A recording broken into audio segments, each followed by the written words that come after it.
Good evening and welcome. We'll begin with the Pledge of Allegiance. Pledge allegiance to the flag of the United States of America, to the republic for which it stands, one nation, under God, indivisible, with liberty and justice for all.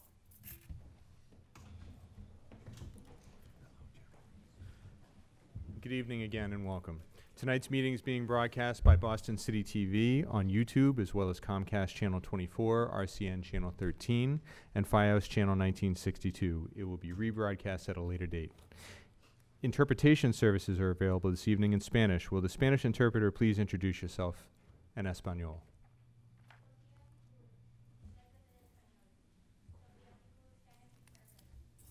Thank you. If you'd like to speak this evening but have not yet signed up, please see our staff person, Ms. Lena Parvix, in the hallway. Sign up for both public comment periods will close at 6:30 p.m. this evening. We'll begin first with the approval of minutes from the November 7th and November 14th school committee meetings. If the minutes are approved as presented, hard copies will be available immediately in the hallway with the other handouts. If changes are made, you can access the minutes tomorrow on the BPS website. At this time, I'd like to entertain a motion to approve the minutes of the November 7, 2018 and November 14, 2018 meetings as presented. So moved. Thank you, Dean Robinson. Is there a second? Second. Thank you, Ms. Oliver Davila. Is there any discussion or objection to the motion?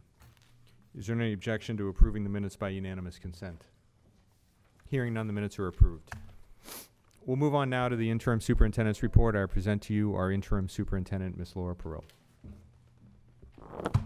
Thank you, Chair Lecanto. Good evening, everyone. It's been a few weeks since our last official meeting, and I hope everyone enjoyed a restful and relaxing Thanksgiving break spent with family, friends, and loved ones. I'd like to begin my report tonight with some highlights from around the district.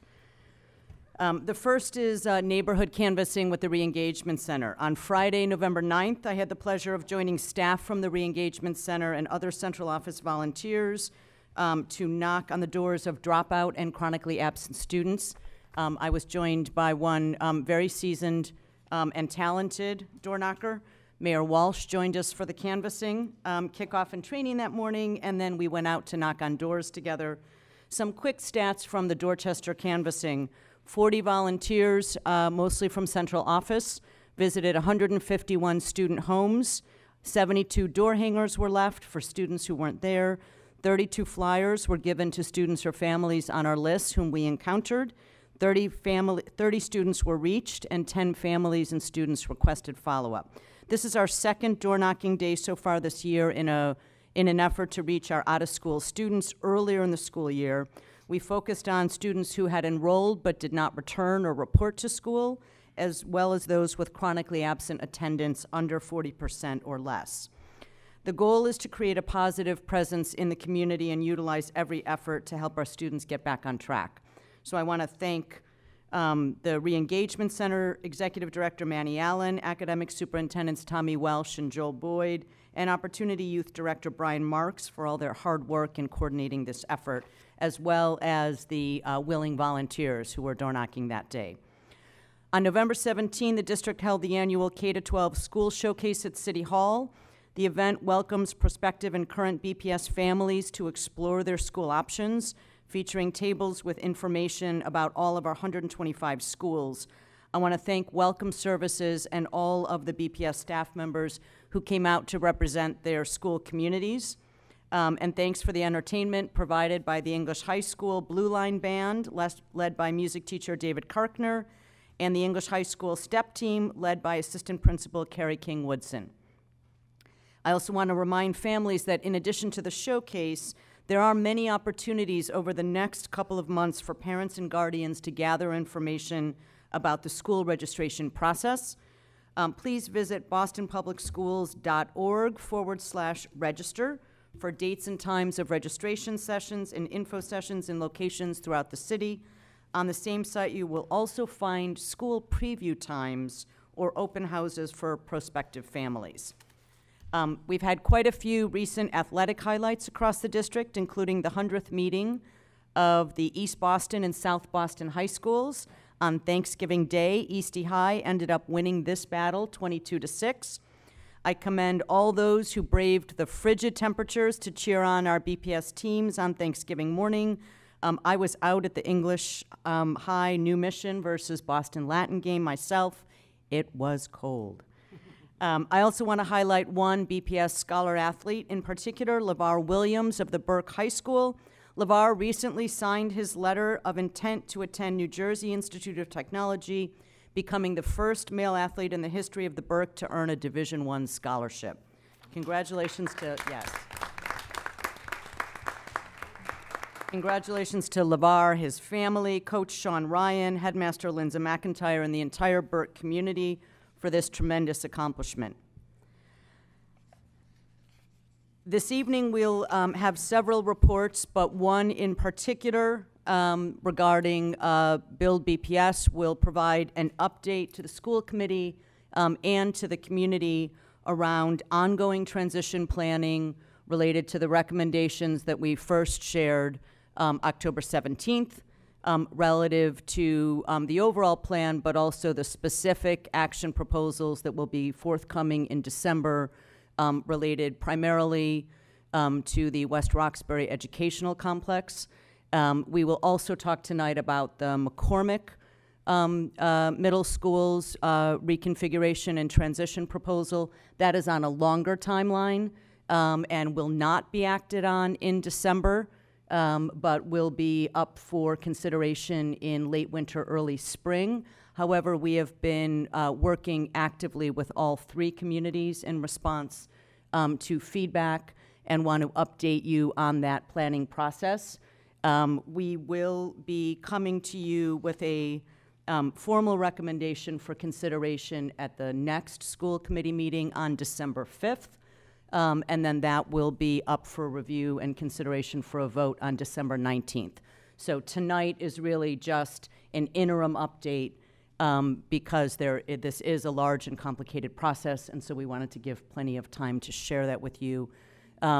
We know these are incredibly difficult and challenging conversations and decisions, and we want to recognize the challenges faced by both the communities at West Roxbury Academy as well as Urban Science Academy in particular, and want to share the extent to which we have been incorporating feedback and trying to find strategies to mitigate some of the difficulty of those transitions. In the case of the McCormick, again, on a longer and more planful timeline, but no less disruptive to consider reconfiguration and transition. We've been working with those communities and want to share that as well. So that will form the substance of a good chunk of our report tonight. And thank you all for your time. Well, thank you, Ms. Perrell. I'll open it up now to members for questions.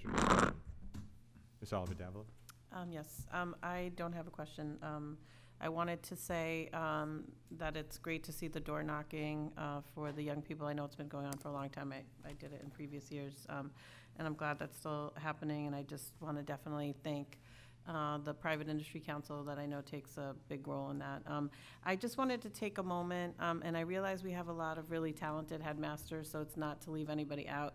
But given the fact that out of 125 schools, we only have 12 Latino headmasters, I just really wanted to take a moment to just celebrate and congratulate two headmasters, Maria Cordon and Ana Tavares from the Hennigan and the Hernandez. Ms. Cordon has brought her school to a level 1 from a level 3, and the Hernandez has also gone to a level 1. So I just want to congratulate them because I think one of the things that we've talked about is around retention and recognizing people. So I just wanted to congratulate them. And again, I know we have a lot of talented headmasters, so it's not to leave anyone out, but I just want to say congratulations. Well, thank you, Ms. Oliver Davila. Ms. Robinson. Yes. Just wanted to follow up about registration and share with you a new publication coming out of Countdown to Kindergarten, which will be going out to all of the community-based partners as they're going out right now, helping programs get ready to help their children transition into kindergarten. So this is in English, which I'll pass around. They're also in 8 other languages as well. So. Very good. Thank you, Ms. Robinson. Mr. O'Neill. Thank you, Mr. Chair, and thank you, Ms. Perrell. I did note also, since we last met, I believe the governor has signed a bill about civics education. And I think a number of us received an email about the work that Generation Citizens is doing within the district. But I'm wondering if you have any thoughts on where specifically does this fall now within the district, and what will be changing as a result of the new law? And if you want to put off and get those answers to us later, that would be great. But interesting to talk about. No, thank you very much for flagging that. It is an important legislative step forward that will have implications for the district, but also will encourage and I think grow some of the early efforts that are currently being piloted. So I will be happy to come back to you with a report on that. At the, if not the next school committee, then one later in December. Be great. Yeah. Just love to see how we plan to reply. I know we're already doing a bunch of it, but it will be, I happen to be a tremendous advocate for this legislation that the governor signed, and civics education for our youth is fantastic. Thank you, Thank Mr. you. O'Neill. Dr. Uriarte. Hi, I also wanted to thank you for your report. I have one other thank you, and that's for your time last week at the meeting that we had to discuss all the drama and non-drama surrounding the agreement with the Department of Justice. I wanted to thank you and Alex for being there. I thought it was one of the most thorough discussions that we've had on the topic since I've been here. So I'm hoping that it will be a good guide. I think you also had a lot of people, a lot of the folks around the room that have been in this process now for over 10 years. And so I really thank you. I thought it was a thorough and very good discussion. My second point was that I wanted to make sure that we received the Build BPS narrative report. I don't see it here. We didn't get it. And it's on your note that we would. Can you tell me when we will have it? Yes, I can tell you that I believe it's about 170 pages, Okay. which just came in today. So it is officially up online this moment, and we were not able to print copies in that volume. We will get you printed copies. And then we are having a substantial printing run, which takes longer, take place as well. So it just went up online within the last hour or so. And so we will get you the printed copies. I'm not sure if we'll have them before the end of the evening for you. Okay, and it's on the Build BPS? It is on the site? Build BPS website, and I will have someone get me that website so that I can read it out to everyone. But we have been regularly posting materials. For example, we posted all of the background materials around the facility reviews at the West Roxbury complex. I do want to point out that later this evening, the Commissioner of Inspectional Services for the City of Boston, William Christopher, will join us as part of the update presentation to answer questions. But the full narrative report is up, and we will be distributing hard copies at next week's meeting for everybody, but we will get hard copies to you as well. The link is, sorry, it just went away, bostonpublicsschools.org/buildbps. Okay. Thank you, Dr. Uriarte. Dean Robinson. Thank you. Thank you for your report. I also want to echo my thanks to the facilities review that's up online, because I know that as I visited schools, the students at West Roxbury were very specific in asking to see as many reports as possible. So thank you for following up on that. I think it's going to be critical for them to get as much information as possible. Also, it's great to hear about, to Ms. Oliver Davila's point, the door knocking, and 30 students were reached. Is it possible we'll maybe be able to hear a follow-up of, if they in fact were able to return in the next school year or within this school year? I know that when I participated in the last one, the parents were very encouraged, as well as the students, that our presence, as you said, it's creating a positive presence. And I'd love to hear the follow-up of, some of the young people that we met in the last round of, community knocking, as well as this round, if that's possible. And also, I want to echo the thanks to Manny Allen and his team, and everyone who's been involved, because I know that it is critical to have that presence in the community. So that's a great work. Also, I know since we last met, there's been departures of two major partners for BPS, and I don't know if maybe in the next meeting, if we hear some type of transition plan regarding Ron Dorsey's departure, that's in the media, as well as Makiba's departure is in the media. So just maybe in future meetings, they've been, I know for the work that we've seen in the last couple of years, they've been critical partners, you know, creating a community presence, and so much of the work that they've done for our students. So I just want to applaud their efforts, and in the future, if we're able to, you know, understand what could take place, because those are huge shoes to fill regarding community partnerships. And I'll just point out, and thank you, I agree, and we can certainly update. Well, Ron Dorsey, the now sadly former chief of education, but still around and available, as he has reminded me and others on more than one occasion, has finished his tenure and departed to a, as he put it, much needed and long overdue long vacation and or mini sabbatical. Dr. McCreary will continue to be around through the month of December. So her, while announced, and a wonderful opportunity for her at the Museum of Fine Arts, she will continue to be with me and actively planning that transition through the course of December. So that's obviously a high priority as well. Thank you for thanking me. That was very nice.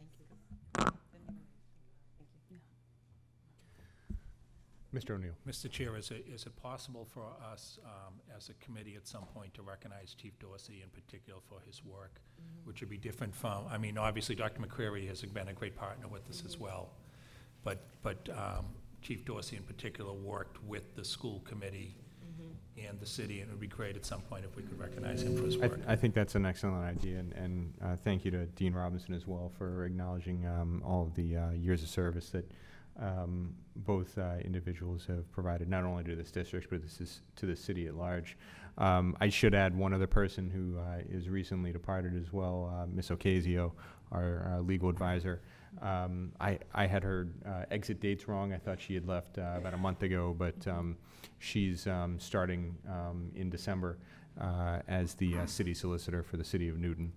She's she was a BPS legal advisor, as many folks know, for a number of years, and has always provided us with wise counsel, a steady hand, calm demeanor, and has been very much appreciated by a number of the members here, as well as members of the senior staff in the district. And I believe it was Dr. Uriarte that actually mentioned something to me about finding a way to recognize her and her service for this district. And so I think, you know, maybe we can have a bit of a group recognition service coming up soon for a number of folks that have transitioned out recently. Did you have something to add, Dr. Uriarte? No. Okay. Yes, thank you. but no, I just slipped my mind. Okay. Well, if there's no further discussion, I'll entertain a motion to receive the interim superintendent's report as submitted. So Dr. Uriarte, that looks like a motion. A second from Dean Robinson. Is there any discussion or objection to the motion? Any objection to approving the interim superintendent's report by unanimous consent? Hearing none, the report is approved. And then before we move on now to general public comment, I'd like to invite our student representative, Ms. Evelyn Reyes, to present her monthly BSAC update. Ms. Reyes. Thank you very much. Good evening, all. I will jump right in. So BSAC recently conducted its annual listening project. This year, we talked to over 350 students, excuse me, at Roxbury Crossing, Dudley Station, Forest Hills, and Ruggles. And we are currently in the midst of compiling a report based on these responses. The BSAC Working Group Retreat also took place 2 weeks ago. It's a chance for the 12 students on the BSAC Working Group to come together off-site and get to know each other. Some highlights from those 2 days were life stories. We always do life stories. It's just a chance to get to know each other better and get to know, who or what makes us who we are. And we also discussed priorities for the school year. Each subcommittee within BSAC, so student rights, youth-empowered learning, and environmental justice and sustainability decided on their top 3 projects for the year. Student rights decided to focus on looking to improve M7 policies for all students and getting them throughout the summer and not just the school year, as well as bathroom equity and promoting our student rights app. Youth Empowered Learning, the Youth Empowered Learning Subcommittee is working on social emotional learning spaces within schools and looking for ways to partner with Build BPS to get those up and running, as well as looking to get a student vote on the school committee and extending badging and extended learning opportunities to students across the district, as well as looking for ways to partner with BCYF to make badges part of the work. Good words. Part of working and getting employers connected with students in a different way. And the Environmental Justice and Sustainability Subcommittee is working on Power Down Fridays and getting those happening across the school district, because lots of schools leave the lights on over the weekend, and that's a waste of money. As well as working on community choice energy, which is a policy that we've been working on for a couple years, as well as promoting voter registration amongst young people. These priorities are all things that we're keeping in mind as we move on to our legislative drops later this week. On Thursday, we are sending our working group and other members of the steering committee to the State House to talk to legislators about our priorities and ask for support. A week ago, BSAC also hosted the Superintendent Search Youth Forum, which went very well. Around 60 people came out to discuss the search, and around 45 of those people were young people. Young people are calling for the next superintendent to be, number 1, transparent with their student-centered agenda, and number 2, as familiar with Boston, and for them to have a background in urban school settings that are around the same size as this district. And in terms of recruitment, we are currently working on communicating with the schools that do not yet have representatives. Thank you. Well, thank you, Ms. Reyes. I'll now open it up to my fellow members for questions. Ms. Oliver-Davila. Thank you for your report. I'm curious about the State House. Is that on your own, or are you doing that with other groups? That's on our own. That's at BSAC, yeah. Very cool. And I just want to say thank you to BSAC also for hosting with Sociedad, the Superintendent Search Committee. It was a nice turnout. We had to make sure the adults didn't talk because we always talk too much, but you guys did a good job of shutting all the adults down. That was very good. Very good. Thank you. Thank you, Ms. Oliver-Davila. Dean Robinson. Thank you for your report, really informative, and I definitely appreciate hearing all of the work that you all are doing. What is your strategic plan in the M7 process? What would you all like to do, or who would you like to see to make that happen? Right. Currently, the Student Rights Subcommittee is working on looking at exactly what sort of policy we want to change, or what part of the policy we want to change, because there are many possibilities concerning M7s. So I don't have a full answer, but I can have one for next month. Okay, that'll be great, just so we can hear the steps. And of course, you have support here with the committee to help point you in the right direction as well. Thank you. Thank you, Dean Robinson. Ms. Robinson. I had a similar question about the M7s, but my second question is, how do you all decide about the things that you're going to focus on? What is the process that you use to come to these topics? We do various different discussions.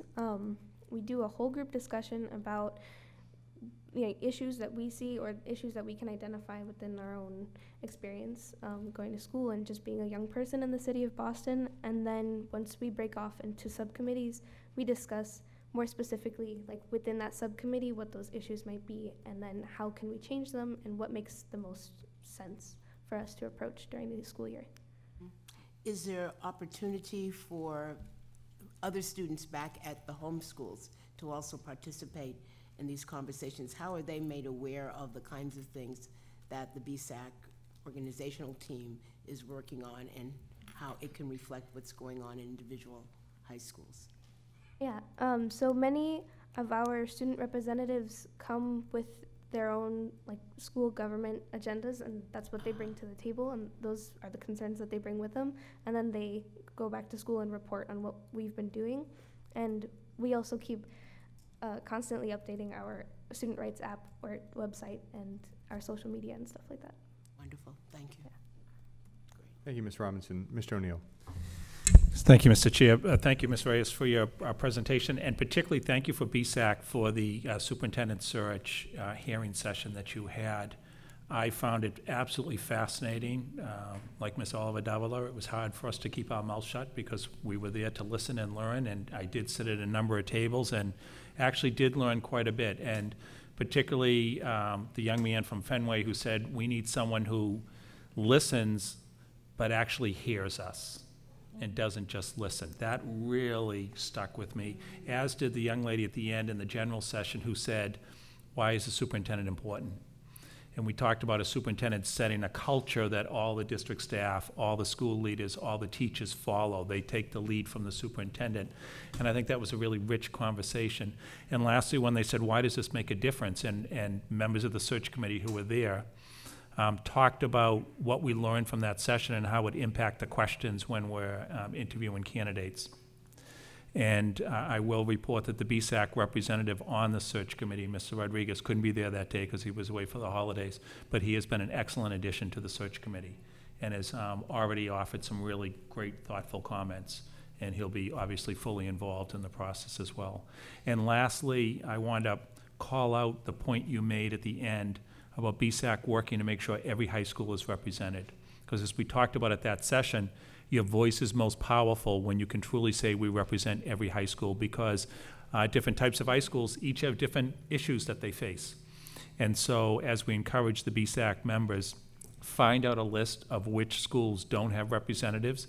And as we continue to push school leaders on that, you should be reaching out to peers and friends at those schools and ask them to volunteer, because we would absolutely love it if BSAC represented every single one of our high schools. But the numbers are up tremendously, and you're doing great work, so thank you. Thank you, Mr. O'Neill. And before we move on, I want to note as well, since we're on the topic of BSAC, participatory budgeting and the process that the city is undertaking, I think for either the second or third year this year. The deadline for applications is this Friday for youth across our city. And so I just want to remind folks that are paying attention and might know a young person in the city that has an interest in participating. The district tweeted out the link earlier today to apply, and so I'd encourage BSAC to share that with members and ensure that we have youth voice heard in all levels of government. It's $1 million, right? That's correct. Yeah, $1 million. It's not chump change. Well, thank you, Ms. Reyes. We'll move on now to general public comment. Ms. Sullivan? Thank you, Mr. Lecanto. The public comment period is an opportunity for parents and other concerned parties to make brief presentations to the school committee on pertinent school issues. Questions on specific school matters are not answered at this time, but are referred to the superintendent for a later response. Questions on specific policy matters are not answered at this time, but may be the subject of later discussion by the committee. Each speaker will have 3 minutes to speak, and I'll remind you when you have 1 minute remaining and then 30 seconds. Those who require interpretation services will receive an additional 2 minutes. Speakers may not reassign their time to others.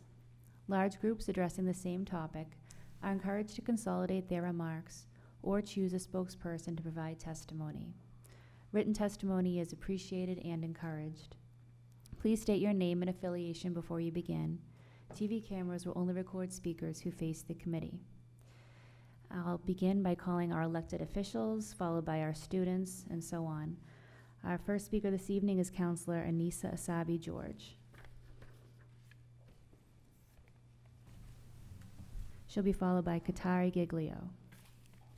Good evening, Counselor. Good evening, everyone. Good evening, Interim Superintendent Peril, Chairman Lecanto, and members of the school committee. I am Boston City Councilor at Large Anissa Asabi George, and I chair the Council's Committee on Education. This past Monday evening, I chaired a hearing regarding vocational education in the city of Boston. For the past year, I, along with Councilors Wu and Janey, have toured top-performing vocational technical high schools around the Commonwealth and have met with a number of advocates to learn and understand what Madison Technical Vocational High School, the only one of its kind in Boston, should look like. At the hearing, we were joined by school leaders from Madison Park, advocates, business partners, colleges, and most importantly, students.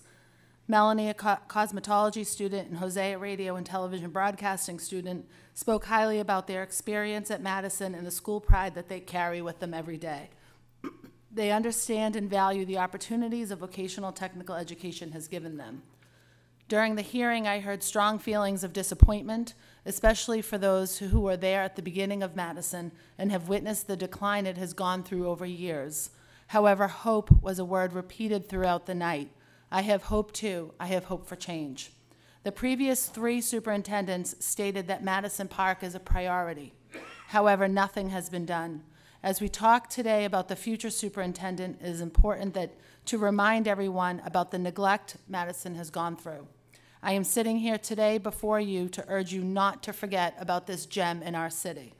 I know that we, as a district, have so much work to do in all of our schools, but it is important to understand the various needs of our schools. This budget season, I will be advocating for additional funding at Madison Park. I will also be working to leverage student voices like Jose and Melanie so other middle school students understand the windows of opportunity that Madison Park offers. I will also be pushing for better partnerships with industry leaders to expand curriculum and offer internships to Madison Park students. Please do not exclude Madison from your plans moving forward, especially through the Build BPS process. I look forward to collaborating on this in the future, and I thank you for your time this evening. Thank you, Counselor. Thank you. Our next speaker is Ms. Giglio. She'll be followed by Stanley Anike. Good evening to everyone present. My name is Katerina Giglio, as you already know. Are you sick of me yet? If so, well, I'm sorry, too bad. I believe I've already addressed each of you many times, saying the same things, how the WRAC, we want to stay together as a community, and we want to be heard and to feel like our voice has power. But we keep hearing the same things over and over again. What you guys proposed to us seem like little patches for a wound that would need stitches. Last time I had the chance to meet closely with you, Ms. Burrell, you told us that you were looking to move the rising seniors and juniors to another space. Now, today, we received the news that only the rising seniors want to be moved. But I want to know, what will happen to the rest of the community? Let's be realistic, only a few will be admitted to actual good schools, and the rest will be sent to other low-performing high schools. But you already know this. You're just trying to convince us that it won't happen. But we're not blind. We're not deaf. We know what goes on around us. Writing this, I'm honestly struggling because I don't really know what else I can say to you guys for you to really put yourselves in our shoes. Of course, moving the rising seniors is better than just shutting us down completely, but I feel in a way disrespected because you're throwing scraps at us to keep us calm for a little while so you can later do whatever you feel like doing. If I put myself in a 9th grade or 10th grader's shoes, I would wonder what's wrong with me. Why am I not a priority? I know that this change affects us more than them, but how will you explain that to them? I can't begin to imagine how they would feel.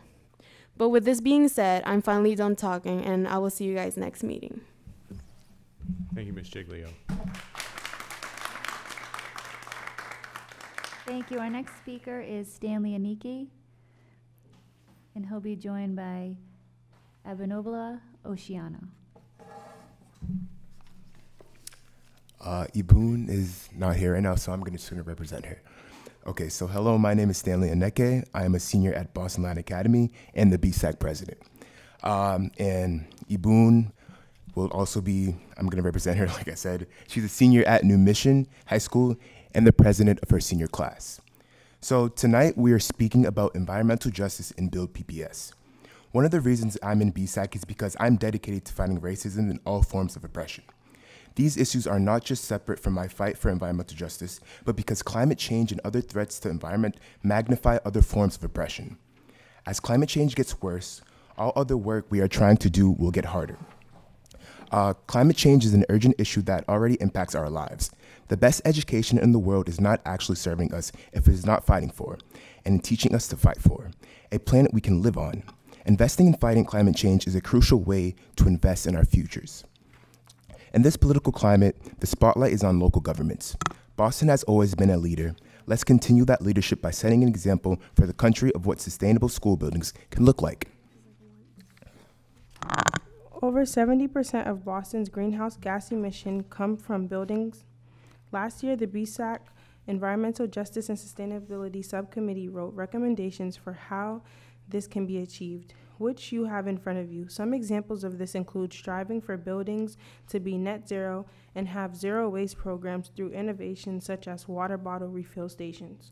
We believe that students have a unique understanding of our needs. I've spent the past 12 years of my life spending most of my days in BPS buildings. I know that sustainable buildings impact students' abilities to learn. Eco-friendly buildings can provide opportunities for students to learn about sustainability. It is important that youth voice continues to play a central role in the conversations about Build BPS.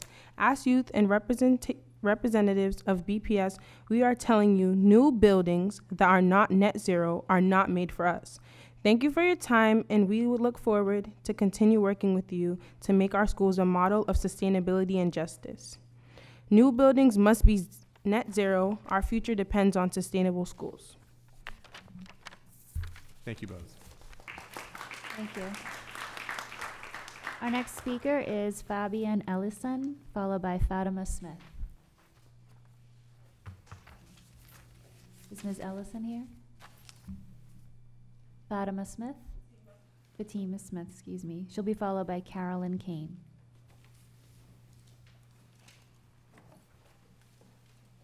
So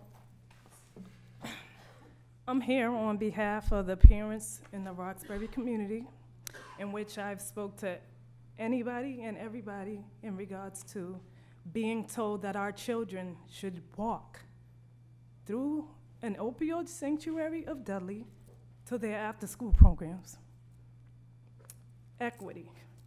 That's not what we're receiving, Ms. Perel.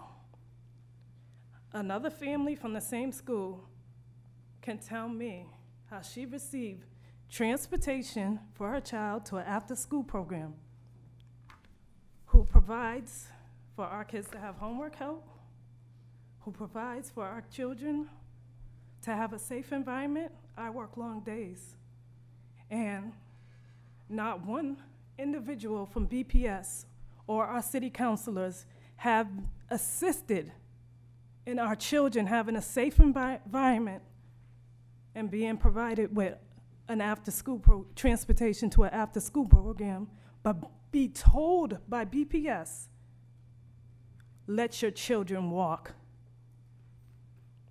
We're back in the days of busing era, but the stones are not being thrown physically, but vocally we hear you. So I'm asking you about the allocation of property taxes, which funds BPS. We're not in a loss of property being put up here in Boston. Gentrification is through the roof, but yet we're being told there's no funding. How is that?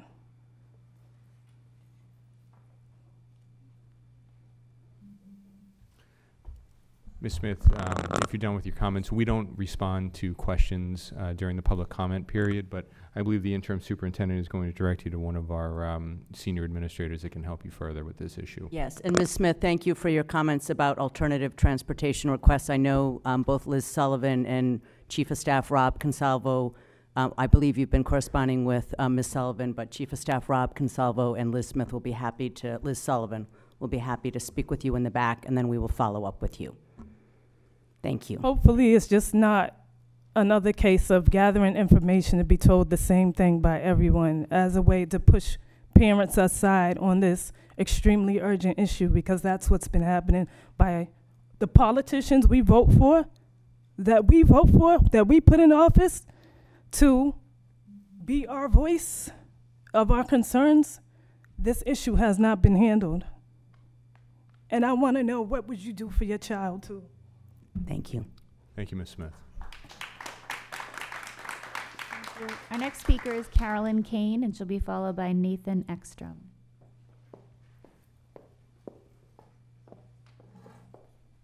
Good evening, Ms. Kane.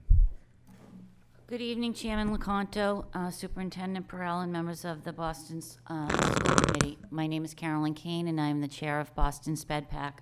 I just want to touch on a couple of issues this evening. I continue to follow up on with the district on a number of issues, including transportation, our request for a comprehensive sexual education curriculum, specifically for students with disabilities. As you know, I testified on September 12th about that issue. I met with BPS the following week, and still there's no update on that issue that's been outstanding for over a year. So I hope to have answers on that in the next few weeks. As well, I listened to the testimony at the City Council hearing about Madison Park. Madison Park has a high percentage of special education students, and it is not mentioned anywhere in the Build BPS plan, which is a 10-year plan. That is a major omission.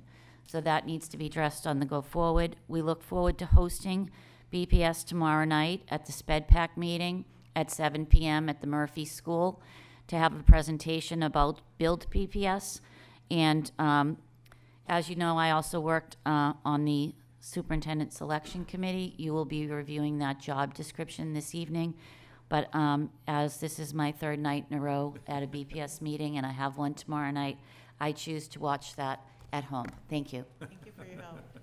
Thank you, Ms. Kane, and thank you for your service. Thank you. Our next speaker is Nathan Ekstrom, and he'll be followed by Amrita Dani.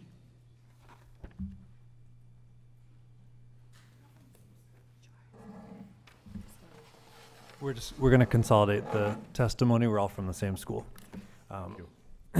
So good evening.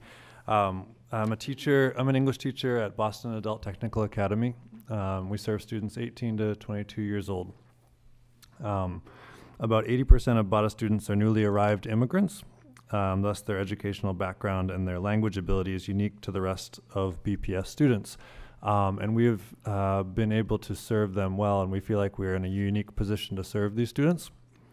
Let's see. Until recently, there had been a de facto agreement between BADA and the district to continue to serve 22-year-old students if they are close to graduation. Last October, this changed. Abruptly and without notice, the school was informed that students would be exited from programs on their 22nd birthday. So this means students began the year with us. We promised them an education, and they were told in the middle of the year that they would be exited from our school. We were able to reach an agreement that year to hold those students harmless. However, this year, the school was informed that the temporary stay was rescinded, and upon a student's 22nd birthday, they are automatically exited from the school. So same situation. We are here because we know that other schools have waivers. Boston Day and Evening Academy currently has a waiver which allows students to graduate after their 22nd birthday. So right now we have about 30 students in our school who are affected by this. We feel that the policy of exiting students on their 22nd birthday doesn't make a lot of sense, considering we have these students in class. They are ready to graduate, and we're going to tell them a couple months before they graduate that they have to leave our school. We know that efforts are being made, like the door knocking, to get students to come into school who are not currently in school. We have students sitting in class, coming every day, and we're being forced to tell them on their 22nd birthday, you have to leave 2 months before you graduate. So that's why we're here today. Okay. Excuse me. I'm Dr. Gina Kogan. I'm also a teacher at Boston Adult Technical Academy. So what we're requesting is that all affected students who are being identified for dismissal and who are currently making progress, as demonstrated by over 90% attendance and passing grades for the first term of the 2018-19 school year, are held harmless for this school year, finishing the school year with us. We request that in future schools, future school years, Boston Adult Technical Academy should be granted a Memo of Understanding waiver to serve students up to the end of the school year in which they turn 22, so that the district has an appropriate plan for overage English language learners who do not currently have another sufficient program option, and that in future school years, appropriate and equitable transition plans are created with students and families to best serve student needs, including those of SLIFE and ELL students. If you saw how hard our students work, you would understand how heartbreaking it is to have them leave before they can have the ritual of graduation. Hi, my name is Rita Dani. I'm also an English teacher at Boston Adult Technical Academy. One thing that happened last year was Dr. Tammy Chang basically at the end of the year vowed to consider a more permanent extension of this waiver for our students at the end of the previous school year. But in the transition, it seems like we've kind of reverted back to the policy that was being forced upon us last November. We know that though our students might not be owed an education past their 22nd birthday in terms of how the district is currently interpreting state law, we do make a moral commitment to these students when they enter our schools, and as teachers, as community members, right, that doesn't disappear as soon as they turn 22. We can also point to our success last year with 80% of the students who were over the age of 22 by the end of the school year graduating. That's 53 out of 67 students. And those 53 graduates comprised approximately 50% of the graduating class of 105 students last year at Boston Adult Technical Academy. This year, students know in advance that they are going to be transitioned out, and those students are facing this decision with unease and dread, frankly. Yesterday, we had an open house, and I got a chance to speak with the family members of 2 affected students. Both family members, one student's uncle, the first thing he said to me, he introduced himself. He's like, I'm Sonia Lisa's uncle. And I think it's really unfair that she has to leave partway through her second year at BATA before she can complete her degree and go to adult ed. Another student, his sister had the same reaction. This student had transferred into our school from a different school at the beginning of this school year and would be transitioning in January now to adult ed. That's 3 transitions, 3 schools in one school year. That's ridiculous. So after speaking with both of these family members, kind of voiced their concerns about what's happening, and kind of, I just wanted to share that perspective as well. They weren't able to be here today, but yeah, so that's all. Thank you. And we have a letter that we'll share with the school committee as well, signed by the teachers at BATA. Yeah, as well as a copy of a letter from the city council women from Anissa Saibi George, Kim Janey, and I think, sorry, it's somewhere.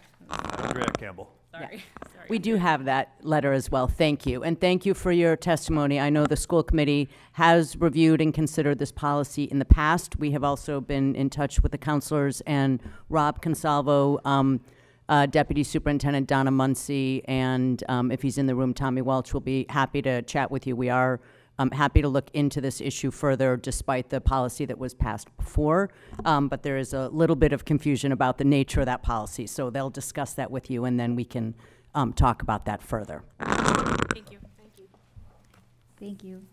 Our next speaker is Mary Kinsella, and she'll be followed by Dolores Wood and LaTanya Moses. Is Ms. Kinsella here? Is Ms. Wood with us? Hi.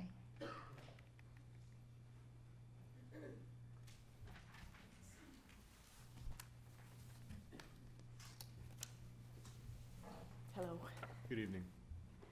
I just wanted to update you since we got an update today. We have been told that the last couple of months Build BPS has been on a listening tour of Boston. I'm just wondering what they have been hearing, because from where I stand, no major stakeholders in the transformative process are supporting the plans they keep pushing forward. In fact, it's quite the opposite. And yet the district keeps repeating the same idea of closing down our school community at the West Roxbury Education Complex. First, we do not believe there is an emergency that requires student, faculty, administration evacuation from the rec building at the end of the school year. Second, we believe there are viable ways to make short-term repairs any aging infrastructure long enough for an equitable, inclusive, reciprocal process of district-wide transformation to occur. Citywide, there seems to be consensus around the idea that we'd like to keep students off the 1 and 2 hour bus rides. But it boggles the mind to think that our emergency response to this need is to plunk down $100 million in the privileged neighborhood of Roxbury, which is 1 and 2 hours from the home for the students who most need equity of opportunity. From where I sit as a teacher of ESL 1, 2, and 3, Boston doesn't even have a good grasp of what equity is.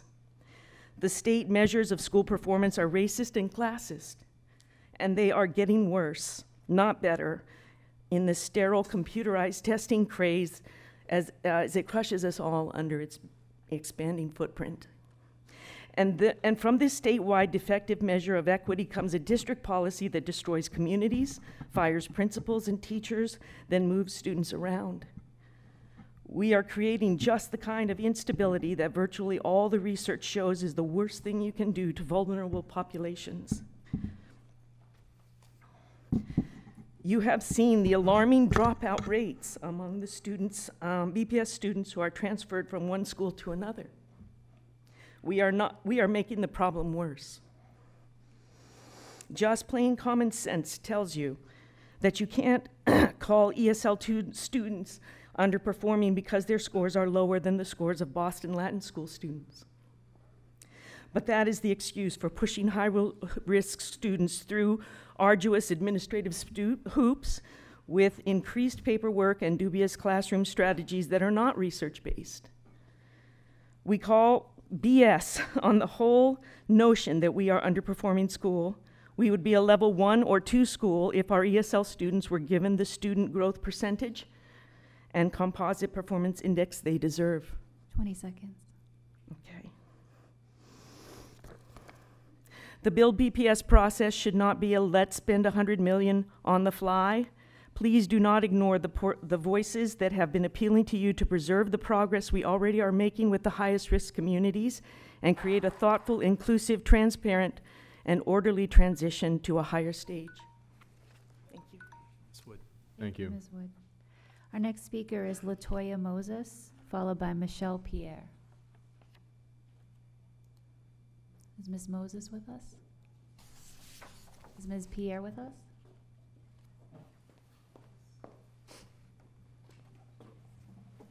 Good afternoon. Good evening. Good evening. At this time, I have presented to you last time I was here a list of available spaces throughout Boston, including Mount Ida. And I understand that there's a reconfiguration being made. And here I have the listing of what we are asking of BPS or Build BPS team to do. Now, Boston School Committee is the system of check and balance established to ensure that the superintendent, when on a path of destruction, is stopped. So the Department report state that 65% of transfer students do not graduate, and in the study by BPS is acknowledging that, and Ms. Perrell is fully aware of that. The question we asked is why West Roxbury and Urban Science Academy, and not since they are not a turnaround school, why are they slated to close? School closing occurs in largely Black, Hispanic communities and is inequitable. The history of Philadelphia, Chicago, New York schools shows us that this is not something that should occur here, where we are far more dedicated to inclusion and equity. The cost of this plan on the children population is taxing, and it's not worth the money save on transportation if that is the goal. The impact of school closure is never positive, rather always negative. I submitted the space availability, and I'm hoping that you guys will consider those spaces in order for us to be moved as a whole community. We have 4 different BPS locations: the Rogers, which is now currently housing some different programs. The Burke High School, which has capacity of 1,200, but yet only has 430 students. The McCormack or Excel space that has now become available with 786. The Mount Ida, which can house a whole urban science in West Roxbury and is currently empty. So every communities where Bill BPS plan was presented rejected school closure. Unanimously, they say no school closure, no phasing out of any school. Not this year, not next year, not ever, because it is so detrimental to the children. The school committee, you guys are in this panel, you can fix this. You can fix this problem and help Miss Pearl to get on the right track. The superintendent, I think we can say in Boston, we do not hurt children by closing or phasing out their schools. No, we do not disparage the Black Latinos communities. No, we do not segregate. No, gentrification in Boston is not acceptable. No, no, no to disenfranchising special needs students and English language learners students. No, it's not acceptable in Boston. No to shutting out the communities in decision process involving their kids, and no to inequity. By keeping the West Roxbury and urban science open, you are sending a message, and I'm hoping this is the decision that this committee will take to say no school closing. You will be sending a message by doing so, a message of hope to the student, letting them know that their voice matters. They don't have to cry themselves to sleep at night. Letting them know that there is a due process, fairness, equitable practice, and inclusiveness. Say no to unfairly hurting children in Boston and reestablish the system of check and balances as it ought to be. And you have to ask, why West Roxbury? Thank you, Ms. P. Thank you very much for your time. Thank you. Our next speaker is Yana Minchenko, followed by Linda Freeman.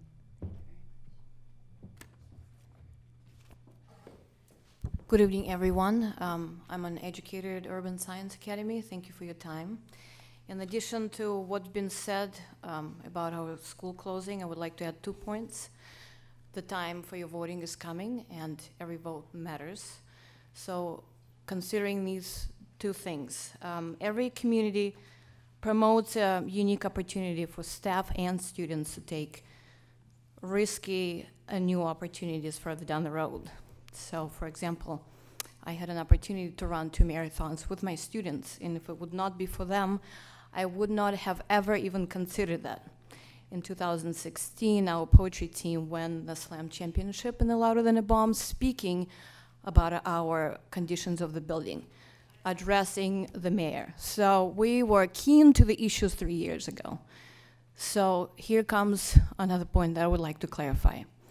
I've been an educator for 14 years in the system, and I'm expected and scrutinized by the system to be held accountable for every single lesson plan, for every single phone call, for every single interactions. Everything is systematically uploaded in the system. I am observed several times a year, and so forth. However, it looks like not the same expectation is happening on behalf of the BPS system. So I am seeing some hypocrisy that you can fix when you take this vote. So I'm considering you to think about how every single vote matters, and therefore voting against the proposal to give us more time to actually transition students, if that's the matter, within the 2 weeks. All the promises can really not be held, I believe. So to consider the community and the unique process of creating one, and also how to hold not only a member of the BPS as a teacher and educator, but also how to hold the administration accountable for the proposals that they make. So thank you. Thank you. Thank you. Next speaker is Linda Freeman, followed by Paula Grillo. Is Ms. Freeman with us? Paula Grillo?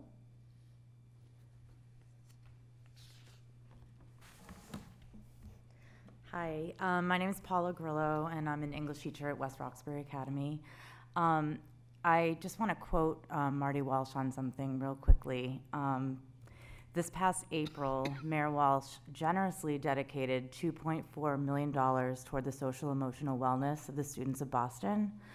With regard to this initiative, he publicly declared that, and this is the quote, providing students with resources to help foster their physical, emotional, and mental health goes a long way on putting them and keeping them on a path to success. So while I agree in this case, wholeheartedly with the mayor's sentiment and his delegation of funds in this instance, I fail to understand how in one breath a person can speak to the urgency of student social emotional wellness, while in the next, he devises a plan to slam the doors on two recently merged academically and emotionally invested school committees, only to toss over 500 young people's faces to the wind. This proposed experiment, can you hear me? This proposed experiment will undoubtedly result in the personal trauma of varying degrees for hundreds of Boston's young people. And with this in mind, I can't help but be appalled at the hypocrisy of this proposal. Earlier today, my school was informed of a possible amendment to the plans for our school. I assure you that I'm not alone in my feelings about today's somewhat insulting additions to the plans that have been laid out for us. While I appreciate the efforts to temporarily to appease our current juniors, although it was clarified that those juniors who are struggling will not be catered to, only the juniors who are currently on track to graduation. I can't help but feel ashamed that grown adults who are theoretically invested in the education of Boston's youth have come up with an amendment that ignores the academic and social emotional needs of over half of our school community. The sophomores and freshmen, I happen to teach sophomores, and I'm not sure how I'm going to look at them and tell them that they're not a priority of our district. As a grade 10 ELA teacher, I'm going to ask the decision makers, if the decision to close our school is made, to please come to my classroom to explain why this has happened to them and why they haven't been given any special amendments, and that they're just kind of being tossed to the wind, because I don't think I'll be able to do it myself. So I'll be counting on you for that if the decision is made to close our school. On another note, I'm the student government facilitator and a member of the restorative justice leadership team at our school. And about 2 weeks ago, 3 of my students sent an email to each school committee member, Ms. Perrill and Marty Walsh, inviting you all to a community circle event at our school in hopes of attempting to make sense of some of the harms that have been inflicted upon them this year. Unfortunately, the majority of the invitees have not yet responded, and our students are still wondering if we will have any guests this Friday. We did hear from some of you, and I thank you for that, but we're still waiting to hear, and they're kind of making plans for it, so please respond.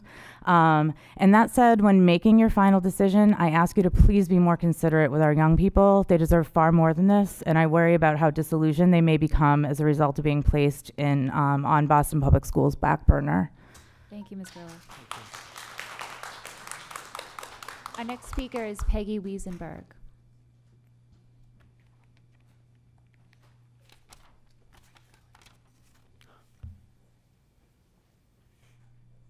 Thank you. I'm Peggy Wiesenberg, a proud high school graduate from 1968 who worked on the Poor People's Campaign, walked out of school to protest the Vietnam War, and went to my 50th high school reunion where we talked to juniors and seniors, facilitated by the history department, about what it was like to be at that school in 1968. That brings me to these schools, and I want to thank Laura Perrell for engaging with the McCormick School and changing the plan. I do have a suggestion in terms of the planning team to add a student or an alum. I think this is part of civic education and will be an excellent addition to the McCormick Working Group.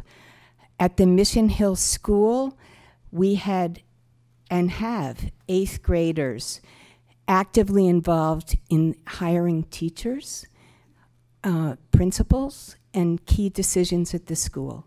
So it's a practice that's being done in Boston and can be done in Boston well.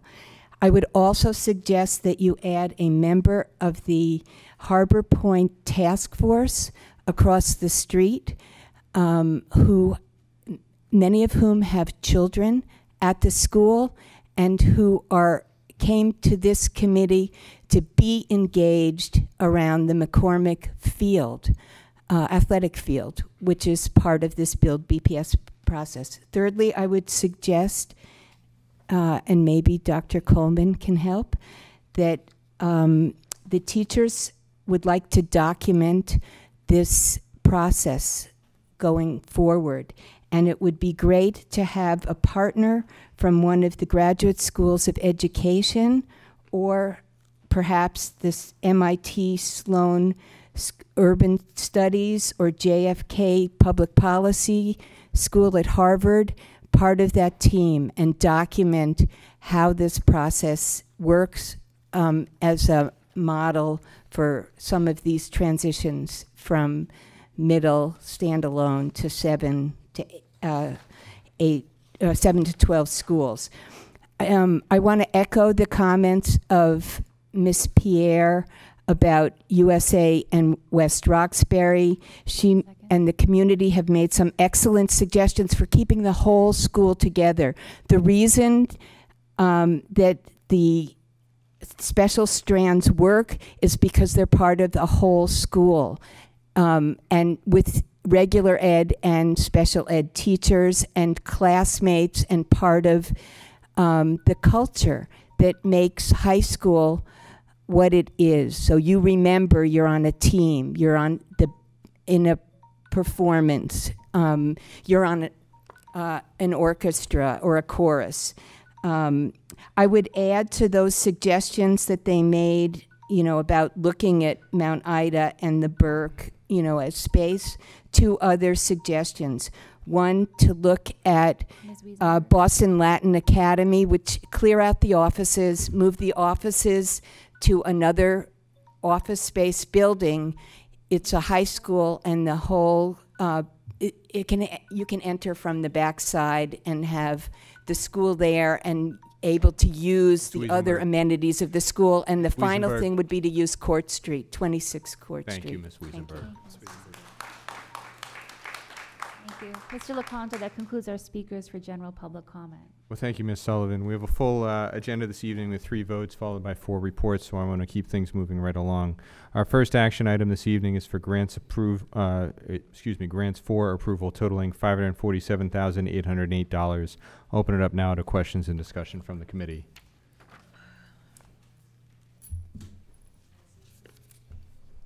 Well, hearing no questions, I'll entertain a motion to approve the grants as presented. Thank you, Ms. Oliver Davila. Is there a second? Thank you, Ms. Robinson. Is there any discussion or objection to the motion? Any objection to approving the grants by unanimous consent? Excuse me. Hearing none, the grants are approved. Our next action items are the reauthorization of the English Language Learners Task Force as a monitoring body for the school year 2018-2019, and the addition of 5 new members to the task force: Ms. Lizette Lee, Ms. Katie Yusum Lee, Ms. Julia Mejia, Ms. Ana Solano Campos, and Ms. Marie St. Fleur. I'll note for the record that Ms. Katie Lee's recommendation was presented to the committee by the task force co-chairs after their formal presentation on November 7th upon the recommendation of BTU President Jessica Tang. But we will certainly entertain her addition, and I've reviewed her resume, as I believe many of you have as well, and believe she would make a fine addition. I understand she's been a quite active member of the ELL task force at the union level to date. So we'll take 2 separate votes this evening. If there are no further questions, I'll entertain a motion to approve the reauthorization of the English Language Learners Task Force as a monitoring body for school year 2018-2019 as presented. So moved. Thank you, Dr. Coleman. That sounds like a second from Dean Robinson. Is there any discussion or objection to this motion? Ms. Sullivan, will you please call the roll? Ms. Oliver Davila? Yes. Mr. O'Neill? Yes. Ms. Jerry Robinson, Yes. Ms. Regina Robinson, Yes. Dr. Uriarte, Yes. Dr. Coleman, Yes. Mr. Lecanto. Yes. The motion passes unanimously. Well, thank you, Ms. Robinson. And before, excuse me, Ms. Sullivan. And before I move on, Dr. Uriarte, did you have something to interject? I sort of blew through that, and I didn't take a moment to ask if you had any Yes. further comments from the presentation last week that you were an integral part of. No, just thank you for the vote. And I'm sure that there are a couple of ELL task force members here. I don't know if there were any leftover questions, but I know that Regina had a question about the number of parents that there were. So we took a little survey, but not everybody responded. But I'll read you what it said. And I'm getting this today from this.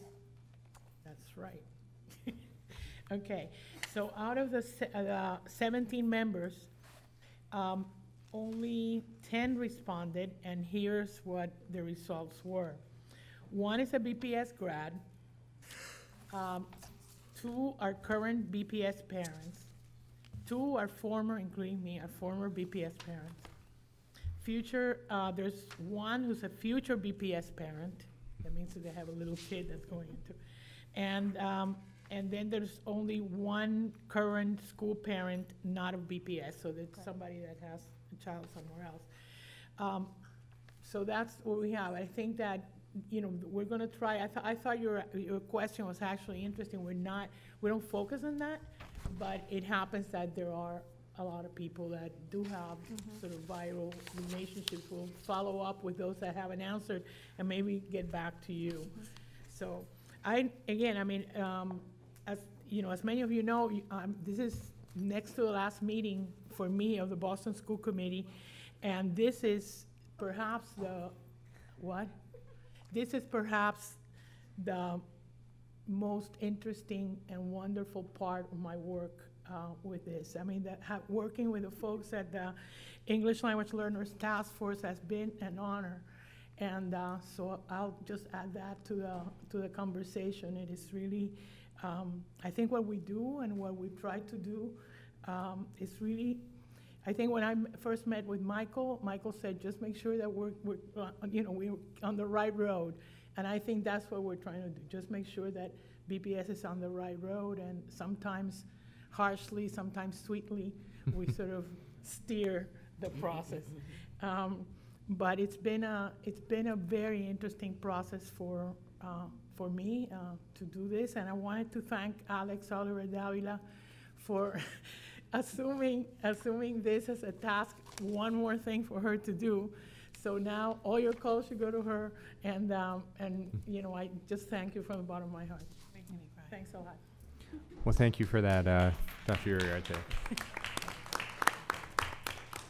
Just want to follow up. Thank you, just in response to the question that I asked, because I know that the work you all do is really critical, and especially with the Parent Engagement Subcommittee, I've been able to see the work throughout the district and the increase of parent participation, but also parent information to the schools. And so I want to thank you for following up.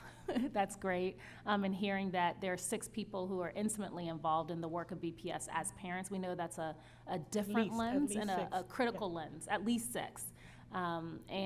So thank you so much for the follow-up, and thank you for your legacy, because this is going to live well beyond all of our years, the investment that you're making in this population. Thanks a lot. Thank you, Dean Robinson. I will note that at least one of the individuals that we'll be voting on in just a moment is a parent in BPS as well. So we'll be adding to those ranks. That's great. If there's nothing further, I'll now entertain a motion to approve the following additions to the membership of the ELO Task Force as presented.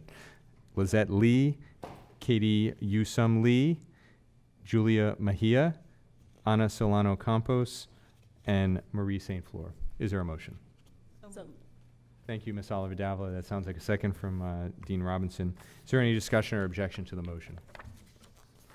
Ms. Sullivan, will you please call the roll? May I just simply make the comment, Dr. Uriarte, thank you for putting together this incredible collection of folks who are willing to serve. Thank you for those who are willing to serve in this extremely important task force. Your leadership on it, Dr. Uriarte, has been incredible. And it has changed and improved how we work with our students for whom English is not their native language. And thank you for your work on this and putting together this group. And I had to smile when I saw that you did a nationwide search and you found a professor from UMass Boston who was willing to serve. So you know it's not easy to recruit people. I know it's not, but the entire group together, thank you very much for putting together these eminently qualified individuals, and I thank them for their willingness to serve. Thank you, Mr. O'Neill. Ms. Sullivan, will you please call the roll? Ms. Oliver Davila? Yes. Mr. O'Neill? Yes. Ms. Jerry Robinson? Yes. Ms. Regina Robinson? Yes. Dr. Uriarte? Yes. Dr. Coleman? Yes. Mr. Lecanto? Yes. The motion passes unanimously. Thank you, Ms. Sullivan, and thank you once again, Dr. Uriarte, for doing this work and continuing to push forward the EL task force. I know you're not going far away with respect to the work that the task force does, and I want to thank you for recognizing a number of the members from the task force that are here in the audience this evening as well. We'll move on now to our final action item this evening, which is a memorandum of understanding, Type B, between the Edward M. Kennedy Academy for Health Careers and the Boston Teachers Union. You'll recall that EMK Headmaster Dr. Karen Walker-Gregory presented to the MOU to the committee at our December 7th meeting. And before I move on to entertain a motion on that MOU, I just want to make sure there's no further comments or input from the district or questions from the committee. Ms. Perill, is there any further thoughts you want to have before we move for a motion? No, I'll just remind the committee that this agreement covers areas such as BTU compensation, working conditions, selection and hiring of staff. The agreement has been reviewed by the BPS Office of the Legal Advisor, and the agreement has the approval from the EMK Board of Trustees, as well as the president of the BTU. And if I recall from Dr. Walker-Gregory's presentation, there's no further changes from the previous MOU that was engaged between EMK and the BTU. Yes, it's a continuation. Further questions, I'll entertain a motion to approve the MOU between the EMK Academy for Health Careers and the Boston Teachers Union as presented. So moved. Thank you, Dean Robinson. Sounds like a second from Ms. Robinson. Is there any discussion or objection to the motion? Ms. Sullivan, will you please call the roll? Ms. Oliver Davila? Yes. Mr. O'Neill? Yes. Ms. Jerry Robinson? Yes. Ms. Regina Robinson? Yes. Dr. Uriarte? Yes. Dr. Coleman? Yes. Mr. Lecanto? Yes. The motion passes unanimously. Well, thank you, Ms. Sullivan, and that was actually 4 votes, not 3, so my mistake, but we're moving right along. We're going to move on now to our first report this evening, which is a Build BPS Phase 2 update. At this time, I'd like to invite the Build BPS team to please step forward with their presentation. This team includes Chief of Staff Rob Consalvo, Chief of Engagement Monica Roberts, Deputy Chief Financial Officer Mr. Nate Cooter, and they will be further supported this evening by Mary Driscoll, our Associate Superintendent, Ms. Andrea Zayas, our Academic Superintendent, Dr. Joel Boyd, another Academic Superintendent, Dr. Lihia Noriega Murphy, an Assistant Superintendent, Ms. Adina Schechter, a Literacy Coach at the McCormick Middle School, and Mr. Elvis Enriquez, a Principal at McCormick Middle School. First, I'd like to invite, oh, and I'm sorry, there's, we're joined this evening by our Chief of Operations for the city, Mr. Pat Brophy, as well as Inspectional Services Commissioner William Buddy Christopher. Welcome, gentlemen. I'd like to invite the interim superintendent now to make opening comments. Thank you, Chair Lecanto. So, as I mentioned earlier this evening, what we're prepared to present is an update on the planning process behind the second phase of the Build BPS Educational and Facilities Plan. This is an update to our October 17th presentation.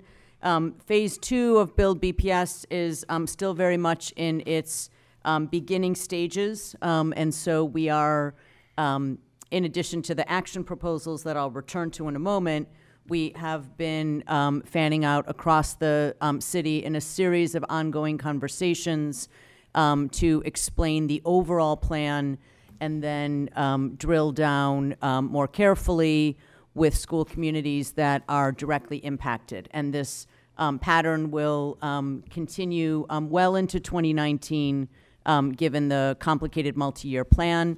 We have tonight released online initially. We will have it in hard copy for the public at next week's school committee meeting, but it is available already. A much more detailed narrative complement to the slide decks that we have been using so far in community meetings. The narrative report, which is quite hefty, includes all of the data and tables behind the fact base informing the Build BPS plan, and takes a detailed neighborhood by neighborhood map view of some of the proposed and potential changes that we will then discuss more deeply with networks of schools around either new buildings or major renovations as we go. But for tonight, we want to focus our energies, as we have been for the past 6 to 8 weeks, on the communities that are impacted in the early stages of the Build BPS plan, and this would be West Roxbury Academy and Urban Science Academy at the West Roxbury Educational Complex, as well as on a slightly longer timeline, the transition and reconfiguration of the McCormick Middle School. So since October 17th, we've had 2 departmental teams that have been working on transition plans, and we will speak about that in detail. With regard to the, so tonight is an interim update on that work. With regard to the proposed transition of the McCormick Middle School, that again is on a longer timeline. That will not be up for an action proposal and vote by the school committee until late winter, early spring. But because we have already engaged in feedback responsive to the community and have some proposed modifications to that transition plan, we want to share that with you tonight.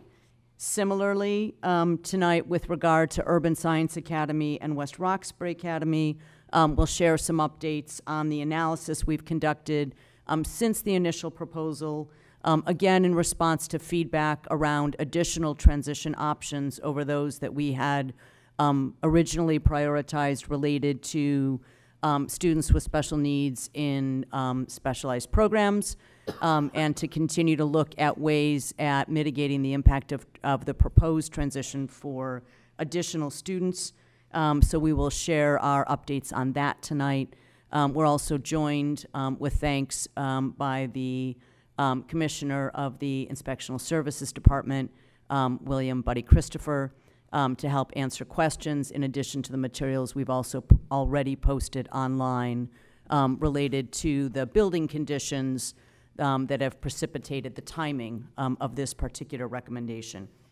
I think we want to reiterate that we know that these proposed closures and transitions, particularly coming at the front end of Build BPS, are extraordinarily difficult for the impacted communities.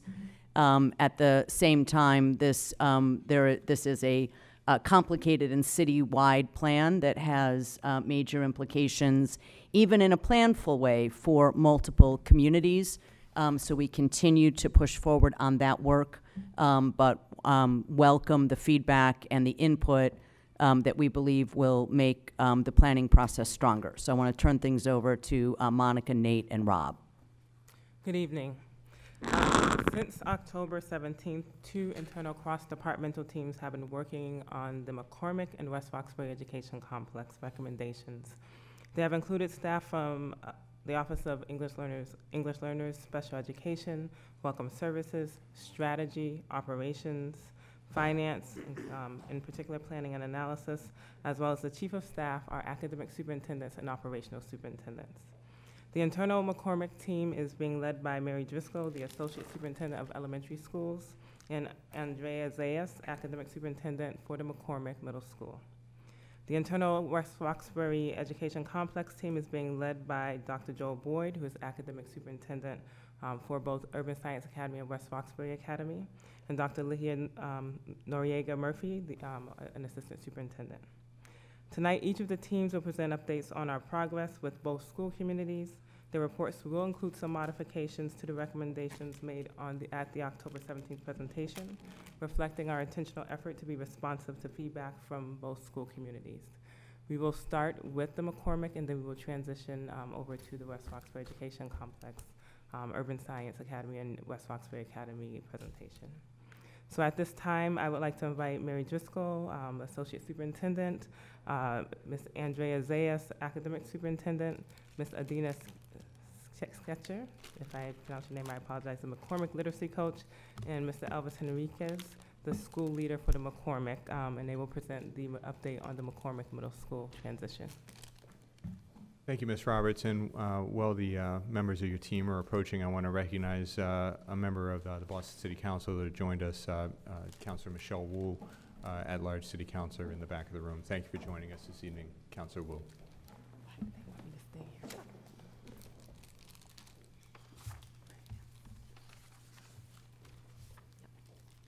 Good evening, everyone.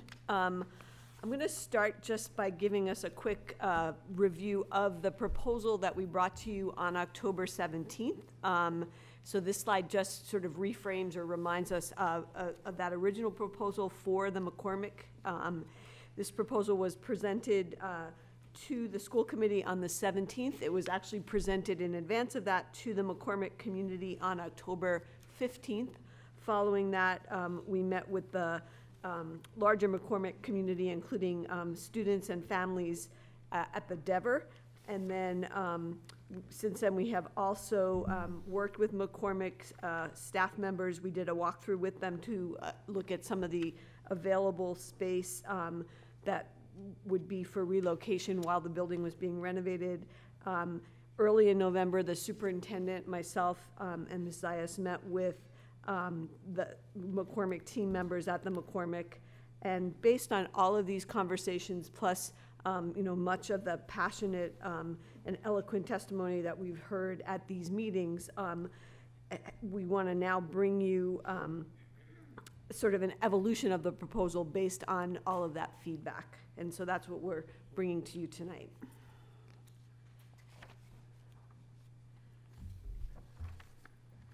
So some things are not changing. The sort of basic proposal that the McCormick Middle School building will close as a standalone middle school at the end of school year 1920 is still very much part of this proposal.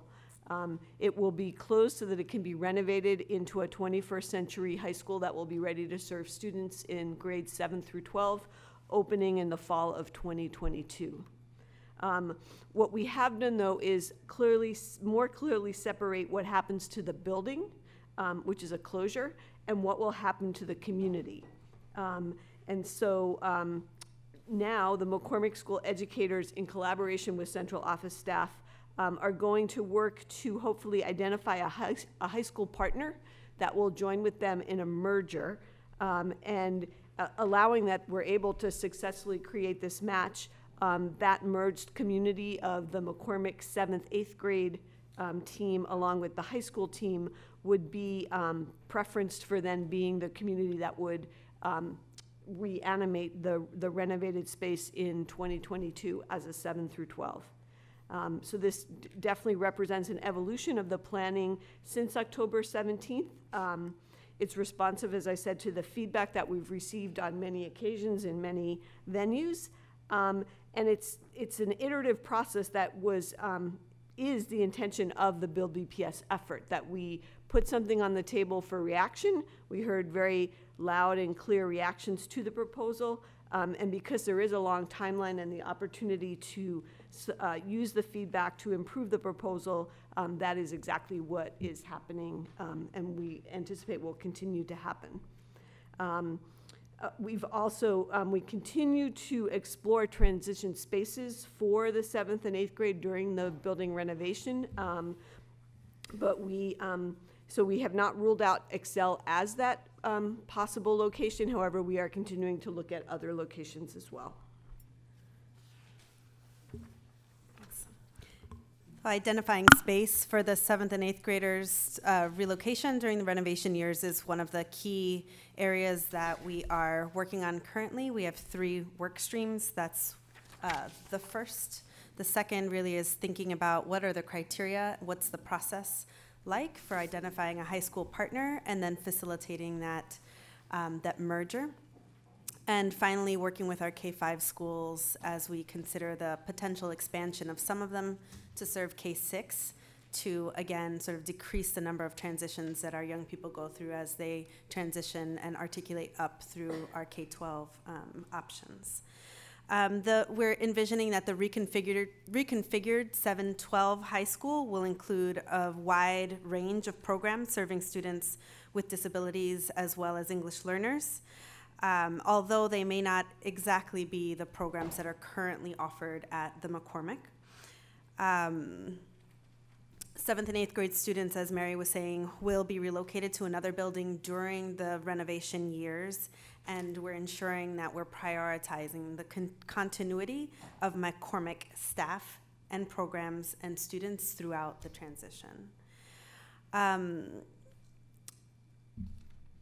Let's see, also want to share that the placement of programs will certainly not be disproportionate, and that the planning process for those programs will really be a genuine collaborative process between the McCormick team, central office, and the potential future high school partner as well.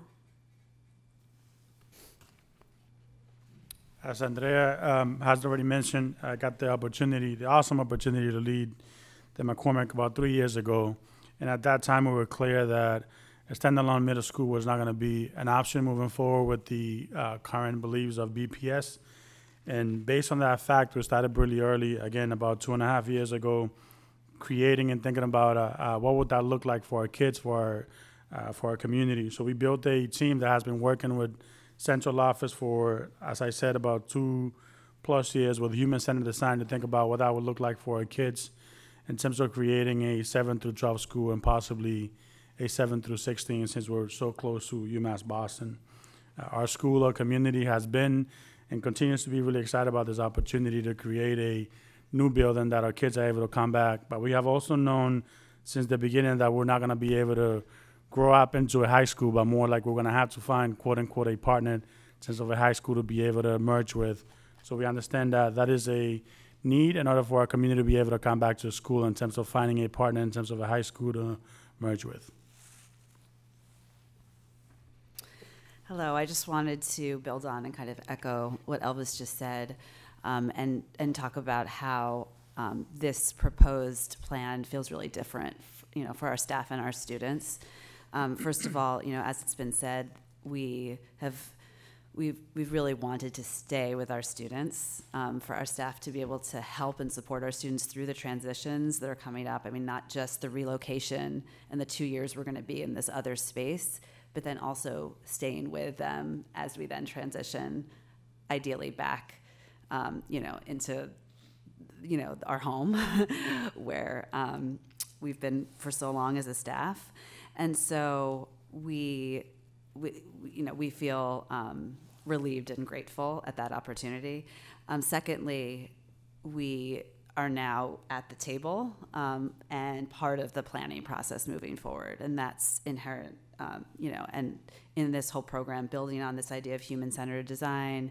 And I appreciated the comment earlier about, thinking about how all of our stakeholders can be included in this design process moving forward. We have an initial planning committee, but how to bring in families and students, and so all voices can be heard. And then lastly, as I just said, and as has been said a couple times, just the idea that there can be preference for our community for 2022 coming back, and that has been recognized and heard in our testimonies, is definitely something that we hear in this plan, and that feels really different to us. The third part of the work streams that Andrea laid out is around the K-5 schools that are currently the feeders to the McCormick. Obviously, as that building transitions to a 7 through 12, we do need to have a plan for the sixth graders. And so shortly after the new year, I'll be beginning conversations with the schools that are the feeders. That includes the Dever, the Clapp, the Everett, the Russell, the Perkins, and the Tynan, about whether or not they have a desire to go K-6. If they have the desire but not the space, we'll work with them to figure out how that can happen. And if they don't have the desire and they actually prefer to remain K-5, we'll work with them to figure out what a new feeder pattern would look like. There are also 2 K-8 communities in that same area, the Perry and the Condon, and so we will invite them into the conversation as well, as both have at different times expressed some interest possibly in moving to a K-6 configuration as well. So that'll be something that we'll explore with those communities. So we look forward to beginning those conversations in the new year. So we've convened a cross-functional working group at central office to ensure that we're considering all of the many complex components of this work. So we meet on a weekly basis, and we have folks from multiple departments that are tasked with ensuring that we're moving this work forward and that we're doing so in collaboration with the McCormick team. So the McCormick team includes many folks from different parts of our school. We wanted to make really sure that everyone at our school has a voice, so we included folks that are part of the IoT team, special education department, the ELLs, and the social and emotional support. This is a group that will work really closely with Andrea and Mary to have like a bridge between central office, the work that happens at central office, and the work that's happening in our school. We're not a group that's going to hold the decision making, but more of a group that is going to collaborate with central office, and then we'll be in charge of disseminating all the information to our entire community. Like it was mentioned before, I appreciate the suggestions to include other folks that are part of our broader community. This is more of a initial working group, and it will continue to expand as we get closer to finding out what marriage with our school will be, to make sure that we include not only our families but also our broader community, including our students and parents as well. So just to give you kind of a very broad brush of the planning process, where we see it going next. During the winter, we will be continuing to explore options for space for where the 7th and 8th grade community can be relocated during the renovation. We also are in the process of developing a partner selection process, so having very clear criteria for what this reimagined 7-12 community will need to include in terms of programming for English learners and students with disabilities. And then once we have those criteria, having a process by which we invite high schools to raise their hand to be considered as the partner, and I guess we'll get to do a little bit of matchmaking between the high school and the McCormick. Then in the spring, our goal is to identify the partner and bring final recommendations to this school committee about both the merger of the McCormick and a high school, and also a plan for relocation of the 7th and 8th graders during construction. We also anticipate in April of 2019 submitting to the City of Boston capital planning process for design work, with the idea that by then the full team, the high school partner and the McCormick, would be ready to work together with central office in the design of the new building, or of the renovated building.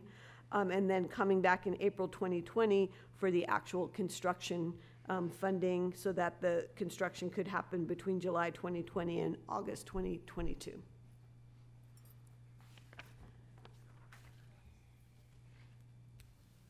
And at this time, we're going to step back and let the West Roxbury team come forward with their update. Excuse me, Mrs. Chair, since these are substantially different conversations, or the drivers behind, would it be possible to engage this conversation first, and then subsequently deal the second one? Well, so we had that conversation a little bit, the superintendent and I, with respect to the presentations tonight, and with the way that the last presentation around Build BPS was broken up, we thought it might be better for us to press on and hold our questions until we get to the end of this presentation, so that we can take everything at that time. And so I would suggest that we do that. But if there's strong desire to get a lot of questions out right now, it looks like there is. So I guess I was wrong once again. We can certainly I just will say that I was speaking for the voice of the team, but we completely understand the desire to ask questions, so we can take a break here and then move on to West Roxbury, and I'll leave to the chair to manage our time. As Mr. O'Neill says many times, the chair is merely the servant of the body. So with that, I do want to take a pause, and we'll open it up to questions. And first of all, before we do open it up to questions, I do want to thank our presenters this evening, especially the presenters from the McCormick, Ms. Schechter, who've been before us many times to testify on the proposals that have been made to date, and Mr. Enriquez, the leader of the McCormick School, for coming out here and tonight and really showing, you know, not only in word but just in presence, that the changes that the district has made with respect to rethinking the way in which we move forward with the McCormick proposal going forward really represents a sea change in the way that we're thinking about how we engage with the school community and the broader community, and thinking about how this school lives on in the next phase and iteration in this building or elsewhere. So with that, I do want to open it up. Ms. Oliver Davila, it looks like you have some questions. Yes. Okay. Thank you so much. I am curious. Well, I'm very happy to hear about all the work and some of the changes, because I definitely had a lot of concerns. So I'm curious in terms of I heard a lot of conversation between Central and staff, but I'm more interested in what is the conversation with families, and how have families been feeling, and, you know, with this sort of new plan. I mean, some of it is new, but I get I'm not, so let me just ask that question first, and then I can follow up. Sure. So it's been a difficult couple of weeks. I wouldn't sugarcoat it, I guess. I think the process now in the works is to begin to continue to engage with our community, with our families, about clarity about what's going to happen. I know that it's hard to, when a message goes out, it's hard to change that message. So I know that a letter went out, I want to say maybe like 4 weeks ago, that stayed to families that our school was going to close. So now it's just the work to making sure that, you know, on a daily basis, we continue to communicate with our families that, you know, we're still open, we're still welcoming all of our kids, and want to make sure that that's something that is clear to our community. In terms of how we're continuing to engage our community, as I mentioned before, part of the human-centered design process was we interview over 80 kids from our community, gather that data, including parents and folks from Harvard Point as well, to think about, we have a clear idea of what we think of a school should look like, but we wanted to make sure that our kids get a clear voice in terms of what they want in their school. So as we continue to do this process, just be making sure that we incorporate as many folks as possible in part of that process. Thank you. I just think that that's really important. I think with different school populations, we've seen parents come out at different times, and so I know we didn't have a lot of McCormick parents, and I say that to say that I know that those parents do care, and there are a lot of different reasons why those families weren't here, and so I want to make sure that they actually have a voice, and that, you know, we're not just saying that, you know, just because the staff is in agreement and happy now, and central office, and we've come to some, you know, understanding that the families are okay with it. So I just want to make sure as we move forward, and I'm not saying it's the sole responsibility of the McCormick, because it's not. It's also central office and all of us. So I just want to make sure that we're continuing to listen to those families. My other question was around the planning group. I saw like human capital and some other, but I didn't see OELL on there, and if there's a reason why that they're not part of on one of your slides, you didn't have them listed on here? Page Slide 7. Yeah. 7? So they have been part of the working groups inside the department. They're also represented from the McCormick team, but we are also looking at additions that we just discussed today that will put Priya Tahiliani, the head of OEL, on that active work group. We've been, since we have two simultaneous work groups, we've been dividing and conquering, but I do assure you that all departments are being consulted, particularly around the needs of the learners. And so special ed and OEL play a role in both. I didn't see either SPED or OEL listed on there. And Yeah. we know that was, that's. So, yes. The work group will then be coming back to the Build BPS planning team, and we are regularly consulting with all departments. So we don't necessarily put everyone on each work group, but the work groups are doing the direct outreach. In the case of OEL, we have added them to the McCormick, and we have that representation currently on the West Roxbury group. And my last question is, I know this is future, but and you might not have the answer, but in terms of the design of the building, will it be like a trauma-informed design? Will the youth have some say in the design? We hope. I hope from our perspective. Putting it out there. We are, we care very, our community partner, the Trinity Boston Foundation, has done a lot of work with us on becoming a trauma-informed school. Restorative justice at the center of our beliefs about how to respond to conflict and how to engage as a community. The circle is a big aspect of how we function day to day.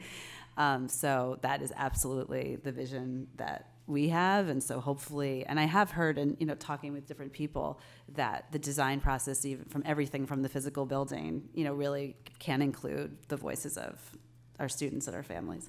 I did want to actually just say one thing about the family point, because it's so important, and I think we have always, it has been a struggle to figure out how to engage families at certain times, right? How do we bring families to our school during the day and in the evening? But one thing that really helped us as a staff recently was just even to think about the fact that, this plan, so our 8th graders will graduate this year, so their families are, okay. And then next year, everything will be the same, right? We're still going to be intact in our location. So the 7th grade families are thinking, okay, I know that next year when my kids will be 8th graders, everything will be intact. So it's really the 6th grade who will be part of the first transition, right? And then after that, we don't have families who. So that just helped us kind of think about, okay, so how do we now really focus with our 6th grade and really kind of think about how to talk to the families more. So that was helpful for us. I don't know if that's. Just want to add one thing, that this elongated time frame that we have gives us the flexibility to really be intentional about how we go about planning collaboratively and ensuring that all voices that are part of this process are able to weigh in ways that make sense. So it's part of the reason why we've created these working groups, so that we actually have the structures in place to ensure that that's happening ongoing. You wanted to say something, Monica? The only thing I'll add is I know in the design process, the architect, part of what they often do is work with the school community on the design, and so we anticipate that would be something that families and students would also participate in. Great, thank you. And I just wanted to say, all the students that came to testify, both the McCormick and West Roxbury, and obviously 2 different circumstances, but I have to say, I was so touched by those students, because I know how hard it is to come and not know how to speak English and speak in front of all these people. I just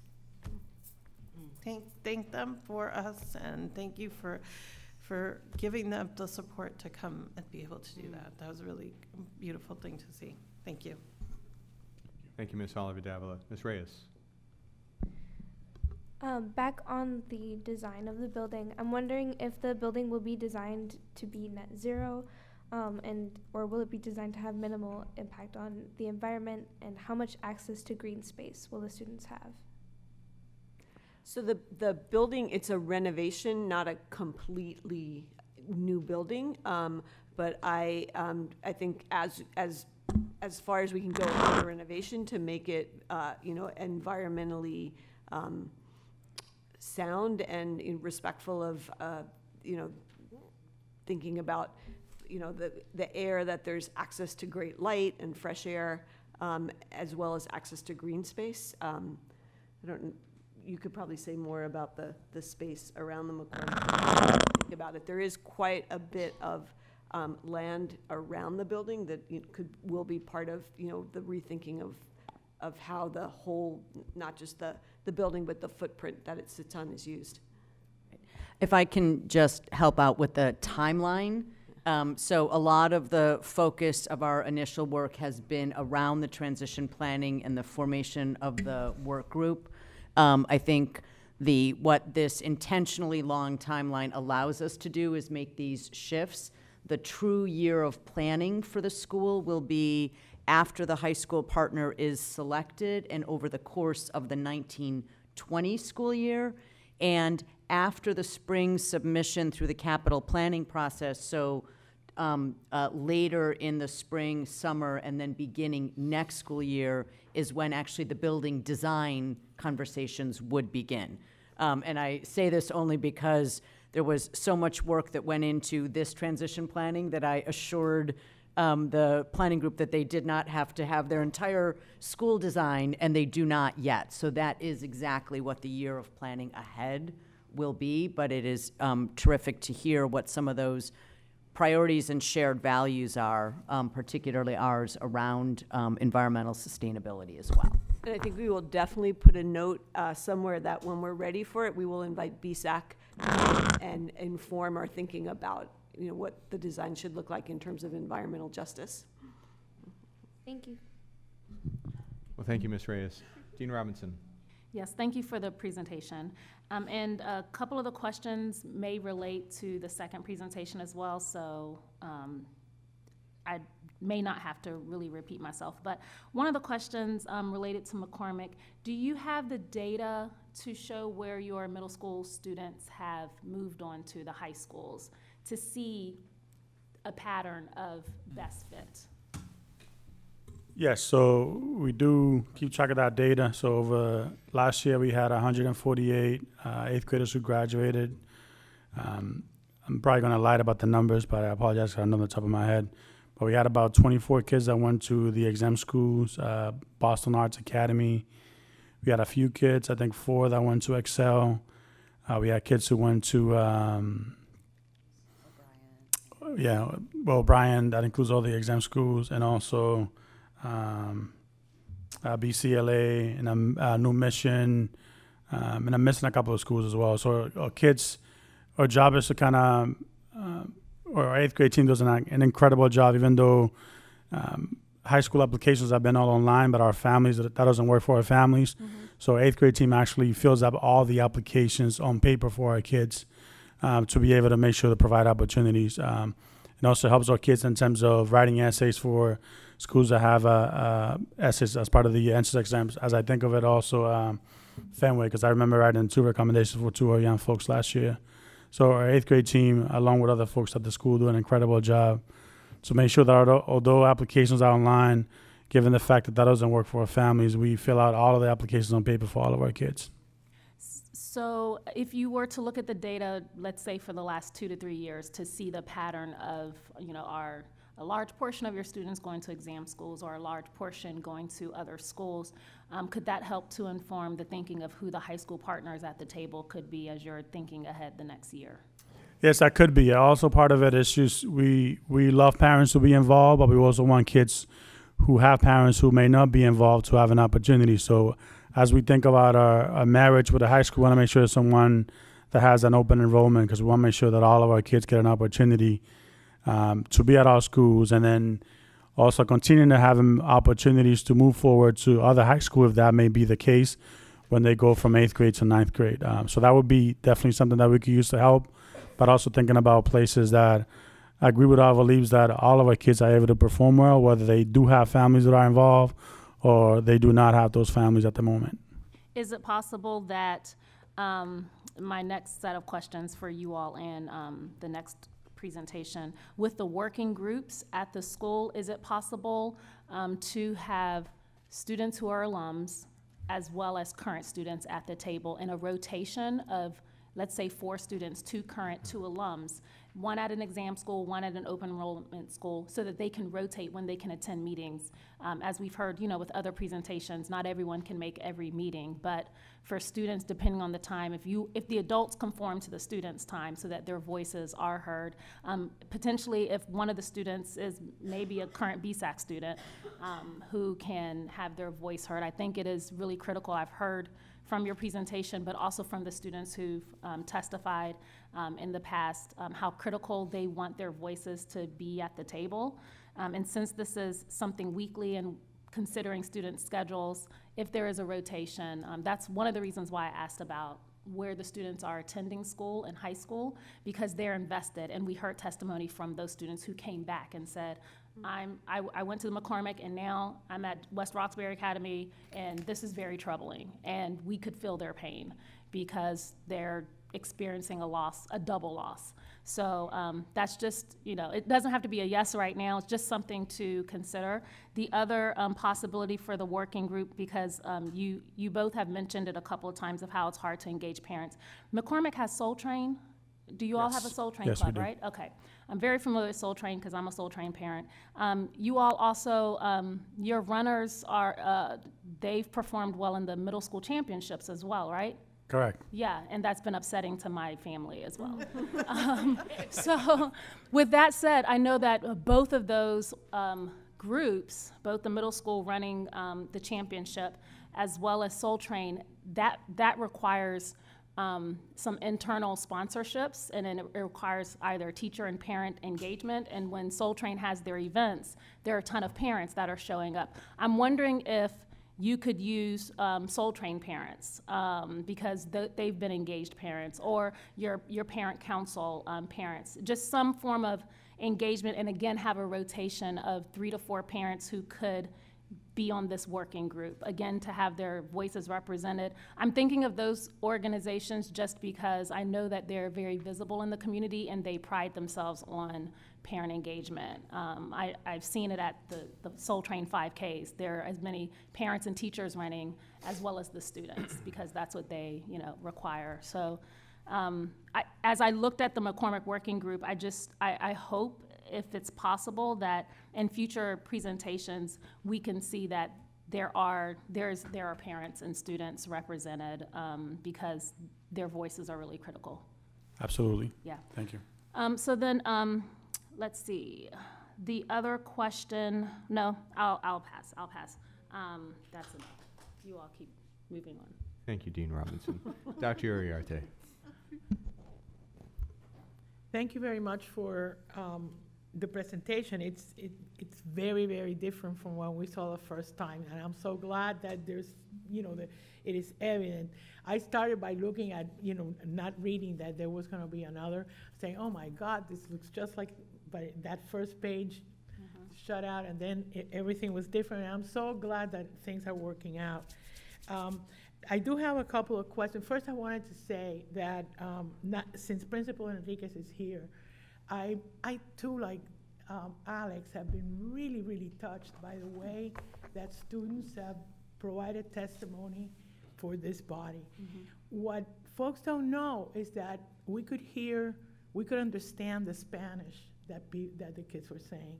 And it was really incredible. The level, these are kids that are incredibly articulate in their own language, above and beyond what I would have expected. We were listening to them, as they speak their own language, and then there was a translation that really takes away a lot of the passion but their love of their school, and the way that the school was really sort of healing a lot of the trauma that these kids have experienced in getting here, and in the work, in the way that they're having to deal with very difficult situations in their lives.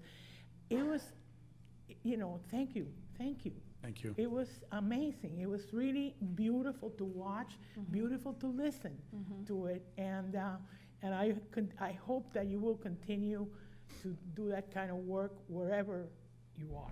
Thank you. So I do have some questions. Number one is, what is the argument for admitting the 6th grade this coming year? Well, if we think about the transition happening in 2 years, if we do not admit sixth graders this year, this means that when the transition happens, we'll only be moving with one grade level.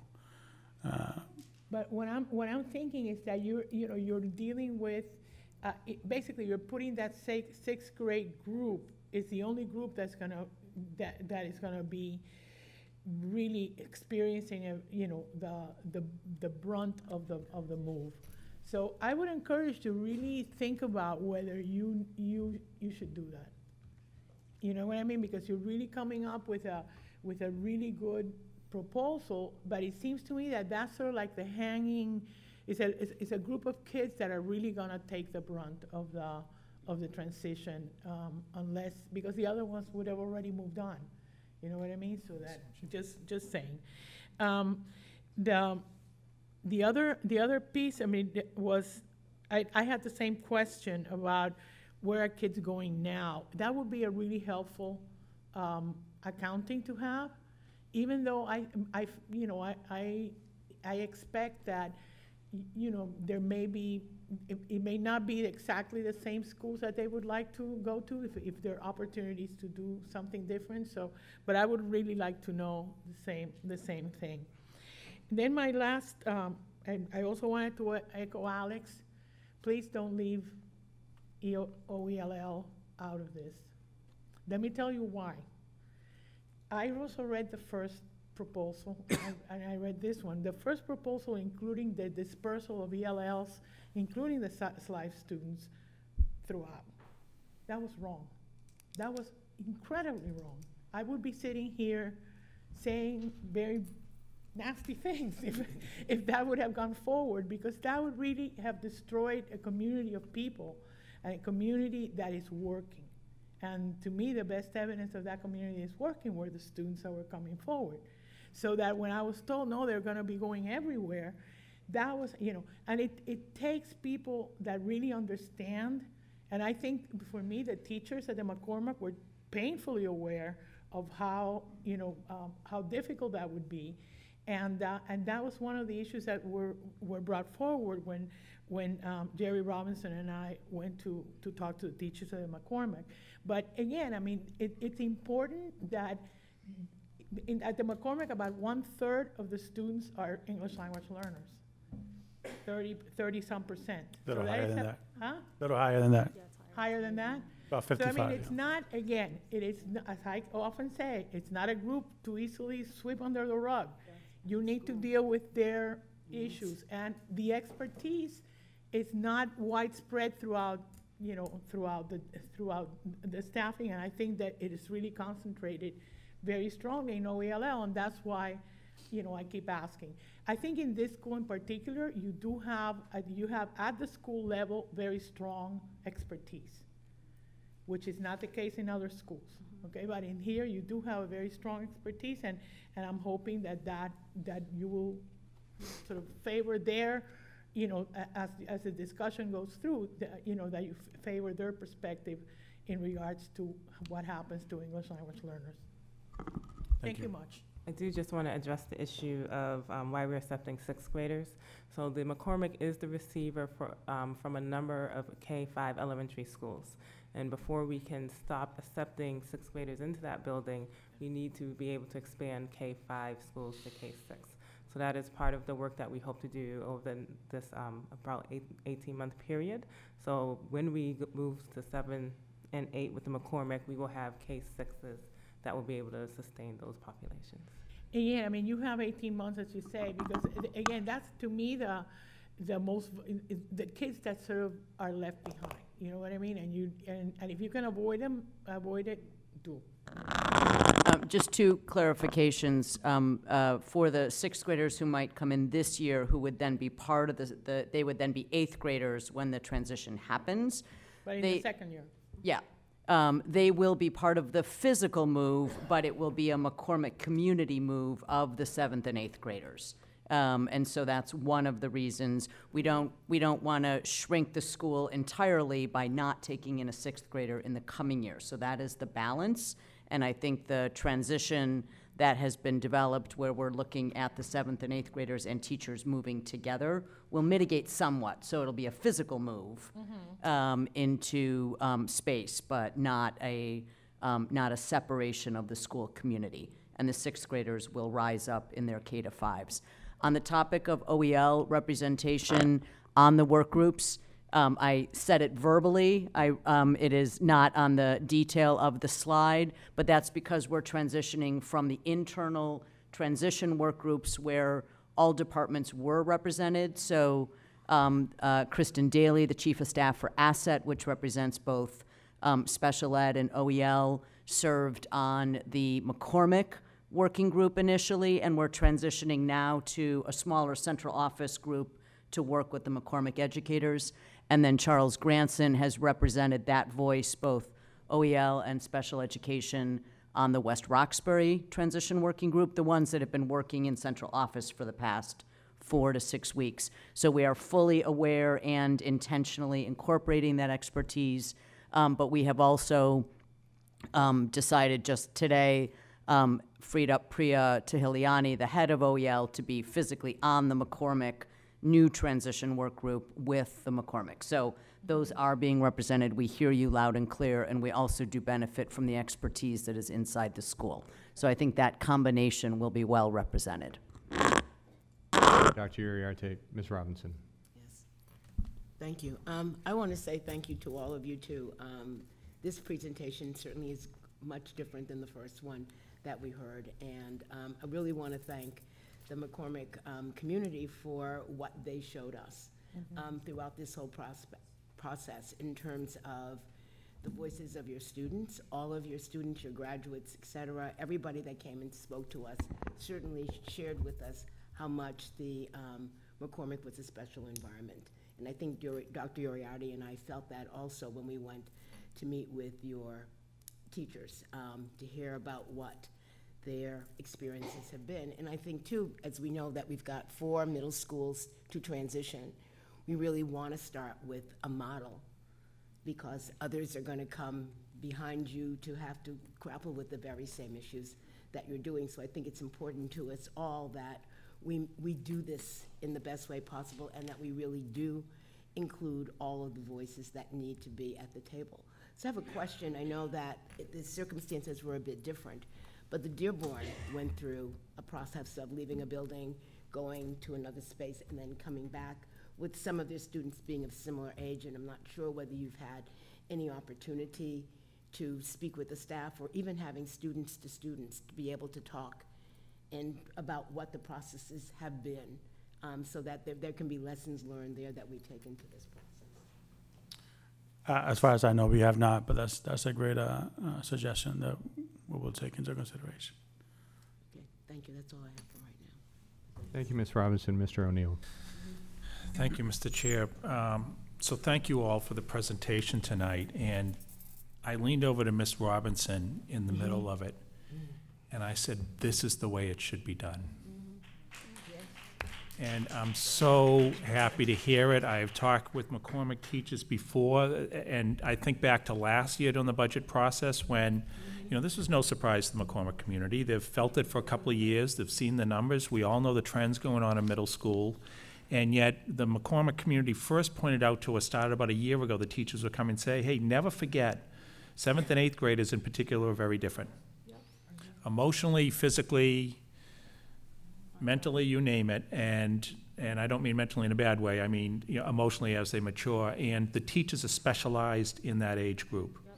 And they were saying, be aware of that. So as much as I talk to every high school leader I've talked to in the city of Boston, and I've talked to every single one of our high school leaders, I've asked them all the same question, and they've all said the same thing. I want to go down to 7th grade. And none say because they want their school to be bigger. They say because I want to get those students earlier. And not have them fall behind, but they're also cognizant of how different it is with 7th and 8th graders. And so doing this right and sitting with the high school and planning it together, I'm so struck by we're finally doing something right in my mind. And the fact that, as Ms. Robinson said, this has to be a model for other schools. So taking our time and doing it right, and yes, building out those other schools that they can go to K-6, so that students have a transition a year later, and making sure that that works. It's also causing me, though, to say, Superintendent, you're raising the bar, because the next presentation is going to be about West Roxbury. And so I know you're working hard, and I don't want to jump ahead because I want to hear the presentation.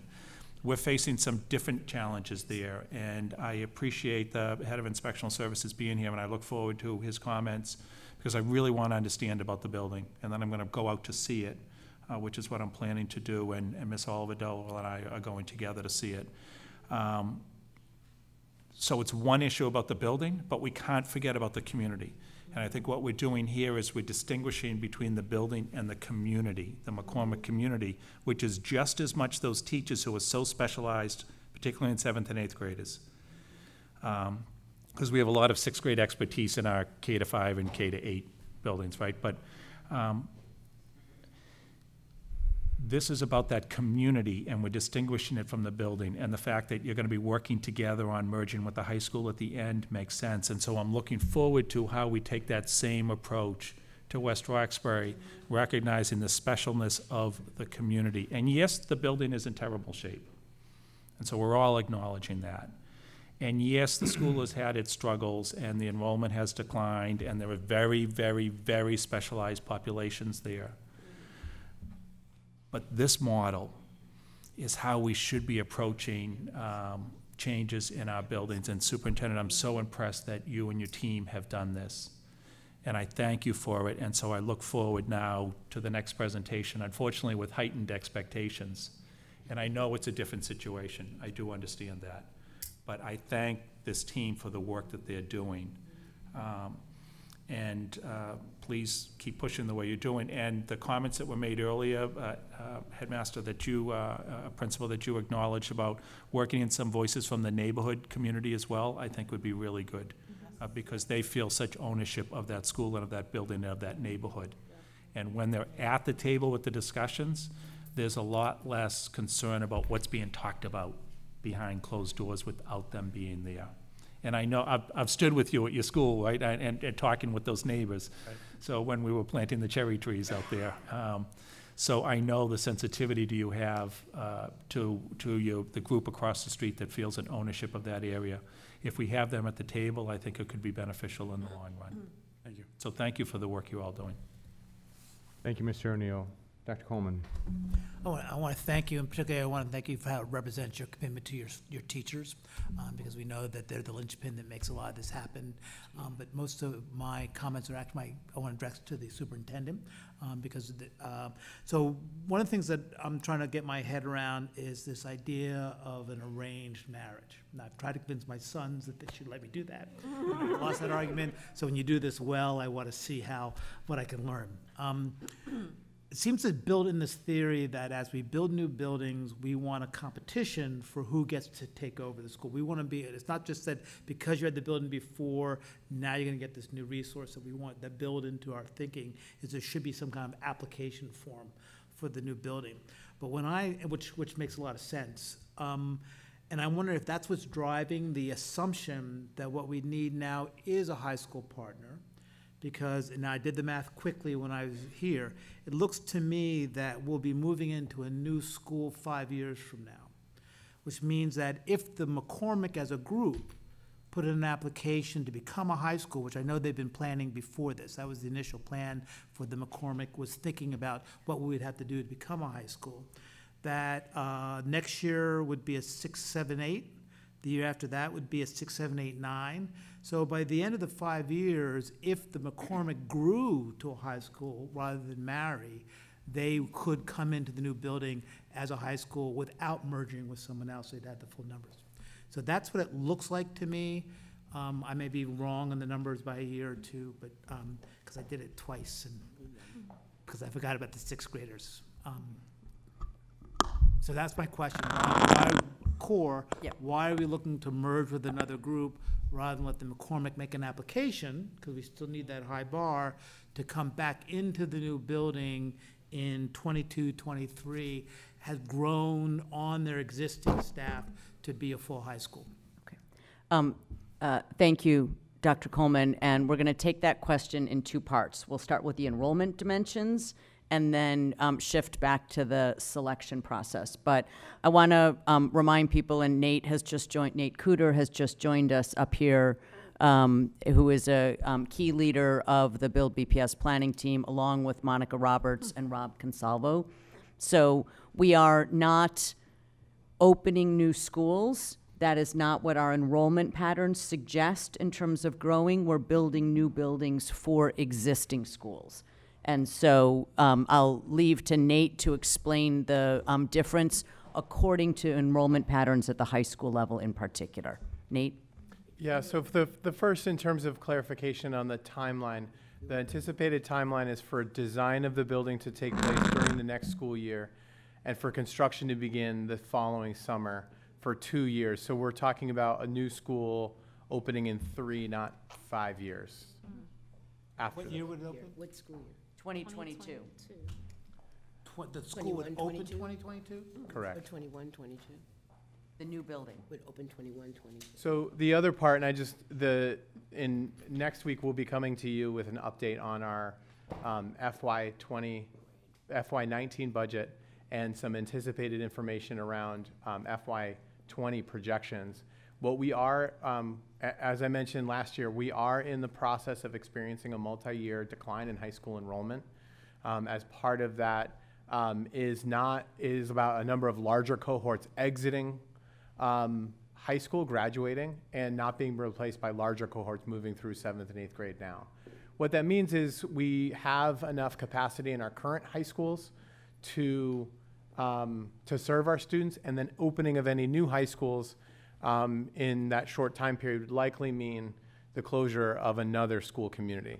So we didn't want to create that sort of situation by allowing a school to grow without being explicit about which school was being taken offline. The other academic reason is one of the things, and I think one of the learnings from hearing about the McCormick School community and the uniqueness around serving middle school students, is we want to build on the successes we already have in our high schools who know our students and have established quality high school programs. And so part of this process is about finding the match for the students and the programs, particularly focused on our special education programs and focused on our English learner programs. So we want to make sure that whatever school is the partner has a strong interest in either growing or has strong experience in working with those programs. So the option of creating and growing a new high school in a period where we were anticipating increased high school enrollment might make sense. But for us as a district, it makes more sense for us to leverage our existing schools. And the final thing I'll just say, and I feel like this answer's gotten a little long, but we have a number of high quality high schools that are well below the state average in terms of size. Boston is a school of a lot of very small school communities that creates a lack of opportunity for a number of students who are all competing for a limited number of seats. So if this is an opportunity for us to grow one of our popular schools and to leverage that high quality program that's already there, expand access and opportunity for students, we need to take that opportunity as well. And if I could just say, thank you, Nate, on the selection process, before we get too tied to terms, I think we want to soften or at least balance the difference between a competition and an arranged marriage. I'm not sure where that lands us in the middle, but we are developing the approach to school selection. It is based on the notion that we have schools that that have great strengths, that are in need of new and better space so they can serve a wider range of learners and, in some cases, a larger number of learners, but that they, in some cases, will need to step up to a commitment to serve different kinds of programs and take on bigger challenges. So it is not a wide open competition. In some cases, again, if it's a K-6, it may be geographically limited to the schools in that neighborhood. In this case, but the general concept, we will continue to massage. The McCormick will be our first opportunity to develop it. We've had a lot of conversations, including with our partners at the Boston Teachers Union, about ways to develop that process so the language feels right. Again, somewhere in between open competition and arranged marriage, neither one of which are quite right. But this notion of selection and the opportunity to raise your hand or not raise your hand against some transparent criteria and expectations, but with technical assistance and support. So it's not, you know, every school fending for itself, but rather an iterative conversation about the best fit. In the case of the McCormick, we're obviously going to be changing that slightly because instead of a high school raising their hand, there is a partner at the table, or instead of a school saying, I'll design the whole 7 to 12, there's already a partner at the table, so the selection will be about finding that high school partner. So we will continue to work on that. That is part of what we'll bring back to you as a prototype in the spring when this team has had more time to begin to flesh out even the plan to plan, if you will, because then the active school design planning will happen over the coming school year. Thank you. Well, thank you, Dean Coleman, Dr. Coleman, excuse me. So Actually, you can use either officially. Understood. I like to be consistent. So thank you for your presentation. I want to stay brief because I know that we still have a second half of this presentation to move on to, as well as a number of other reports this evening. But before we do move on to the West Roxbury presentation, Ms. Driscoll, I want to go back to an item that you touched upon briefly, which is the need for a number of the K-5s and K-8s in the area of the McCormick that will be consulted with about the option to move to a K-6 model as part of the revisioning of how the McCormick and a high school partner will look. So is there a, what does the conversation look like with those groups, if at all, to date? And what does the schedule look like for holding those conversations in the coming months and years? So far, the conversation was just an initial heads up when we shared the first proposal, that the proposal would include this idea of the feeder schools having the option to become K-6. There have been conversations percolating, not just in this community, but all across the city, as you probably are aware. In many of our K-5s, they've been thinking about this K-6. And so the plan is now, you know, once we've gotten this sort of larger piece on a track to move forward, to go out to those schools. I would imagine initially bringing, you know, all of the school leaders and, you know, possibly some teacher representatives and some parent representatives, maybe through the site councils, together for an initial conversation, and then, you know, giving each school's community some time to think about, you know, where they want to land, and then working with them to be sure that we both meet the needs we have across the district. Obviously, if every school says, no, we're good, we want to stay K-5, you know, that won't really work for this scenario, but, you know, we're pretty confident that there's a lot of appetite for K-6, so that we'll be able to successfully, you know, create a capacity to serve all the sixth graders without having a sixth grade at the McCormick. And so the timeline relative to the K-5s around the McCormick area will be early 2019 that we will engage in those conversations. But since October 17th and today, in addition to the detailed planning that we've been doing relative to the McCormick and West Roxbury transitions, we have also been doing citywide community forums, including in South Boston. We have another one coming, and many neighborhoods, Roslindale, which is another place further down the road that will have the opportunity to do a similar K-5 to 6 grow up.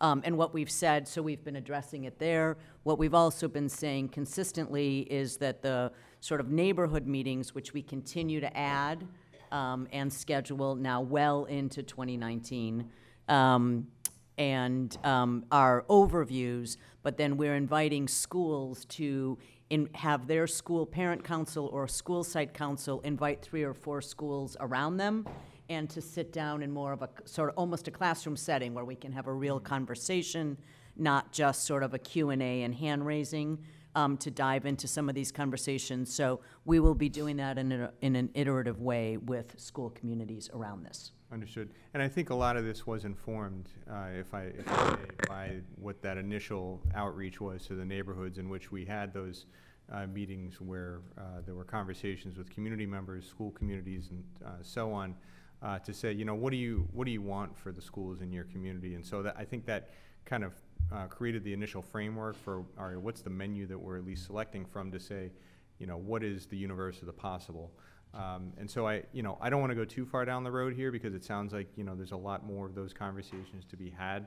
But I think it's certainly helpful for people to hear as we continue to go through this process and we continue to provide updates on the Build BPS process, that these conversations are forthcoming, that there will be a structured process for considering how schools want to evolve as part of this process, and if they don't want to evolve, that's okay too, that we'll be able to figure out what the alternatives would be, because that all feeds into how we think of this system as a whole with an eye towards trying to create or stay loyal to those principles of reduced transitions, greater access to high quality programs across more neighborhoods, and so on and so forth.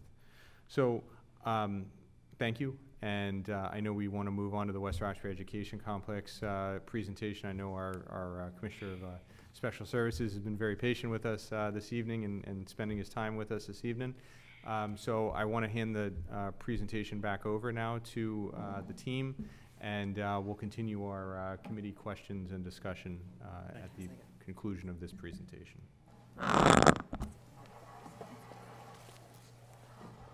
Thank you to our McCormick presenters. And while the next team comes up to talk about West Roxbury, I do just want to preface the difference in the proposals and thus the transition planning that we have before us. The middle school transformations and reconfigurations are on a deliberately planful timeline that is what we hope to have be the hallmark of Build BPS going forward. And so the original plan that talked about a reconfiguration of McCormick and laid out one path had exactly the kind of time that it has taken to then shift it to a different approach, which, you know, can be a learning experience for many of the other future transitions, which have even longer timelines, since it's a transparent road ahead around middle school transitions over the course of the coming 10 years.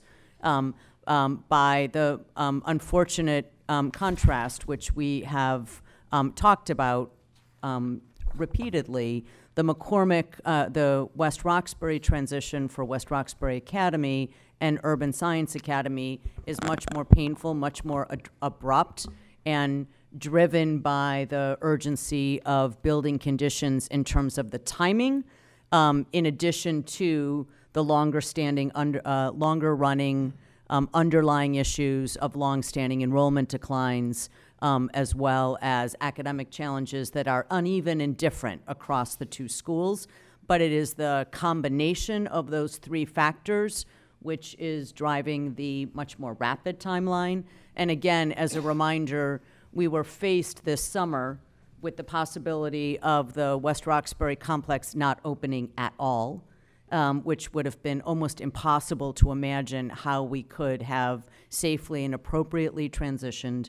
And so doing the emergency repairs to keep the building open this year was designed to give us time for at least a planful transition, even though it still feels abrupt, challenging, and difficult to all the members of the community. We absolutely acknowledge it. We also acknowledge that this is the habit and the pattern that we want not to happen in Boston going forward, but it doesn't change the challenge we're faced with in this moment. So somewhat different from the McCormick transition, in the West Roxbury transition, in response to the feedback that we have heard from the community, we cannot change the overall recommendation of closing the complex and the schools, but we have focused the incorporating feedback around the nature of those transitions and how we can mitigate the transitions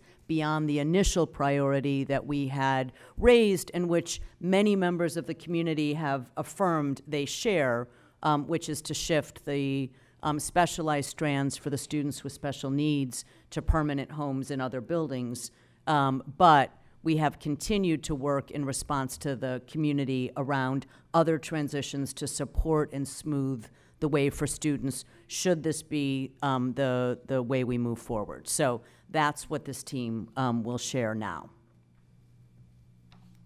Thank you, Superintendent. And I think you articulated it very well, but I think it's also important to just go through one more time what the West Roxbury Educational Complex original Build BPS proposal for review was. First, the Boston Public Schools recommends closing the West Roxbury Educational Complex facility at the end of June 2019. Urban Science Academy and West Roxbury Academy would close with the facility, and highly specialized programs would be moved intact to different schools. The timeline and urgency of the proposed closure is driven by the building condition. And the recommendation for USA and West Roxbury Academy closures was also made with consideration of the longstanding enrollment declines and academic challenges at both schools. And I want to take a minute to focus on number 2 for a moment.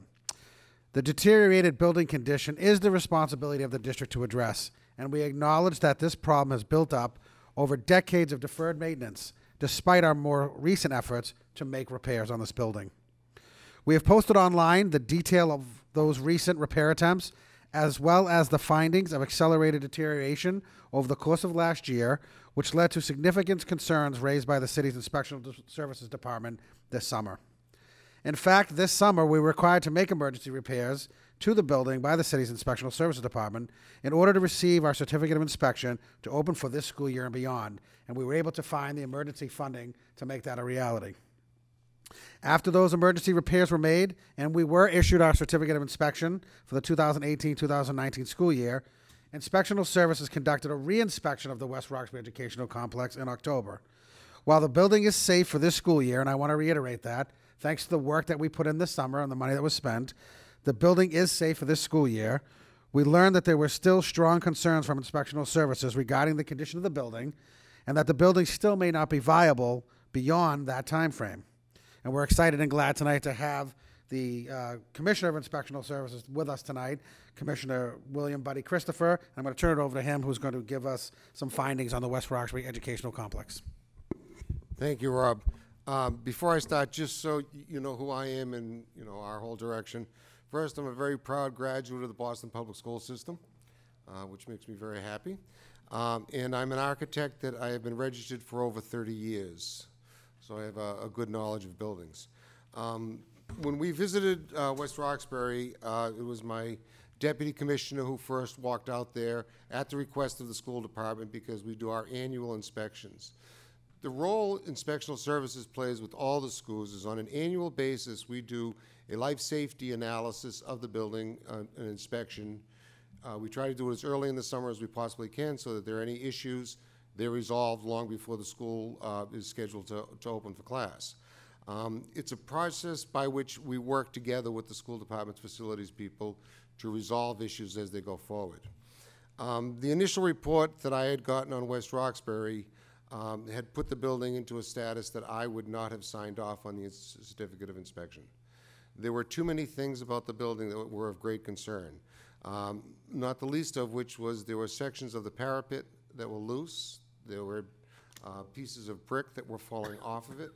This put the building into a status that I would not allow students or any person to go into, and this is the same way I would treat any building across the entire city. The school department, again, working with my team, worked very quickly to achieve a number of tasks that we had set out for them. Each of these tasks were affirmed by structural engineers, mechanical engineers, and electrical engineers to say that they had reached the minimal standard that would allow us to proceed with issuing the certificate of inspection. On our follow-up inspection in October, it was more in depth, and we had a series of questions, a number of things that really were issues to us. The water migration into this building, it's not just a roof leaking, it's water working its way through the masonry, it's water working its way through the windows. We have the certifications to say everything is running properly now, but I have put the school on notice that if we're going to discuss a certificate of inspection for next year, all of the systems within the school are going to have to be recertified. Because I get very concerned with fire alarm systems, I get concerned with electrical systems. The sprinkler system that's in the building right now is showing signs of serious fatigue. There were leaks from the primary fire pump, sprinkler pump. It's together, it's working, we're monitoring it, they're monitoring it. But these are issues that I want certified because we're not going to continue to do this Band-Aid approach to fixing the building. When the school department and I sat down and discussed where we were going with the building, I wholeheartedly support the idea of closing this building. What I don't like to see is vast amounts of money put into a school or a building that is going to be repaired, but it's still going to be an old building that's going to need constant repair. So from where I sit, I think the school department has made a very solid decision. I think it's in the interest of our students, in the interest of our city, that we make other choices rather than reusing this building.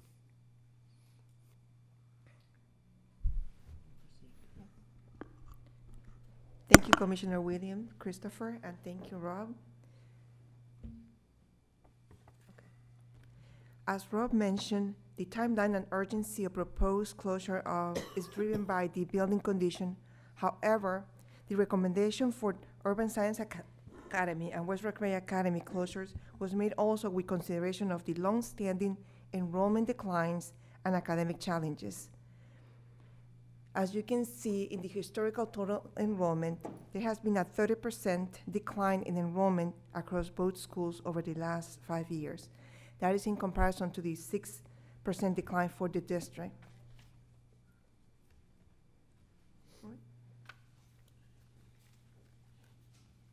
The other challenge that they face is the academic challenges on graduation rates and the percentiles by DESE during the accountability levels. The graduation rates, according to the most recent DESE data, Urban Science Academy and West Roxbury Academy have among the lowest fourth-year graduation rates in BPS at just 61.7% and 63.7% respectively. They are lower than the graduation rate for the district, which is at 73% overall. Based on the percentiles, as you can see at West Roxbury Academy, it has been one of the lowest percentiles in the state. Urban Science Academy had an improvement in 2018, but as you can see, for 3 consecutive years, was also one of the lowest schools with the low percentile. With this information, and also going back to the enrollment, we have noticed that family preference for this complex has been decreased. In 2014-15, the choice for students was 89 students deciding to go to the complex. And the school year 18-19, we have only 28 students selecting to go to the West Roxbury complex. With this information, it is the recommendation of all three, the building condition, coupled with enrollment declines and struggling with the performance, that lead us to continue propose the recommendation of the closure of this building and the schools.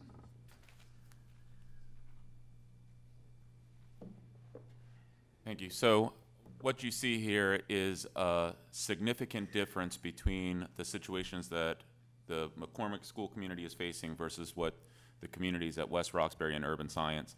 I do want to take an opportunity to build on the comments that were made by the committee about our young people at the McCormick, and to say, as the academic superintendent that supports the West Roxbury and Urban Science communities, I've been equally inspired and impressed by the outpouring of the voices of our youth at the West Roxbury and Urban Science schools.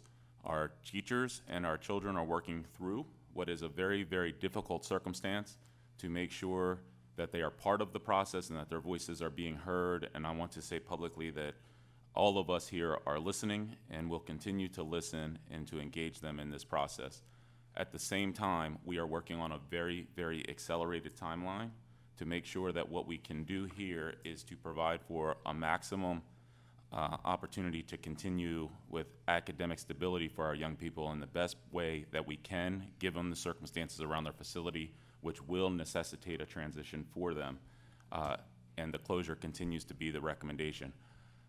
At the same time, you see that we do believe, with the space constraints that are currently in existence across the district, but also available across the district, that we can, with confidence, highly prioritize our highly specialized program strands for our special education students to move them intact to permanent locations across the district.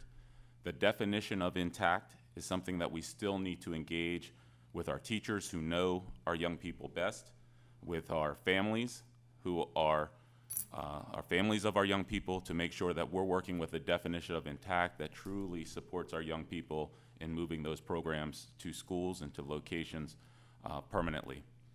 Number 3 in front of you, you see, is the update that you've heard briefly about throughout this evening. This is an update to the proposal to say that through additional analysis of opportunities throughout the district, while we don't feel that we have availability to move adequately all of our students, we do have confidence that we will have the ability to move our rising senior classes. Now, you will notice with this update that there is not a specific location identified. We do have to work responsibly because there will be a cascading effect no matter what recommendation we bring to you for a specific location that will impact others that are in these current and utilizing these other current facilities. We believe, out of respect for those communities and being responsible to the city as a whole, that we need to engage further conversations with those communities that could potentially be impacted by our seniors advancing over to another location to continue and complete their high school years prior to identifying a specific facility. But we do, at this point, have sufficient confidence that we will be able to bring to you a facility that will be able to support our rising seniors through to graduation as members of urban science and West Roxbury Academy communities for their senior years. These are young people who have completed through their junior year, would be rising to seniors. This was a significant challenge for our young people in terms of moving out to the new schools for their final year up to graduation.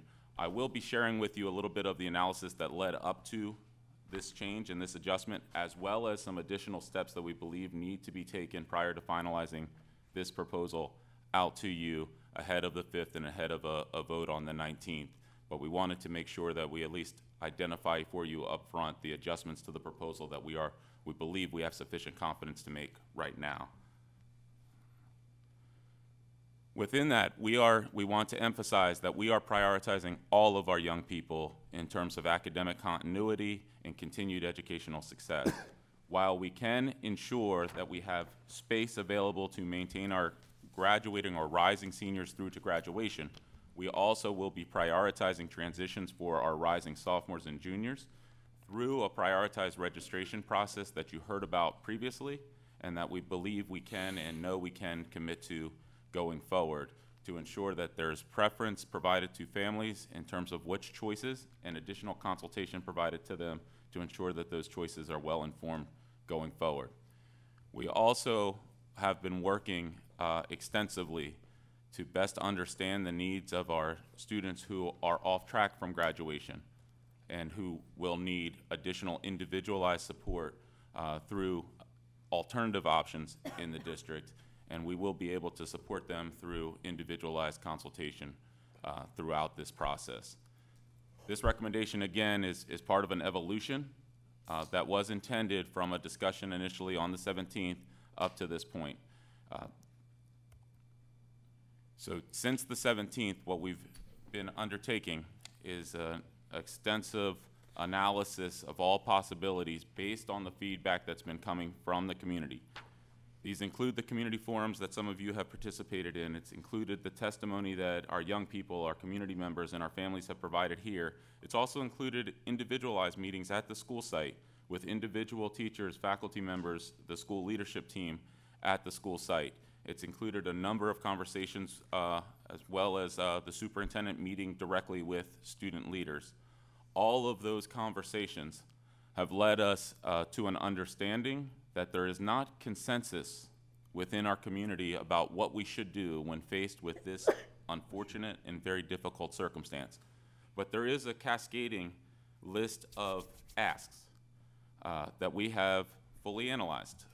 One of those first asks was to understand whether there was a possibility to move all of our students intact as their schools currently exist. One thing to keep in mind, we often talk about the West Roxbury Education Complex as one school. It's important to remember we're actually talking about 2 schools at this site. And while enrollment has been declining, we still are currently talking about over 700 young people. That's a significant number of young people. This is 2 school facilities, 2 school communities that approximate the size of the 1 school community that you heard before. The size of these communities, in addition to the accelerated timeline, creates certain constraints around what we can and cannot do given the constraints across the city. Another thing to keep in mind that we've heard multiple times over within our conversations is the recognition of declining enrollment across the district. That declining enrollment creates available seats. Available seats are not the same thing as available classrooms. And when we move a school community and we're moving a community, we're not just in need of seats, we're in need of classrooms. And the example here that I often give is that I have the great honor of serving 12 high schools across the city. I have seats within those high schools where we can support young people in terms of prioritized registration. However, those seats, if we utilize them for young people, that's taking advantage of a seat that's in a current school. That's not placing them in a new school. In fact, to create a new school, I need twice the number of seats that are currently there because I need the classroom that belongs to the current school, and then I need to create another classroom that would belong to the new school that's going. So co-location of a school versus available seat due to declining enrollment are 2 very different propositions. While related, they are also very different. So those things together, what the impact would be on another school community if we were to take all of those empty seats and create another classroom, creates a significant impact back to another school community has to be considered. The amount of space just overall that's required because we have 2 school communities also has to be considered. And so that is the analysis that we've undertaken, and those are what led to the initial conclusion. All right. So what that brings us to is after we've conducted that analysis, we have updated the proposal is we've got now a significant opportunity to engage our community further in some additional partnering and dialogue. So what we plan to do and what we hope to do is to hold additional school community meetings to share updates, including the opportunity to relocate the rising senior classes, which is new, as well as the specialized programs, which is not new, but something we can maintain to alternate locations.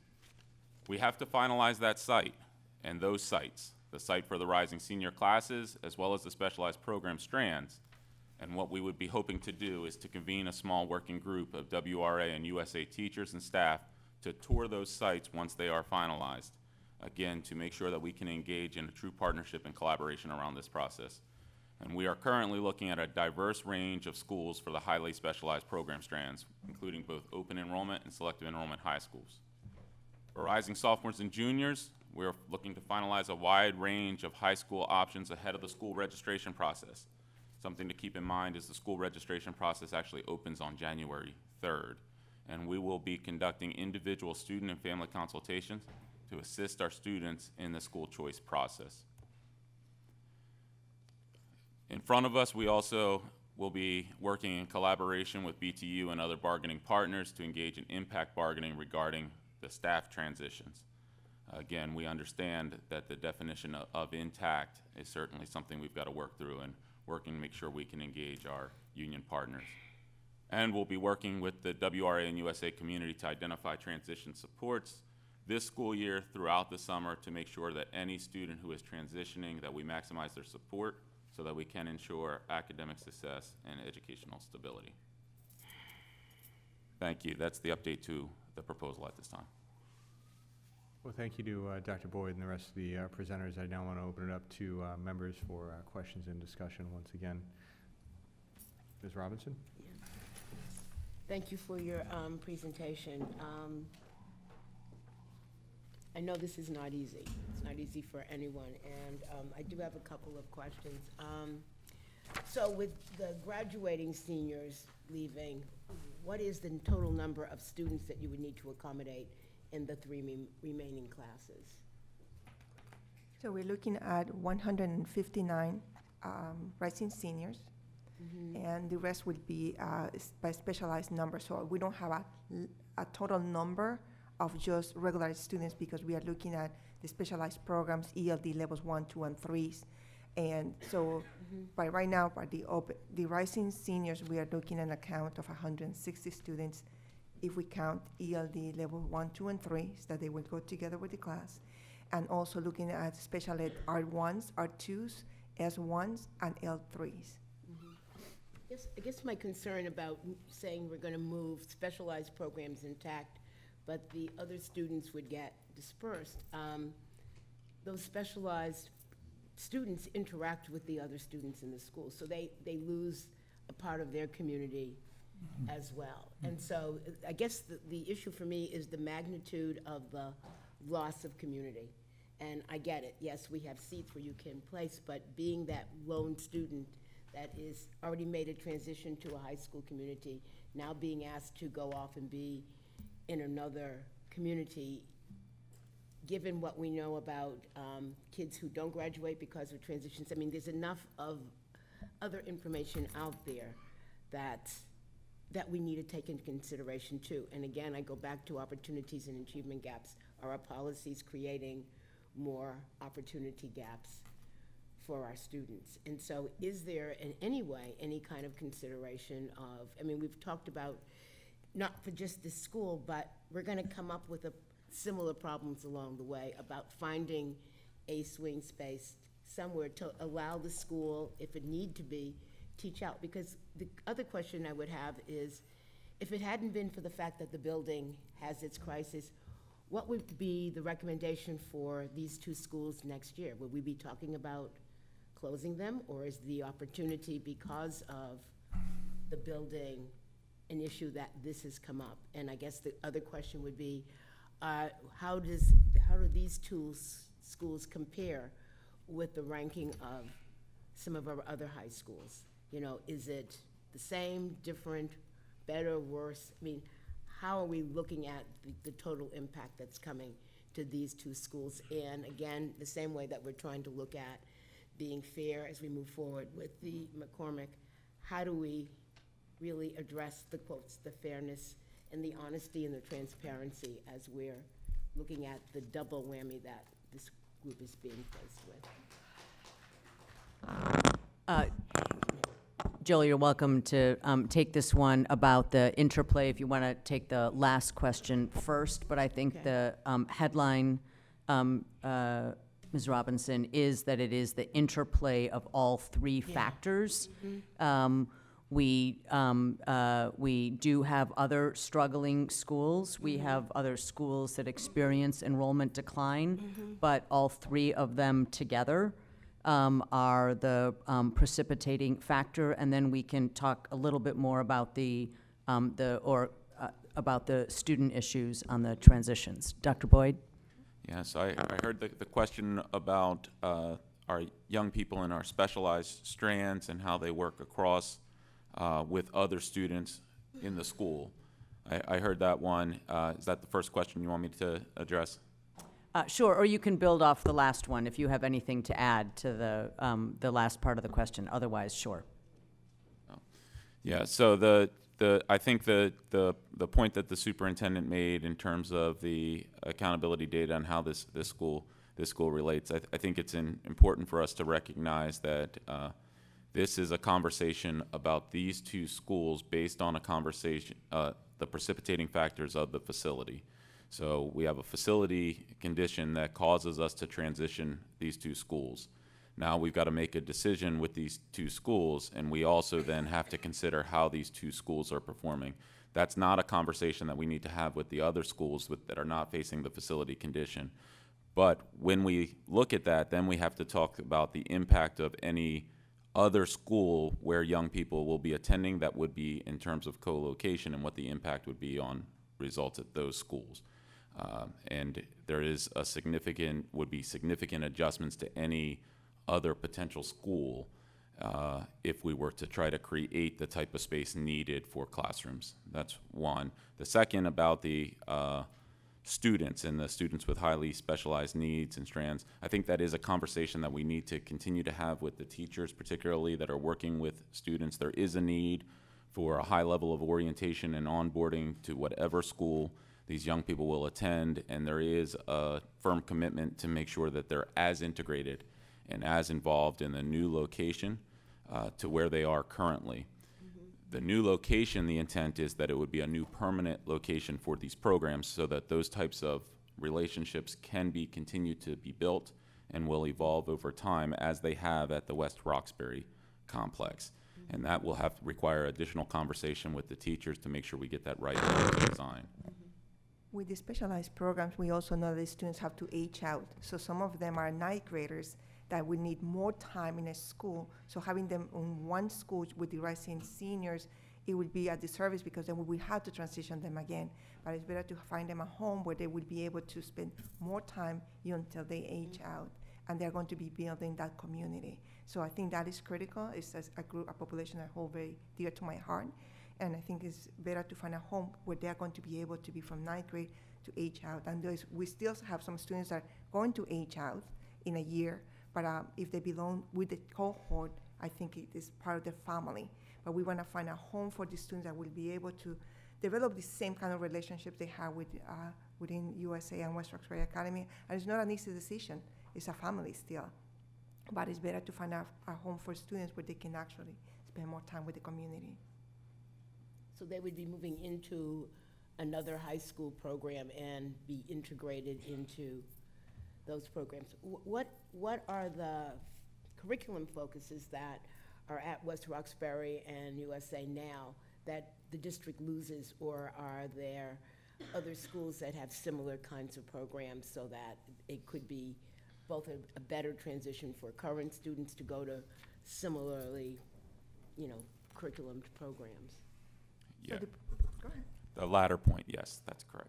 The similar programs, we'd be working to make sure that we can minimize the amount of disruption by looking at schools that have similar type programming, one, or certainly that we can build out and develop those types of programs in a similar way. So the curriculum options, if we're talking about beyond special education, or if we're talking about just within special education, are different. Just general education. I mean, I guess the question is, the students in the specialized populations, if they're integrated with the students in these two programs, and they go to another high school, are the program focuses different? In addition to becoming part of a new community, are you not going to have similar kinds of classes that you had in your old school, because that's not the focus of this new school? I'm just trying to understand. You just can't pick up bodies and plunk them down without there having been repercussions, and how are we trying to minimize those, particularly for specialized education, but also for the other students who are going to now have to find. So for the other students, these two schools are the only ones that run a program between humanities and ELA, and they combine that. So when we look at the rising seniors, we saw the challenge that putting them in another regular school might face some challenges about if those schools don't offer humanities, how that is counted into the curriculum. The West Roxbury has also CTE programs. So Michelle Silveria has been included in these conversations to see how can the students that are engaged in CTE can continue in programs like the city, so they don't lose that trajectory. The number of students is very low, which is not good, but in a way, it also supports that students can go into schools that has CTEs, so they can continue with their credentials. Most of the students engaged in CTE for the third year are now seniors. The other programs that they have is 4 years of science for USA. It's something that in other schools is 3 years of science. So in a way, the students will be more advanced. At this moment, both schools have different graduation requirements. So we have been doing transcript reviews, having conversations with the guidance counselors. How do we align the graduation requirements for Boston, like Boston Public Schools? and also looking at the transcripts where there are some discrepancies, trying to make sure that we align them and put the students in the best position possible when they transition to schools. I'm sorry, going to details, but some courses are giving students only 0.25 credit, which other schools have a full year. So in order to make sure that the students are going to be in best positions, superintendent has made the commitment that we will look at what is the need of for the school. Do we have to have another physical education teacher? Do we need somebody else who need, like art? So the students can, when they transition, they will have full credit instead of 0.25, 0.5, 0.3 credit. So that is the work that is happening right now for the overage students that they serve, and they are very far away from graduating. We are going to have different conversations when the vote goes about what are the plans. And we are looking at how they attain more credits right now. So closing or not closing the school is our commitment to make sure that every single student is going to be on track to graduate whenever, for the year of expected graduation. But it's a lot of conversations we're having about the different policies that they have, internal policies about graduation requirements and how students attain credits. Superintendent, I guess this is a question more to you in terms of our high schools and how they are aligned in terms of their curriculum and the whole credit issue and the confusion that if I can't be in high school A and easily transition to high school B with different curriculum, different requirements, and all these things, and the burden gets placed back on a 15-year-old who feels like I go to school, I should be able to take my credits and be fine. I shouldn't have to be wrangling all of this. What are we doing in this process to? And I'll just say broadly that this is a long-standing pattern and problem that has built up over more than a decade. You all would know it just as I would from a different perspective than the one that I now have. It is clearly a part of major work that BPS needs to do around its broader high school issues. In a very clear and specific way, while we have all known this exercise has brought it viscerally to the fore for all of us in a way that we are able to share clearly with all high school headmasters, because one of the things we haven't hit on as much is that we have been, as a part of this transition planning, in active conversation with all of our high school partners, all of our high school headmasters, and I want to stress both our open enrollment and our selective enrollment high schools. We are actively engaging in conversations that may feel challenging at times around the fact that this is a district-wide emergency. It was a long-standing, many-year district-wide failure. All of our schools, we hope and expect, will step up in different ways to support our students, but it is clear that the differing graduation requirements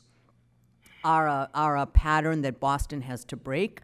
I think Mass Core alignment is an opportunity to do that, and I think that needs to be high on the agenda for this school committee to stay focused on that work. And again, that will be several years of work to begin to move that forward. There will be policy conversations with schools that have different approaches, but this is a huge challenge. It is one of the reasons that the transcript review that Dr. Noriega Murphy is talking about is so very important and is part of the deep work that she has been leading, as well as the decision and recommendation that indeed the best path forward for the rising seniors, who would be the hardest to retrofit into any other school or to change their experience. They have been on a path that they chose, and so to support that through their high school graduation is the best way forward. I don't want to overly detract from those comments, which I think were very helpful in response to your question, Ms. Robinson, but I do want to just stick a pin in one item you mentioned, which is the thought that there are active conversations going on with both open enrollment and selective enrollment high schools right now about where these students are going to go.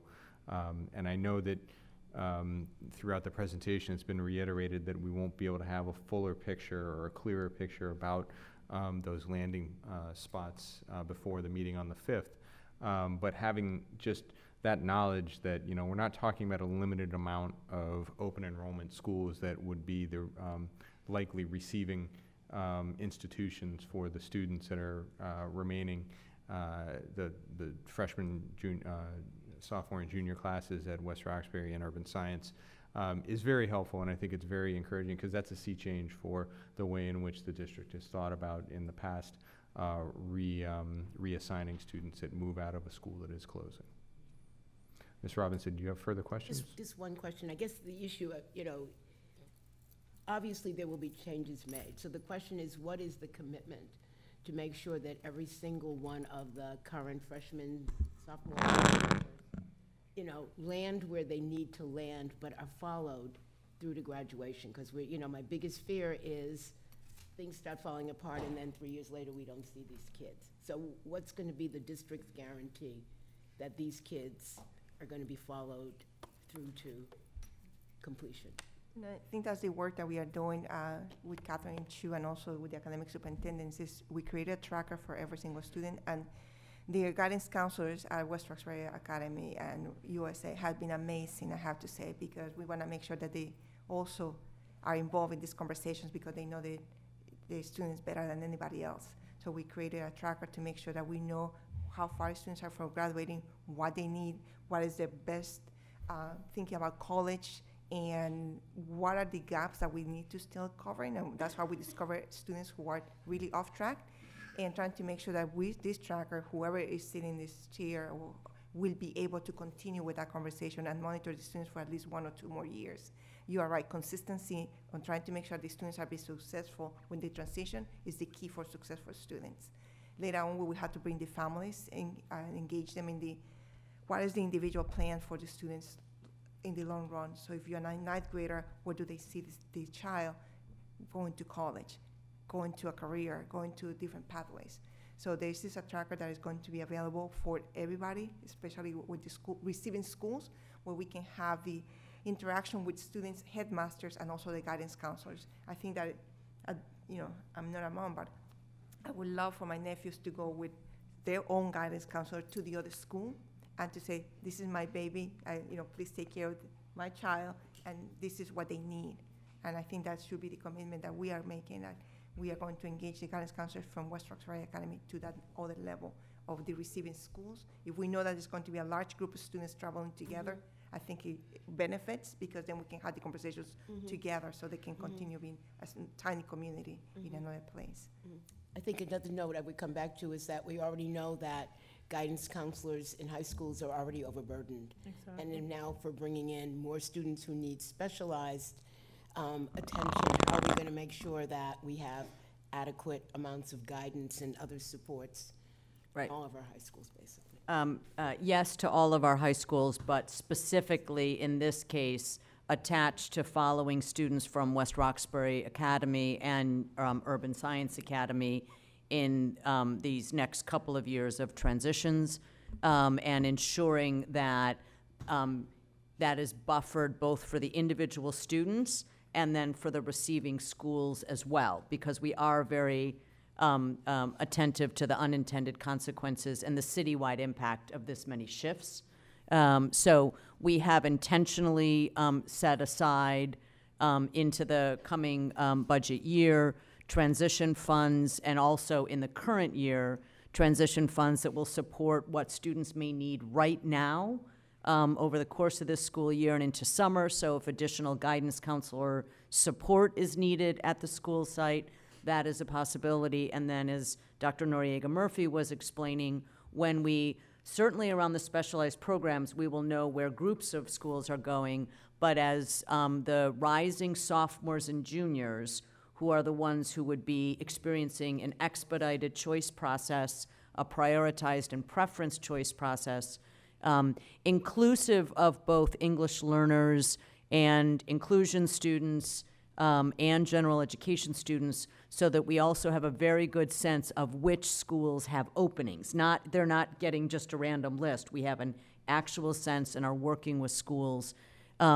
once we have a sense of where they are landing, then we will be able to determine how some of those transition funds support extra support. We've heard suggestions already from both students and teachers about support groups over the summer, about welcome support groups, about additional restorative justice or social workers. So those will be conversations that will be informed by students, families, teachers from both schools, but also teachers and school leaders in the receiving schools. But we have made provisions for those resources. Thank you, Ms. Robinson. Before we move on to further questions, I just want to do a time check for folks, both on the committee as well as in the presentation. It's about 9:20, and we're nearing the 2-hour mark on this presentation, and we have 3 more reports for this evening. So I certainly want to make sure that we have ample time for everyone to ask their questions, but I ask to keep the questions and the responses brief so that we can continue on with the urgent work before us this evening. Dr. Uriarte. Okay, thanks a lot for this. I mean, I think we're all very concerned about what's going on in the West Roxbury Educational Complex. My first set of questions about the building. I happen to go by that building. I live in Jamaica Plain, very close. So information, how old is the building? What are you finding that is making it such an urgent issue for students not to be present? Is the building condemned, or are you planning to condemn the building? Again, I tell you, I mean, I taught for 35 years at UMass Boston, so I know what it's like to have a new building that's falling apart. So again, and this does not seem to me to be an old building. It's a relatively young building that is falling apart. So can you tell us a little bit more? It was built in 1976. And as Rob had said earlier, the majority of the problems are from deferred maintenance. The building is not condemned. The certifications that we receive from the professional, the engineers, as well as my own staff, have determined that the building is safe to be used and operate right now. My biggest concern is that it's in a very deteriorated state. And without major insurgence of upgrading systems at great expense and great time, I'm concerned that it will not pass for a certificate of inspection for next year. But there is no student in danger in that school. I would not allow that. Okay, but I would just add to that given the scope of the work that has to happen in that building, that's not something that we would be able to complete in a 2-month window of July and August. So the building would have to be vacated in order to undertake the enormous scope of work that has been articulated by the commissioner. Last summer, when we found out we needed to act quickly on major renovations to the parapet, to the brick, to the masonry, to other things in order to get the certificate of inspection, the team was able to mobilize very quickly and in a less than 2-month span, amazingly. And I want to give kudos to the facilities team and the operations team for getting that work done to meet the request of the Commissioner of Inspectional Services. It took that time frame and to try to find that allocation of funding to make that happen. That involves permitting, that involves emergency waivers on bidding, all of the things that have to happen. So to undertake the giant scope of work, to operate under the current bidding laws, and to make sure there is absolutely, the short answer is no way we'd be able to do that in the 2-month window available between July and August. If I may, Dr. Uriarte, I'll try to expand on that. And as the chair mentioned, I know we're getting late in the hour, so I'll try to be brief. But the nature of the repairs that are necessary, and we've had, myself in particular, lengthy conversations with Commissioner Christopher for several months now. The nature of the repairs, specifically the need for a full replacement of the roof, the windows, large portions of the masonry, and the HVAC system in the building. The estimated cost for those factors alone is north of $11 million. The work required to do that level of work would take years, not just months or weeks, unfortunately. And in fact, even if we were able to start some of that work next year, we would have already had to be in design for it, because design for systems of that nature takes quite a long time. Those of you who've heard us talk about our accelerated repair program projects in recent years know that there's typically a 2-year time just for a windows project. let alone that along with many other systems. We obviously were hopeful that the continued Band-Aid approach that we threw at the building this summer would be enough to give us some longer-term life here. But we're very thankful in working with ISD and the fact that Commissioner Christopher and his team can be as upfront with us as they have been in telling us that, you know, there's absolutely no sure thing that you'll have a certificate of inspection next year, and as it stands right now, likely you won't unless you take on those major repairs, which then brings us back to square one again, where we don't have the time to take on those major repairs in hopes of opening the building in August or September of 2019. Okay. Is your plan to level the building and construct in that same area? Yes, and one thing I would note is, although the building is one of the newer buildings, so to speak, newer, from the many buildings that were erected in the 60s and 70s, if you ask many of the folks from ISD or from the BPS facilities team, some of those are the ones that are in the worst shape in the school district. And in fact, the contractor of that building was brought back just within a couple years of building the site, all ready to repair some major issues that were deteriorating, and that's 40 years ago. So it's not just the roof, the windows, the masonry, the HVAC. There are other systems within there that are nowhere near where we want them to be and not, in my mind, acceptable for students in the system, and I've got 4 of them. So yes, we would almost certainly tear down the building and then rebuild in order to have a new, you know, jewel for the school district, as we have up the street at the Dearborn School that's just recently been rebuilt. Well, again, I mean, I wouldn't, yeah, again, I know that there are other people that have questions about the building. Those were the ones that I had. My next question is about how many students are really left after the rising sophomores and juniors. How many students are we talking about? I do not have that data with me at this moment, so, and I don't want to speculate numbers, but we can get back to you with the specific numbers. I don't have them. Is it half of the 700, 1/3 of the 700? I'm going to look at my summary right now. Nate's got it. Nate? Go ahead.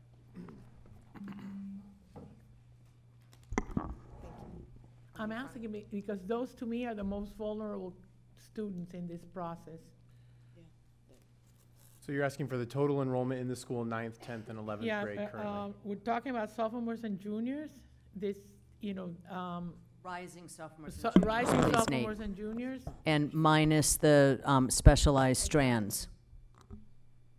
So total between the 2 campuses in 7th, The 2 programs, you're saying. 9th and 10th grade between West Roxbury and Urban Science Academy, there's 131 current 9th and 10th graders in the school that are not part of the special education programming. Okay. The breakdown between the 2, West Roxbury Academy has 59 9th and 10th graders. Urban Science Academy has 72. Okay. So that's a relatively small number compared to the 740, which brings me then to, you know, to the question, if you're going to be moving, I guess my concern runs along the lines of what Jerry was talking about. What is going to be the impact in not only of the transition, but of those schools in where you're going to be placing over 700 students, and what kind of preparation you're going to be doing for that. You know, one of the things, for example, in terms of transitions that we came up with when I think it was either doing the Matahunt or the Rogers, I can't remember now, is that students were promised to go to better schools. Essentially, you know, students were promised that they would go, you know, to a level 1 or a level 2 or level 3 school. So have you considered that? I mean, again, what I would like is some thought from you about how you're going to mitigate the impact on those 130, which are the ones that are most vulnerable, but also the other ones. So, Dr. Uriarte, while we are continuing conversations and with schools about the specialized program placement, which is why we are not coming to you with names of specific schools, although we are actively engaged in those conversations. And again, today is an update. Next week, we'll have a little more specificity. So the things we are seeking to specify is to be able to ideally confirm, if not by the 5th, then between the 5th and the 19th, the location of where the rising seniors would physically go. And then around the specialized program placement, we are in conversation. I will use some proxies here with both open enrollment and selective enrollment schools, with higher performing schools and some of our more struggling schools. I will point out, given Boston's history, that some of our struggling open enrollment schools are actually incredibly experienced and run very high quality specialized strand programs. So if anyone has been at the multi-handicap program that English High runs, and some of our other very strong programs. So we're looking at schools with program experience. We're looking at higher performing schools. So that's for the specialized program placement.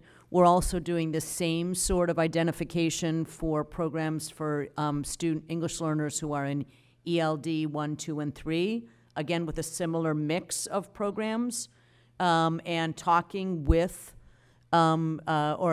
similar mix of schools. And then that brings us to the rising sophomores and juniors, the 131 that Nate was describing.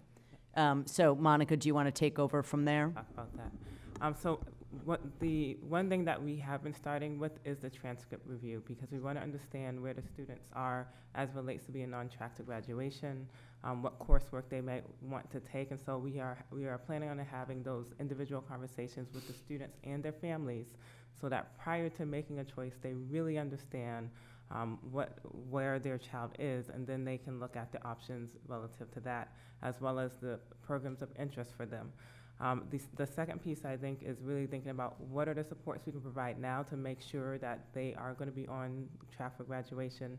And then as they are transitioning to schools, similar to what we did with Mattahunt, we will be providing supports to receiving schools to ensure that they are able to work with, support both the students and the families as they are transitioning into their buildings.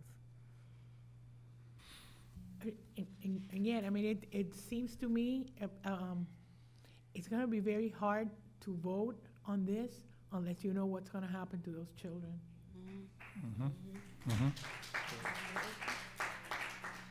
So I don't know. I don't even know if I'm going to be in the room to do it, but it's going to be very hard because that is the cost. Those are the kids that are going to bear the cost of this, of not having done the work on the building for 10 years.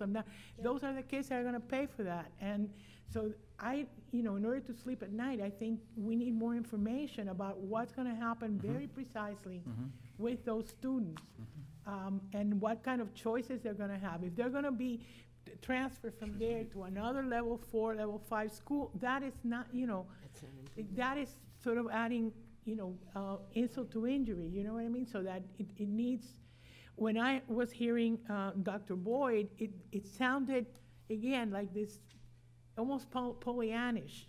You know what I mean? I think you need to be very real, very concrete, very transparent, very, show that you're grappling with the problem, with the issues. And that doesn't happen if it's just everything's going to happen by magic. And it's hard. It's a lot of kids, and, a lot of them very vulnerable kids. And you're asking us to vote in the next couple of weeks on this when we don't even know where those kids are going to be. Thank you, Dr. Uriarte.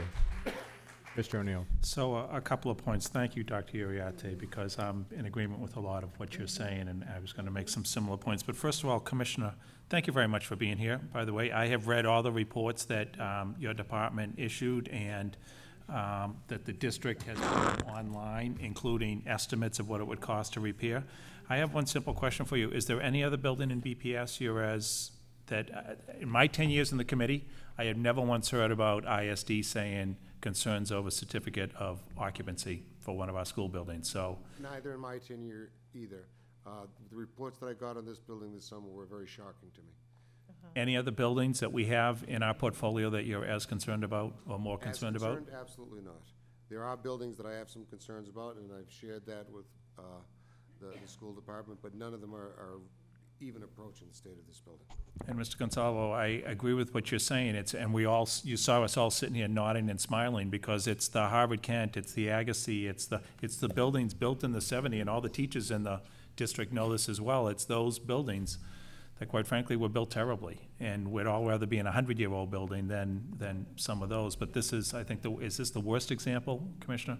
As far as I've seen, yes, this is the worst example of one of our public schools. And are there ways that we could get another year or two out of it beyond what Mr. Hanlon is saying, which is new roofs, new windows? To be honest, I mean, the analysis that would have to be done, I mean, you just take something like the fire alarm or the electrical systems, the continuity tests that would have to be done in and of themselves would be months. And then based on that recommendation, they would have to be replaced or augmented in some fashion. I think the time period of doing that is not a series of months. I agree with John completely that, the windows, the parapet, these things are still leaking water on a regular basis. So to answer your question, no, I don't see it comfortably. I'm sorry. I don't see it being able to be achieved in a one-year period based on the volume of work that would have to be done, because it's not one isolated system, it's multiple systems within the building. I agree with my fellow members. Again, indulge me, and I've been doing this a long time, as many of us have now, and the single hardest vote we take is to close the school. It is brutal. And we lie awake at night thinking about those students and asking them to transfer. And yet I'm also thinking about how I would feel if concrete fell on students, or if there was a fire and the sprinklers didn't work, or the fire alarm system didn't work. So when I hear your level of concerns as an outside party, so to speak, that adds a lot to my thought process. So I thank you for being here and sharing that with us. But I also echo the comments of my fellow members in concern over what I think a lot of members of the community feel as well, which is, I had a boss who used to say, "Fool me once, shame on me. Fool me twice, shame on," however it worked, right? Something like that. Shame on you, right? I know, no, good. You and George Bush. Now I sound like a past president, right? I know. Who sounds intelligent, relatively speaking. But moving right along, the lesson of the matter hunt burns in my brain. And so when we hear, well, there were going to be good options for students, and yet then we have a student testify saying, I'm going to have to go to a lower performing school. They don't believe us. And you know what? They're right not to believe us until we prove otherwise. And so I think it is critical next week that we get data. I would love to see, it's great to see there were 790 students. I want to see it broken down by school and by grade. And I want to see it broken down, those who are in specialized strands and those who are not. I also want to see those who are off track. Thank you, Ms. Noriega-Murphy, Dr. Noriega-Murphy, for acknowledging the off-track students and special planning for them. But when Dr. Boyd, when you were talking about talking to other schools and finding seats, we want a list. So we want to see that XYZ school has headmaster of this school has committed to this many students, so on and so forth. And they got to add up to a heck of a lot more than 131, because then it becomes the students choosing, having options to choose, and realizing in a concrete list where the seats are and where they can potentially go. And I agree with you, Superintendent, it's saying to the other headmasters, it's all hands on deck. And Boston needs to put out the welcome wagon to these students. And I think that's kind of what you were saying, and you're talking with the open enrollment and the specialized enrollments ones. But we need to make it clear to students that they're gonna have a choice from a range of schools, that they're gonna have first priority into it. And it cannot be like we were told, and I know this team didn't do it, but this committee heard with Matterhunt, don't worry, they're all gonna get ones or twos or better. And then months after that, we kept having parents coming back to us and saying, that's what we were promised, and it didn't happen. And so we need to show with certainty that they're going to have good options. So, I think you want to say something. So I think what I want to say is that what we will show with certainty and as clearly as we can, progressively, as much as we can by the 5th, and again, as much as we can by the 19th, is what is available and what we can offer. So we are not going to overpromise and say they're all going to 1s or 2s. Mathematically, that is not, that would not be the case in any sort of significant school closure. We are hoping that by the specialized program placement and having the rising seniors transition as a group, that we will then be working with a more manageable number of students. So we will be very clear about what we know and what we don't know. And that I can promise you, but we will not pretend that we know something that we don't, nor will we promise that it's sort of going to miraculously solve itself. So we will come to you with a clear assessment of what we do know and what the availability is that we can secure. And some of that will take time, you know, even beyond the 5th, certainly, and potentially beyond the 19th. And that will be for the school committee to decide to, you know, how close we are, what's realistic to accomplish, and what assurances or mitigations we can provide if there is a gap between what we need and what we have. So we will be as transparent and clear as we can about what we have found. So this is not about 1s and 2s and 3s and 4s, because every student and every family feels differently about schools. So it's not about the ratings of the schools, but it's the actual listing of schools that have availability, that headmasters have committed, that students can go, because it's about what the students are interested in. And there may be a program that at a school that's technically a level 4 that they feel perfectly comfortable going to because they have friends there, because they're interested in that program, so on and so forth. So it's a, That's very helpful. Let's not have the focus on they're going to quote unquote a better school, but certain students will feel a lot better when they look at a list and they can see names of schools and what the programs are and where it is, and they can think, okay, well, I have some friends there, or I'm interested in that, it's convenient for me, so on and so forth, versus just, let's not have the artificial reliance on what ratings are. No, and I appreciate that, because that, what you're describing now, is the work that we are engaged in to identify that with school communities and with, yes. But I do think it is critical to have that by the time we vote. And the second piece is, and it's sticking in my craw because, Dr. Boyd, you kept making the point these are two different schools. So when we're talking 159 rising seniors, is that between the two schools together? Yes. So has there been any look at taking rising juniors and seniors from West Roxbury Academy and putting them at one place, and rising juniors and seniors from urban science and having them in another place, versus having the rising seniors of both schools together? Dr. Boyd's going to come up, but yes, we have looked at each of those scenarios. Dr. Boyd?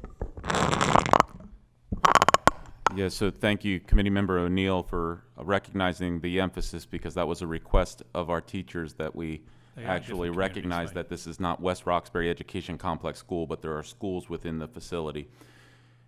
What happens is, if you, looking at them together allows us to accomplish efficiencies which reduce the number of classrooms we need overall. If we're looking at separate schools, for instance, and I'm going to defer to Mr. Cooter on that could give you the exact numbers here on classrooms required. It's always, but in broad terms, as he's coming up to the table here, there's always a range of classrooms, because in high school, different than middle school, every kid is essentially on an individualized schedule based on their credit needs. So there's a range based on who those young people will ultimately be versus those that transfer out. The second is that if seniors are together, then we can take advantage of one senior class, math class that could serve kids from both schools versus separate. Separate schools then require more classrooms than bringing them together. We did look at juniors and seniors. We don't have the confidence level that we can actually provide for that space, meaning 2 separate spaces would then have to be required. Juniors and seniors together would actually require the same size space of the seniors together. 2. We would have to double it. We'd have to provide 2 of those spaces. We did look at that. We don't have the confidence that we can provide that space without significantly unsettling another school community, meaning we would have to completely redesign programming at another school in order to offset that. I see Nate is trying to pick up the numbers. I want to say the numbers here that we're looking at with the seniors together is roughly 15 to 20 classrooms. We need to look at that range for our seniors together. Basically, we'd have to double that. We would need 2 locations with 15 to 20 classrooms. 15 to 20 classrooms is a large ask in terms of number of space. To create that in 2 spaces was a real difficult ask. We have high confidence we can create that in 1 space, but now to ask for 2 spaces, we have limited confidence that we'll be able to do that while also, and I want to make sure, while also meeting the first priority of keeping our fragile programs intact and being able to work with a definition of intact that's reasonable within our teachers to make sure they're integrated in communities, because that requires 3 then separate spaces. And I see... Actually, 4. Mr. Kuda, how many students were in the Dearborn last year? You mean the Dearborn while they were co-located at Yes. the Burke? I believe the number was roughly 300 students, 310 maybe. I could go back and look at the exact numbers. And they were all on the top floor of the Burke. They were all on the top floor of the Burke. One of the things that makes the Dearborn a different school in terms of the capacity is they have much fewer programs and much more students in either in general education classrooms, which have higher capacity. So you don't need as many classrooms to accommodate the same number of students. So, but there are 159 rising seniors and 131 rising juniors and sophomores, not including the specialized strands. Those are the numbers you gave before. Mm-hmm. So those 2 together are 291. Part of the calculation on this also has to do with our plan for maintaining the special education programs intact.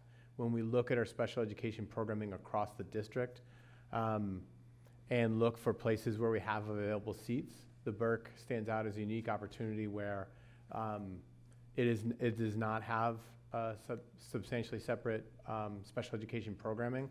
So part of the calculation that you're doing is we're looking at the Burke for a number of different options, including as a target potential site for the specialized programs to remain intact. Yeah. And so that's sort of when we start to look at how many classrooms we'd need to be able to maintain that program, how many classrooms that we would expand the Burke if students begin to choose it, and also then the opportunity to keep classes together, we start to take away a lot of the moving pieces. So you could keep the rising seniors or juniors together potentially in the top floor of the Burke, but then you'd lose the opportunity to identify a space for the specialized programs. And that's kind of where we started, which find a place that's appropriate for those students first. Okay, so as Dr. Noriega Murphy was saying, I'm very sensitive to finding permanent homes for both of those strands, and I know how the parents feel about those strands. And I agree with that approach of finding permanent homes for them, but then also bending over backwards to do all we can for the rising sophomores and juniors and seniors, figuring out ways to keep them together. And I hear the concerns. I hope this is not a financial decision, because we're talking about 3 years, and yet the Parthenon data is so incredibly clear about the higher risk to students when we're moving them around. And so we have to balance that and do all we can to keep as many of these students together if they choose.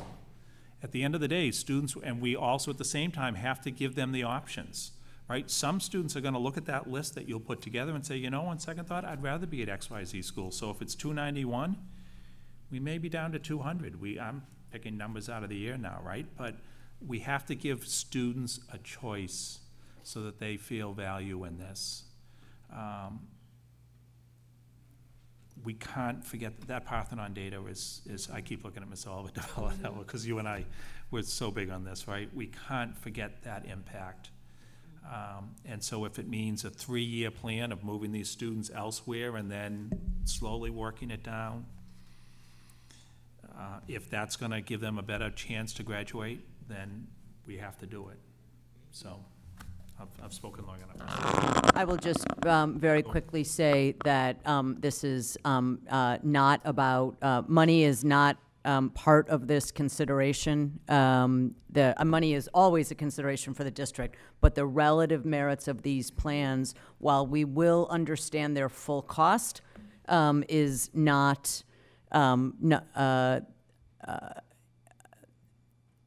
is not the factor in which of the options. And all of the options that we're talking about in order to protect these children wherever they go are actually requiring an additional infusion of resources, which we fully expect to make. I think we will come back to you. I mean, these questions and comments are extraordinarily helpful. We'll continue to refine our answers. The transition group is working on a very fast pace, so I do believe that we will have progressive specificity through the month of December, both, hopefully some additional specificity next week, even more by the 19th. We will have a very clear sense of what we don't know, what the gap is at each of those moments in continued work. But one of the things that I think we will come back and discuss is the relative merit of a multi-year phase-out. There is also a lot of research around what that feels like to be the tail of that shrinking phase-out, and so I just want to raise that specter, and that is some of what we would want to consider between what is a phase-out for a rising senior, for whom it's clearly the best option, versus a rising sophomore who misses out on an opportunity to connect to a community with full resources, with, full high school experience, as opposed to being the last class out the door. So I just want to introduce that concept because there is at least that value to consider. Yeah. But we will focus first and foremost, our ultimate priority is on the placement, the options, and as much specificity. So that's where we will first focus our effort. And I just state, I fully understand the recommendation based on the building itself. And I reluctantly support it because of my concerns that I've expressed. But by the same token, I think it's so important we learn from past experience and not repeat the mistakes of the past and figure out how we can provide students options to allow them to make an informed choice of what's best for them. And I also want to publicly state to a couple of students, Rebecca and Katari, I believe, and I'm not sure if they're still at Cattery, right? I, like other members, did receive an invitation to their community circles on Friday at 2 o'clock. I have not responded because I have a work conflict, and I've been trying to see if I can get out of it, but that's no excuse for not letting them know that issue. So I apologize, so please pass that on to them if they're not here right now, and as soon as I find out, I will let them know. Dean Robinson. Thank you. And thank you so much for indulging us for this amount of time. I know it's late in the hour, but this is so critical because it's a critical vote that is keeping us up at night already, and it's not necessarily going to put us in a better position of a Merry Christmas for ourselves or for the students who are impacted. So thank you for the time spent. I appreciate it. Commissioner, I also want to echo my members. Thank you so much for being here. And I think what I'm hearing and what I've heard when I visited the schools is there is a loss of trust with the district and with the decision makers because of the way this has rolled out. So I appreciate my members asking questions about the facility and about the timeline. It's been very, very helpful. I would, just to build trust for our students, I don't know if you've been to the schools yet, but I wonder if it's possible for you to also maybe attend the listening circle or attend some component where the students can do what we're doing and ask you the same questions. I'd be glad to do it if it's scheduled through the school department. I'd be happy to. And I know we have, different leaders from the schools here. I know I've learned a lot from hearing from you, and as I visited the students, they have these same questions. And so earlier you heard us, thank the superintendent for putting the facilities report online. These are specific questions the students are asking. Sure. And, we're not wanting to underestimate the level of concern they have about this, but also the level of communication that they want from us. So I just want to propose that option to you. You've answered many of my questions about the facility, so I won't belabor those points. But I do want to speak to what some of the other members have communicated. So our off-track youth reports have been burning in our minds since we've read them and since they've been presented. And I don't believe that closures are going to bring our youth back on track. And so to know that the weight of this decision could propel youth in a negative direction because they're already in a fragile state is troubling. And that's why you hear the committee members providing options and recommendations to communicate or find options or, really define intact, by the time that they have to make these decisions. The piece that I want to really point out is the parent engagement piece, because that was something that was of concern with the MATA hunt. And because we're dealing with high school students, the real question I really want to ask, the only question I really want to ask is, what is the strategic plan for parent engagement? I know that the students have been the ones coming to the table and speaking to us in public comment, and when we go and visit the schools, we've been meeting with the students, but the parents have to help make this decision for the students. So I'd like to hear the strategic plan for parent engagement. So we have had some meetings with parents, one to first be able to share what's happening, to also get parent feedback in terms of what they would like to see. And that feedback also varied between our specialized programs and general education. So we took that feedback into consideration as we've been doing this work. Our Office of Special Education has actually been doing some very proactive work with families and have scheduled a meeting for next week to have some one-on-one conversations with them. My office, with support from Dr. Noriega, has also been meeting with families, with their students, to start the transcript process and start the conversation. We have suggested that until we have the options of schools available, that we wait on that piece of the work so that they're really able to think about their decisions, and that we'll support them with that. So we'll be doing one-on-ones with each and every family.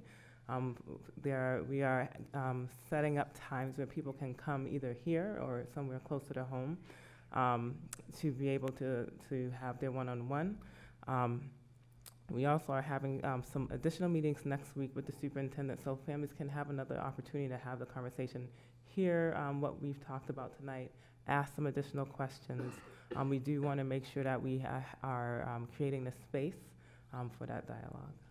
Do you have working groups that include parents, teachers, students?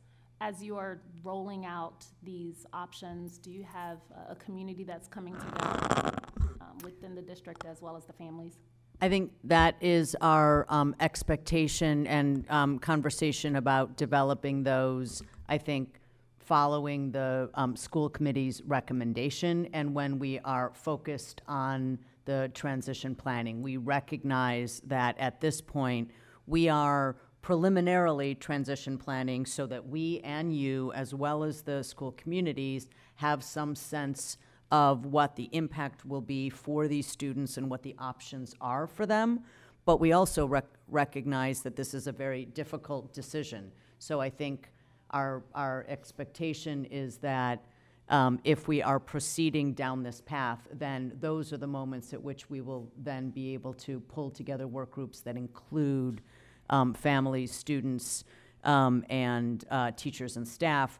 But we have been in active discussion with many of them, just in taking feedback and understanding the dimensions of the planning process. And that has been, again, students, parents, teachers, staff. And so that is already happening, but we recognize that this is we know how difficult this decision is. You all feel how difficult this decision is, and we recognize that those who are actually experiencing it are in a very visceral place right now, and we respect and acknowledge that. But we, going forward, that work will hopefully be joined with them also saying this is what we need to make it work. So I think that's going to be helpful to make sure that the community does involve the student voice. To the earlier point, I don't know if it was from you all or the superintendent of, the students who may want to remain intact versus the students who may want to explore other options. I think the student voice really needs to be critical in whether or not they want to move forward with that. If the student community overwhelmingly is saying, we need you all to find 15 to 20 classrooms in another building in BPS, we want to be together. If you do a Google survey, if they overwhelmingly say that, I think it's incumbent upon us to find the space for them to remain intact and for the community to move together. And yes, to Mr. O'Neill's point, some students may say, transition, change is a time for me to explore some other options. I really wanted to see if I could, get into BLS. This might be my opportunity. Well, they can have that choice. I want us at the end of this process, because the facilities I think it's the major driver. I want us at the end of this process for a senior a few years from now to come back and tell us, thank you for hearing our voice. Because if we hear in the next 9 to 12 months, student after student in public comment, because they've already told us they're coming back. Every time they come and speak, they're saying, I'll see you all in a few weeks. If we hear them come to us every month telling us, because their parents won't be the one to tell us, like the Matahunt parents, they will be coming. And they will be tweeting, and they will be emailing us, and we will meet them at the movies and at the grocery store and the places that we meet them. They will be reminding us of the choices that we're making. So if you provide all of the information to them, the 173 pages, PowerPoints, the visit from the commissioner, and you lather them with information, and they come back and say, we like that 15 to 20 classrooms plan, then it's incumbent upon us to move forward with that plan. So I really want to encourage you all to give them as much information so that they can come back and use their voices to help make this choice moving forward and how they want to continue their education, because we want them to stay on track. We want academic persistence. Student success is our bottom line. My last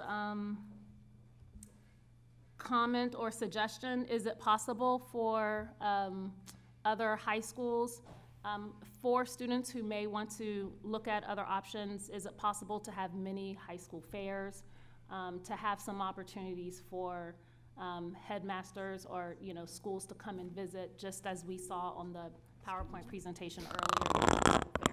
Yeah. Madison Park has expressed interest in doing this, and then I think Monica and her team will determine how else that works, again, depending on which schools have ample numbers and which schools may have smaller numbers. Ms. Oliver-Davila. Thank you, thank you. So I just wanted to thank all the students who've testified, and I am always blown away by the students, and I encourage, for any reason, good and not so good, to come and tell us your thoughts. And thank you, Commissioner, for being here. I guess I don't want to dig into how did we get here, because I don't think it's going to solve anything, but I am very alarmed because this is part of our responsibility, and like Mr. O'Neill said,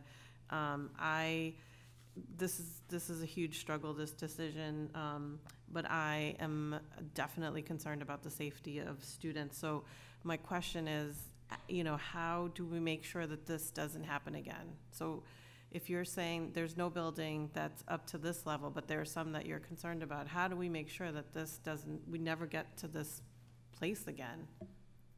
Right now, we are working together with the school department, as we always do, so that when we highlight areas of concern, we communicate it to the school right away.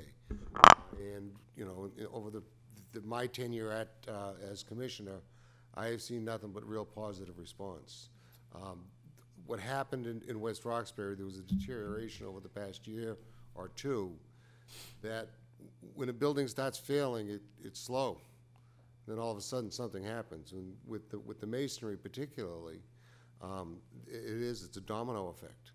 All of the, the parapet caps were loose. One was dislodged. That caused us to do a much further inspection.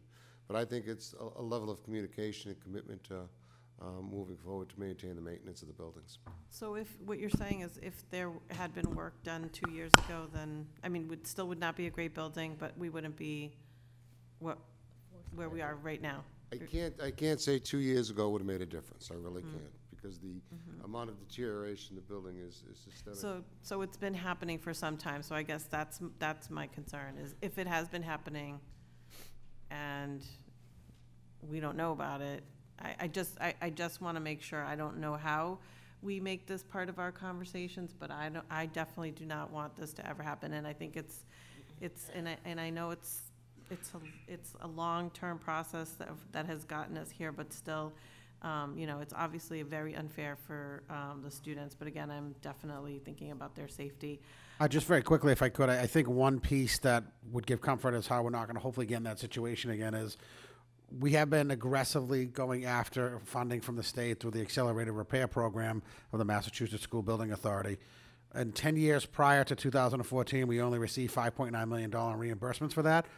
Since 2013 to now, we've had $250 million in renovations, leveraging $170 million in MSBA funding. And I just want to make sure the public understands that, because you bring up a very important point. Those are for things like windows, roofs, heating systems, boilers, HVAC, all of the things necessary to prevent that from happening again. We have 5 projects going in construction. 5 projects that are in construction now and out of design, with 7 more that will be in design and construction by 2019 and 20. Right, and yes, we've heard all those figures before. Ms. Elwood, sorry, go ahead, sorry. I was going to say, I mean, I think it would be good for us to know the state of all the buildings every year, like as a committee, because I don't think I've ever seen a report that tells me the state of any building, except for the Build BPS, plan. But I think it would be good practice for us to do that.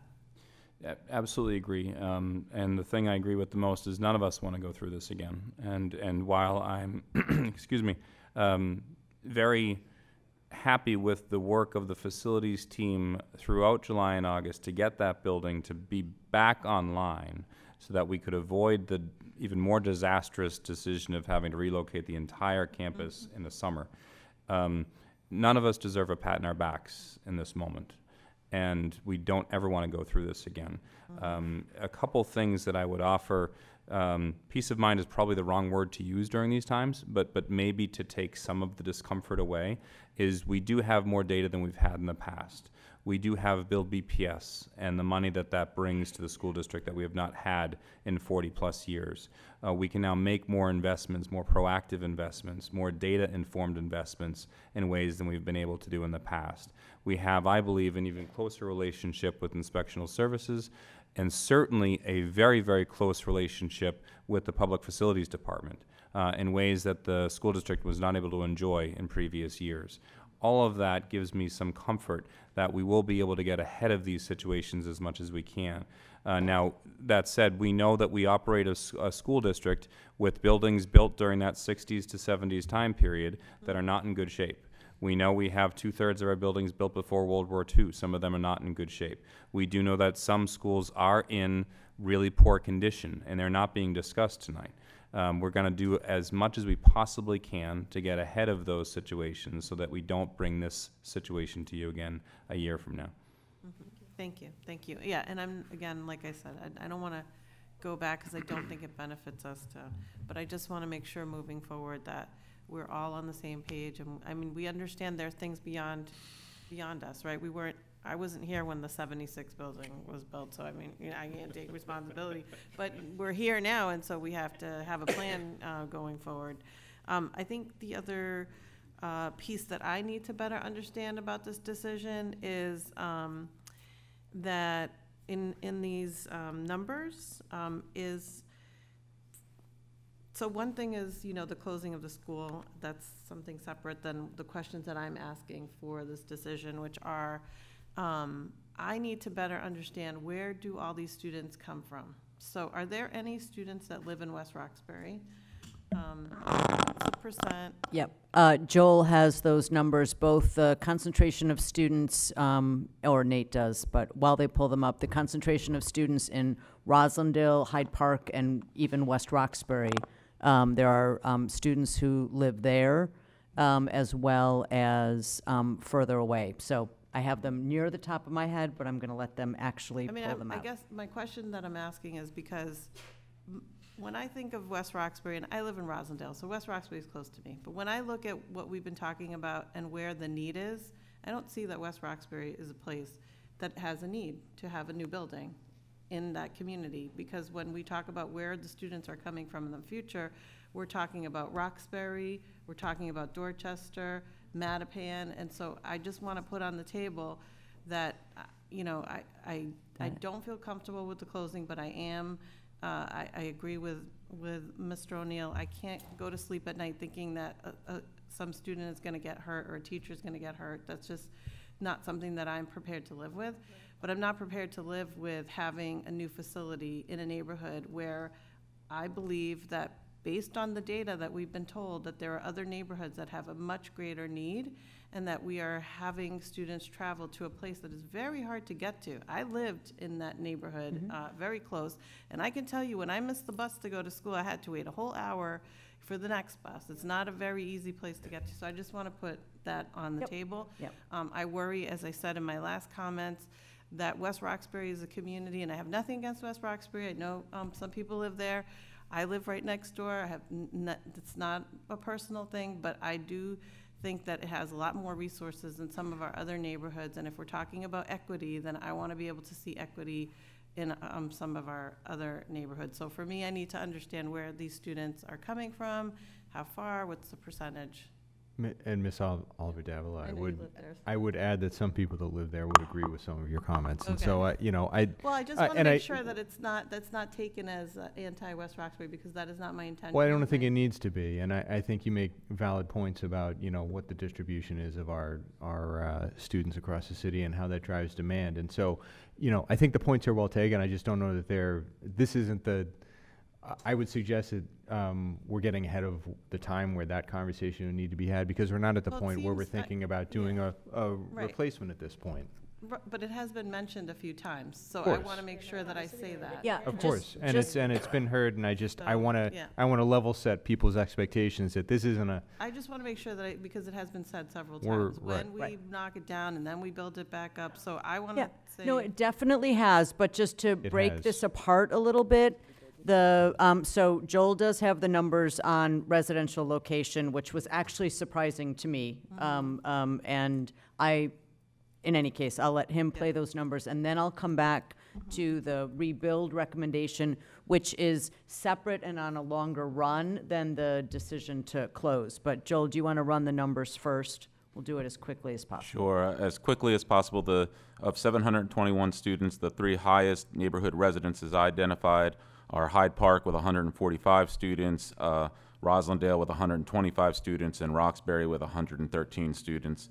The next one is Mattapan at 101, followed by South Dorchester, then West Roxbury is at 53 students. Those are the three highest concentrations. Under separate cover, we can certainly give the full data layout. Right, we'll. Thank you. So and then the second point, and we will come back with more detail or to respond more to the question about the recommendation. And I think it's a choice for the school committee about whether or not you enter into a definitive recommendation about what comes next, even while we're doing the decision around the closure, because it is a fairly long timetable. But we are generally recommending a 7 to 12.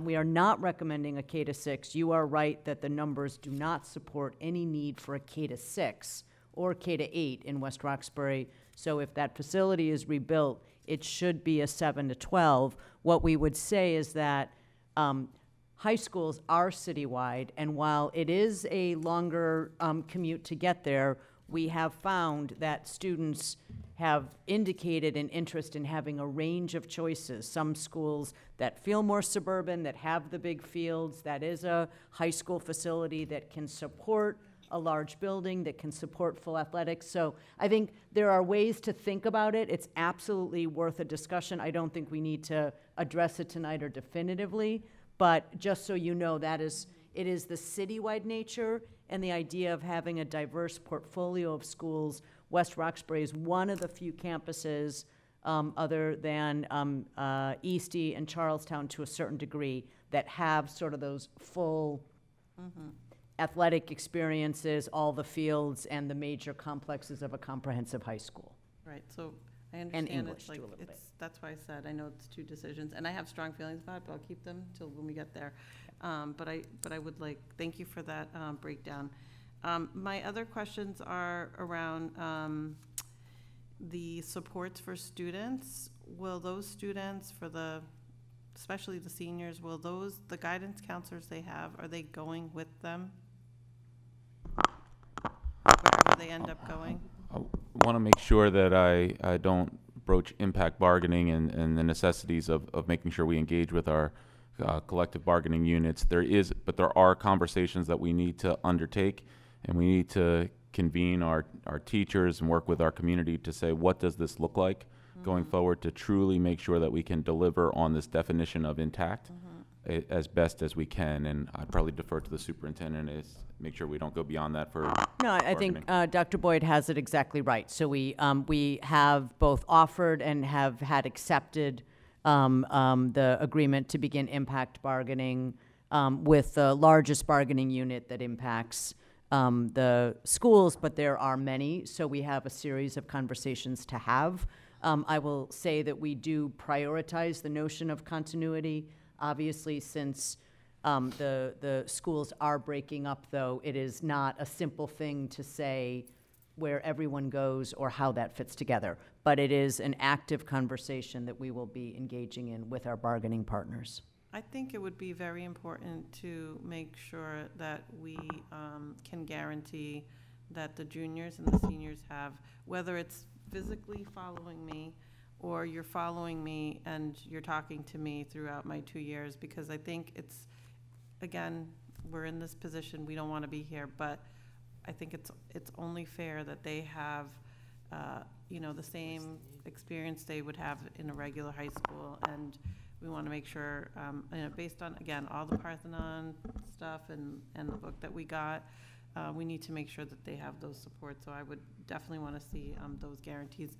And I am wondering, what is the conversations with the headmasters, because I don't see them here. And Actually, I'm sorry, Jerlene is in the hi, I'm room, the sorry. headmaster for West Roxbury Academy, and has been an active partner and conversant, as has Darlene Marcano, the headmaster from USA, who is not in the room tonight, but again, has been an active and frequent player, both of them. And we are grateful to them for the challenging experience that they are navigating and doing their best to both work with central office, but also represent the needs and challenges and concerns and fears of their school community. And they have been extraordinary in that work. Great, I think we should also, I want to make sure that we also clarify that this, myself and Sam DePina, our operational superintendent, we actually keep offices at the West Roxbury complex. This decision is quite personal for us. I mentored 2 students personally at the campus last year. I'm proud to say we moved them to graduation with the hard work of the staff at the community as well. We do have Paula Grillo as a teacher who's been at every single meeting. She's also here. I want to make sure that we recognize her. Regina Temple, longtime teacher at the community. You may have seen them nodding in agreement with some of the questions and pushes that you've had as a committee. We are talking with our teachers and our principals. Dr. John, I believe we talk in some way daily, whether by text or by phone call, and the same goes for Ms. Marcano. There is heavy involvement with this particular school community and has been for at least my tenure here in Boston Public Schools. So, that's great. Thank you for staying this late. I just think that, you know, the same way that we had the McCormick principal at the table, I think the headmasters should be at this table right now having this discussion with us, because they're a huge part of the school. So I just want to say that. And my last comment is just a comment, not a question. I have a hard time with the explanation, the triangle of the declined enrollment, the academic performance, and the building. Because if we're going to look at it that way, then there's a lot of other schools that would fall into this category when we look at how they're performing. So I just want to say, you know, for me, this is more about the building, because there are a lot of high schools that are struggling, and I do agree with Mr. O'Neill. For me, I need to make sure that there's some very concrete information, you know, before making this decision. Thank you. Thank you, Ms. Oliver-Davila. Dr. Coleman. Great, thank you. I know this is very difficult work. I appreciate my colleagues' focus on the children, and I want to put my focus on the adults in the building. I'm sure, like many of you, you can't imagine the kind of grief and the anger that the faculty must be feeling about being abandoned, having to deal with kids who are facing this trauma. And we know these are high populations who are coming with a lot of grief and emotions already. So I would like to understand, and you don't have to tell me now, but certainly I would like to see this in our next report, is what's being done for the staff with the employment assistance plans to help them with their loss. This is a powerful loss for them. No matter what happens, even if they stay together, this would be traumatizing for me, and I'm projecting that onto them. Two, I think it's more than we can expect of the headmasters to provide them the active support that they need working day in, day out with kids who are experiencing loss. So I would love to see, I guess this is my world, so I'm recommending, which I don't like to do, so I'm drawn to this. I'm recommending that the teachers provide independent, ongoing professional help, thinking about how to work with their kids going through this trauma that's beyond the academic. It's really the social emotional, and I don't expect the headmasters to be experts in that, so I would want to provide for these teachers some level of expert support in this, in helping them thinking about the transition and that supervision. And finally, as we did with the human capital movement, when we had dislocation of faculty, you know, I want to hear I know it's going to be in the BTU conversation, but I think we need to be proactive in the type of offerings we make for these faculty in terms of preparing them for what may be a job search, even internally or externally, within the next couple of months. I think we need to, I hope we can be proactive. And yes, Emily, I did have you in my mind when I was thinking about this, so good to see you.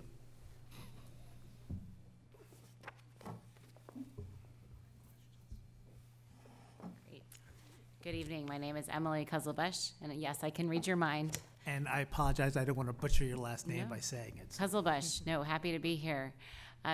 We are absolutely talking and thinking about how to support teachers through this process. Appropriately, the conversations at school committee have been really focused on student needs and thinking first and foremost, how do we think about students and plan for their well-being, but we are also having these conversations. So concretely, we have experience, for better or for worse, in supporting teachers who have been in similar situations where it's unclear exactly where, which physical building they'll be in the next year. So we're planning for different supports from the Office of Human Capital. Individuals from Human Capital have been working with Joel, others up here, and will continue to do so, and will be at the school as needed. And so as we get reports on where students are going, I would like reports on what's happened with the faculty, what's our retention, how's this going, and so, because you have teachers who experience working with high need students. It's hard to find, and we want to make sure that we have a high level of retention of those faculty. Absolutely.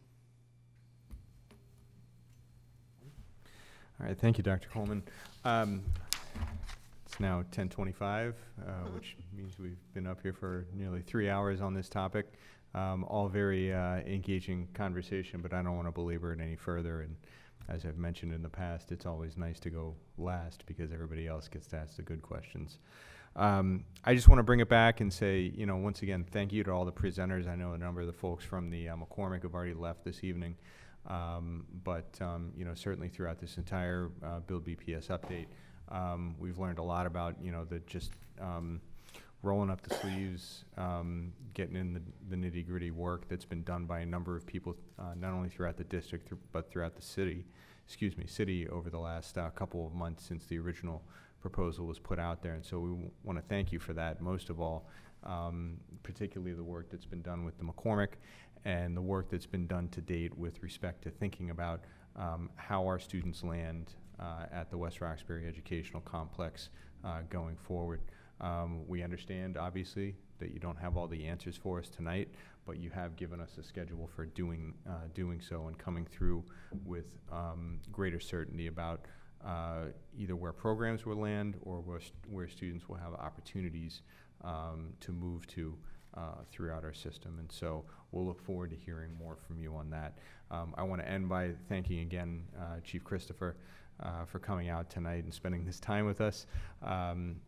Certainly well appreciated. I did have a chance to look through all those documents that you provided for us as well as the materials from the facilities office here that speak to the urgency of the issues that were identified over the summer and the work that's to come. I did have one question, and this goes back to a lot of the conversations that's been had this evening with respect to the condition of the building and the remedial work that would need to be done.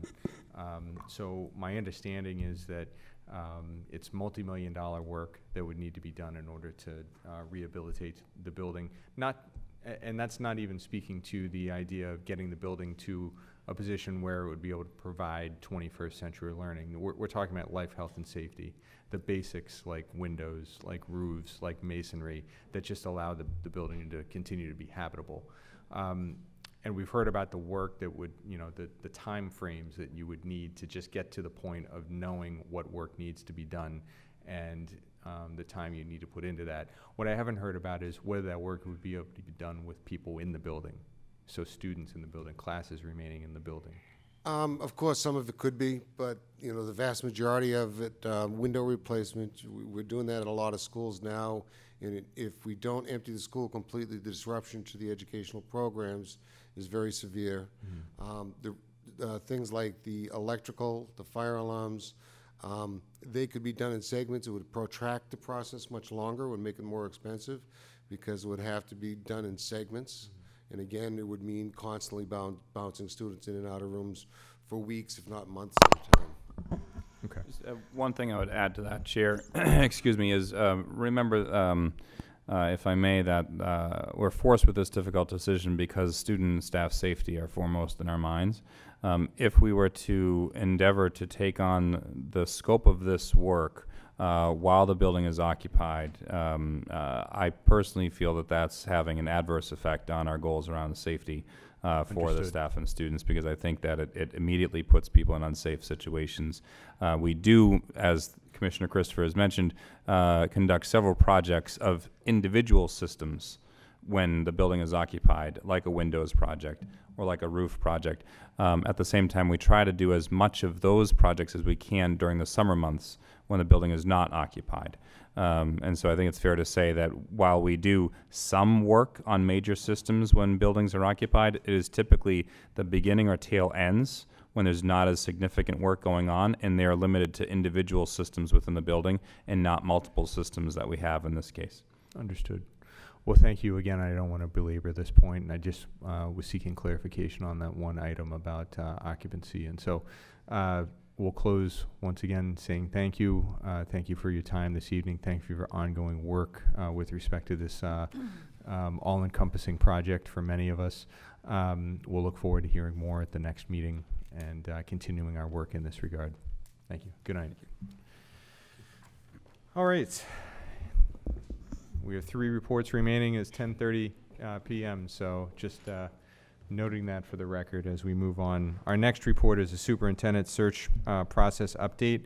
And just to give a little bit of context to that, As many folks know, both on the committee as well as those that are in the audience, the superintendent search process has become a regular agenda item for us as we move through the fall. Our search committee, which is co-chaired by our colleague, Ms. Oliver Davila, has been hard at work meeting, conducting community forums, and gathering information and creating materials to keep our search on track and get us to a point where we can start soliciting candidates next month. And so we've reached the point where at our last meeting we voted on and issued an RFP for a search firm, and we've continued to seek input from the search committee and the community on job description for a superintendent. And so that's primarily what Ms. Oliver Davila is here tonight to present to us, the first draft of that updated job description. I would ask that members refer to the materials that were distributed in our packets this evening, as well as for folks that are following along, the materials are out in the hallway that summarize updates to the process, as well as the draft job description and some supporting documents. What I would further suggest for this conversation is not only given the late hour, but also the draft nature of the document that we have before us, it probably doesn't make a lot of sense for us to have a line-by-line type editing process here tonight. We can certainly provide generalized feedback and our thoughts. And I know we haven't shied away from doing line-by-line edits in the past, but I think, you know, what we want to talk about tonight is themes. We certainly have time over the next week and prior to the presentation of a final document, the opportunity to provide written feedback to Ms. Oliver Davila and Dr. Motley for sharing with the search committee, which will continue to meet in the interim and provide a further document. So that's my long intro to hopefully a short piece of our program. Ms. Oliver Davila, take it away, please. Thank you. I will try to be as brief as possible. So I just want to say thank you to all the search committee members and my co-chair, Dr. Motley, and thank you to Mr. O'Neill, who was able to get us a myriad of job descriptions from across the country that really helped us to refine our thinking. And also want to thank Emily Quazelbash for helping me with some pieces of this. And then a really big thank you to Carolyn Kane, who really was very helpful with this description. So as the chair said, we've had 4 listening sessions. We have 2 more to go. And so I just want to say, since this is a draft job description, that the listening sessions are helping. It's not just for the job description, it's to formulate the criteria for the type of candidate that we want. So we still have 2 more sessions after we vote on the job description. So people's feedback will still be used, and that goes along with the survey that we have put online. We have had over 300 respondents, and the community listening sessions along with the survey have been very close in terms of the feedback that we've gotten, the types of candidate. In the survey, the number 1 thing that came back was closing opportunity achievement gaps. Number 2 was teaching experience. And number 3, someone who knows Boston. And we heard at our listening session all of this. We also heard some of the dichotomy even from the school committee. Some of the points also came out in our community listening sessions in terms of, do we want someone who's been a superintendent? Do we want someone maybe something a little bit different? So this job description reflects that.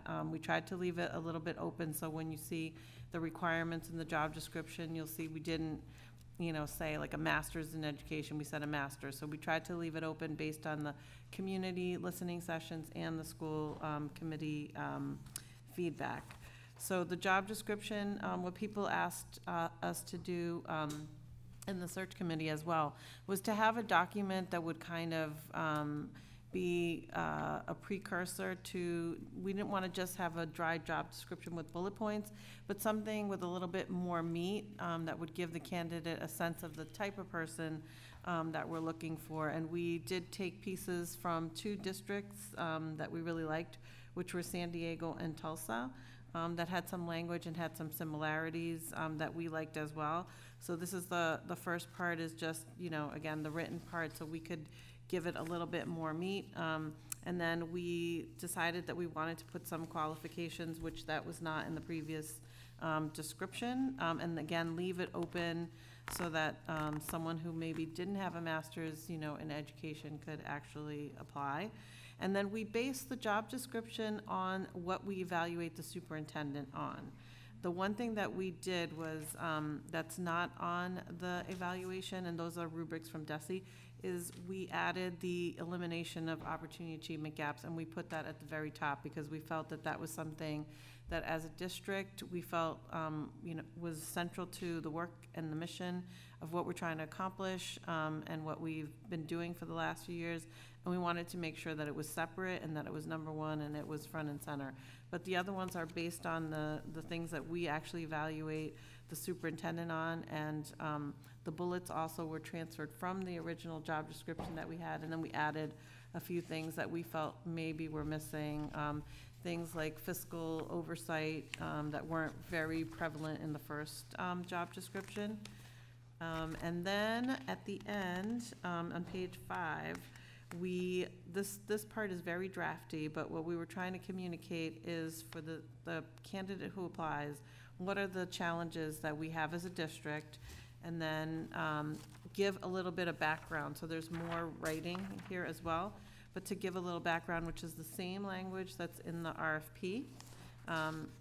And the piece that lastly we put in here is around the strategic planning language. So we have a strategic plan for 2015 that was under Dr. Chang's administration, and then we have something that was put forth by the interim superintendent this year around the priorities. So I left them both in there, and I wanted some guidance from the school committee on what felt if we should put that in there, because we also heard from the community in the listening sessions many times that people wanted to know if we had a strategic plan, and we kept saying we have a strategic plan, and it is online, we put it online. So we want to hear from you, but the search committee also felt like we should have something around the strategic plan.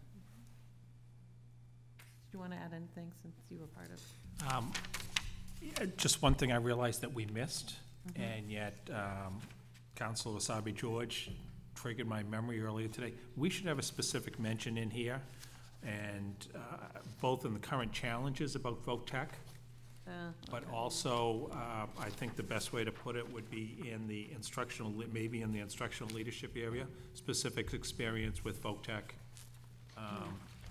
you know, that type of thing. We need, Madison Park needs to be a priority of a new superintendent, and so we should call that out in characteristics and what their experience is in voc tech. Okay. Thank you, Mr. O'Neill. Are there further questions or comments? I assume that's the conclusion of your presentation for now. My presentation. I've just Dr. one, Coleman. and I'm just one putting on the table, and I know we all hate words for raising the bar. There's a lot of times where we use the word experience, but I'm wondering if we really want expertise. So expertise with capital operations versus experience. Expertise in effective union relationships, expertise with the creating, and then, so just as, because I don't think we want more than experience, because, you know, I've had experience in things that I'm not good at. So, Well, expertise instead of experience. If I can interject on that, you know, one of the, just full disclosure, I sent some written comments back to Dr. Modley and Ms. Oliver Davila earlier today when we received this material, and so I wanted to repeat a few of those. But that touches on a thought I had, which was when we talk about all the skills and abilities or skills and qualities that we're looking for in a superintendent in the job description, you know, I don't want to set us up for failure in the sense that we're looking for Superman, right? You know, someone that meets all of these or possesses all of these, or Superwoman, pardon me. Superhuman, that possesses all these skills and qualities. And so I think, you know, what we would be looking for in many respects is individuals that have the expertise in a number of these areas of key concern. But you know, at minimum, we would want to see that experience or that knowledge that provides an indication that an individual would possess a number of these skills and qualities, and to Dr. Coleman's point, expertise that could that was honed elsewhere and can be applied to the real world problems that we have here. Other questions and comments? Yeah, Dr. Uriarte. Yeah, I also went through it editorially, so I will send you that. But I had a couple of questions. One is about, you say that you left it broad because you were getting feedback from the community. Can you talk a little bit about what kind of feedback was leading you in that direction?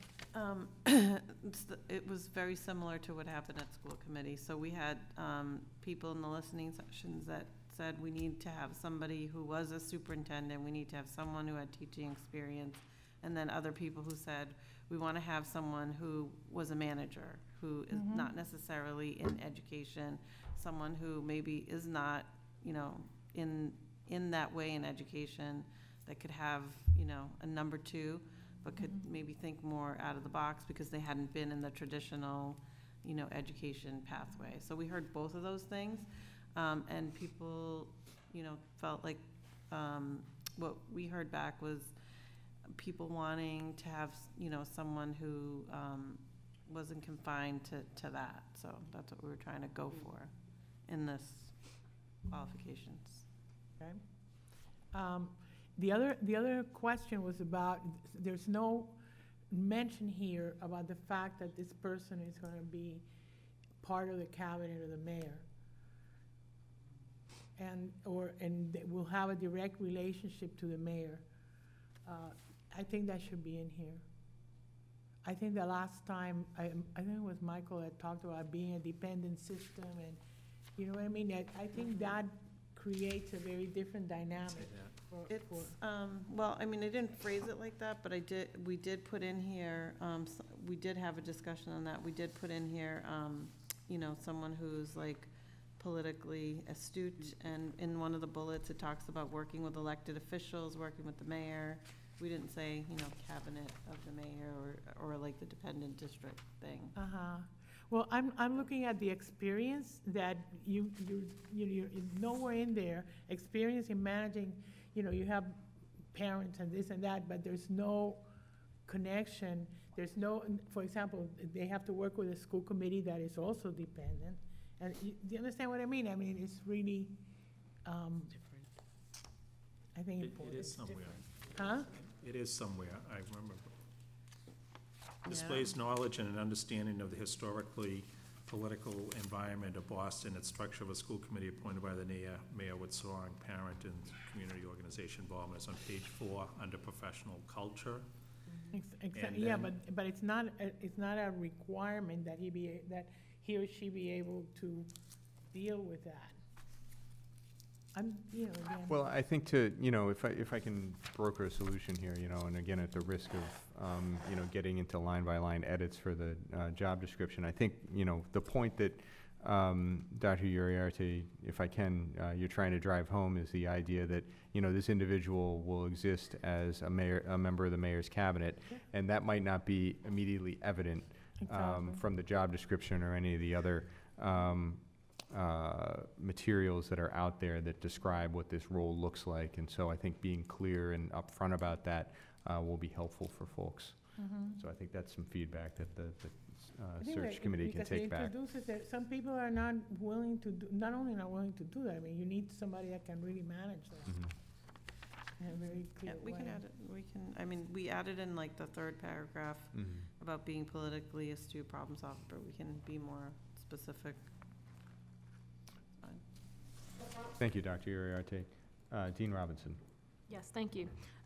Thank you, Ms. Oliver Davila. This is a really great update and very comprehensive. I want to first just thank you and the committee for listening. And as Mr. O'Neill pointed out earlier, listening and hearing the community. I attended one, and as I took notes of the public comment, some of the key things that were mentioned in public comment are now in the document. And so I just want to, acknowledge the fact that this is a listening project as well as an actual process. So that's really great to see. I do also agree with you and some of your members and whether or not we should have a strategic plan communication. I do agree we do need to have that so that they see what is our, what's kind of the blueprint that's guiding us. So I would definitely recommend a little bit of option 1 as well as some of option 2. If not, you know, somehow combining them both because it shows what was our blueprint for the last 4 years, and it could allow the candidates to ask specific questions to us as a community, how well we did in improving student outcomes, or, you know, I think the savvy candidate will want to know what were some of the outcomes of the strategic plan. So it could serve both us and the candidate well if that's in place. But great job. Well, thank you, Dean Robinson. Just 2 other quick items that I'll note that I had, again, emailed a little bit earlier today. Around the issues of, and this is in the skills and quality section, around management and operations. I think an important thing to highlight, and, you know, I found elements of it dispersed, but maybe just crystallizing this a little bit more, is that, you know, looking for a leader that has experience in system-wide change, the types of I don't know if we'd necessarily find an analog to the reorganization of the district that is under consideration through Build BPS and the great reconfigurations that are being discussed right now. But certainly, you know, the elements that you speak of in this draft with respect to going out and raising funds for capital improvements and thinking about how a large system works and interrelates amongst the schools and students and teachers that that work within it is an important consideration. And then the other consideration would be in the current challenges section. You know, I think we need somebody that can partner as an advocate for increased state and federal funding for public education. You know, we could probably go on and make a list 10 pages long of current challenges and things that we want to work with a new superintendent on, but certainly I think you know, increased and not even increased, but sustaining state and federal funding for our district and districts like ours is a key consideration. So I hope that's helpful, and we had a brief but I think poignant conversation. And, you know, again, this rests very much on the shoulders of the great work that the search committee's done, and the extreme level of outreach that's happened over a very short period of time with respect to the number of community forums that have happened, the number of community forums that will continue, the search committee meetings that have been held. I believe there's been over 300 survey responses that have been collected to date, in addition to surveys that the BTU is conducting on a separate stream, as well as some other partner organizations that are going to be providing some further input to us through this process. And so we look forward to continuing that conversation to inform our search and our interview process and selection process. And we look forward to hearing more from you and your colleagues on the search committee and take action on this job description in final form at the next meeting. Thank you, Ms. Oliver-Davila. Our next report is a universal pre-K connector system update. At this time, I'd like to invite forward the BPS Early Childhood Director, Mr. Jason Sachs, who is looking very dapper in his tie, and the city's Universal Pre-K Director, Tiara Dias, to give their presentation. First, I'd like to invite the interim superintendent to make some opening comments. We will keep this very brief, and I will keep my remarks brief. They've got a substantive proposal, but we'll share the highlights, and I want to thank them both for the late hour and their enthusiasm. So this evening, we're bringing to you an update on the Universal Pre-K Connector System, which was piloted last year, and the program is part of the effort to expand K-1 access citywide through the mayor's Universal Pre-K agenda, and the program creates an educational pathway for students from a K-1 program at a community-based organization to go into a K-2 classroom at a predetermined school with a facilitated pathway. So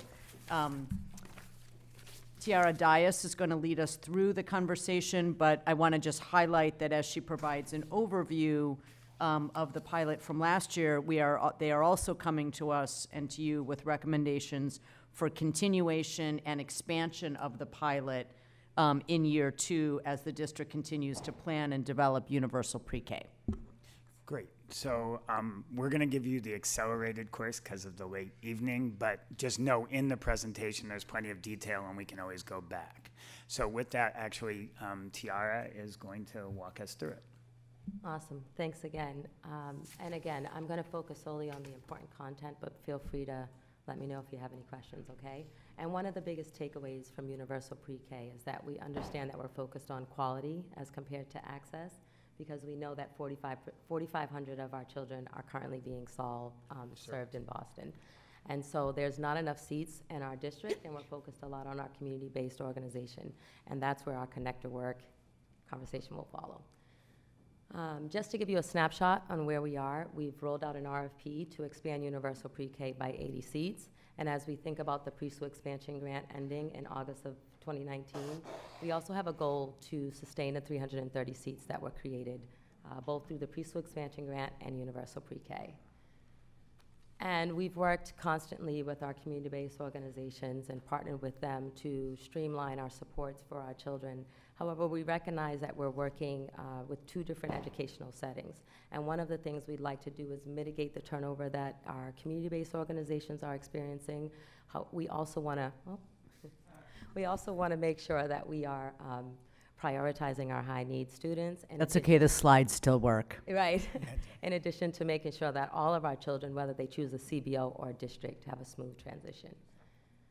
And so the purpose of the pilot, as indicated on the slide here, we rolled it out last year. It was a very small pilot. We had about 40 children.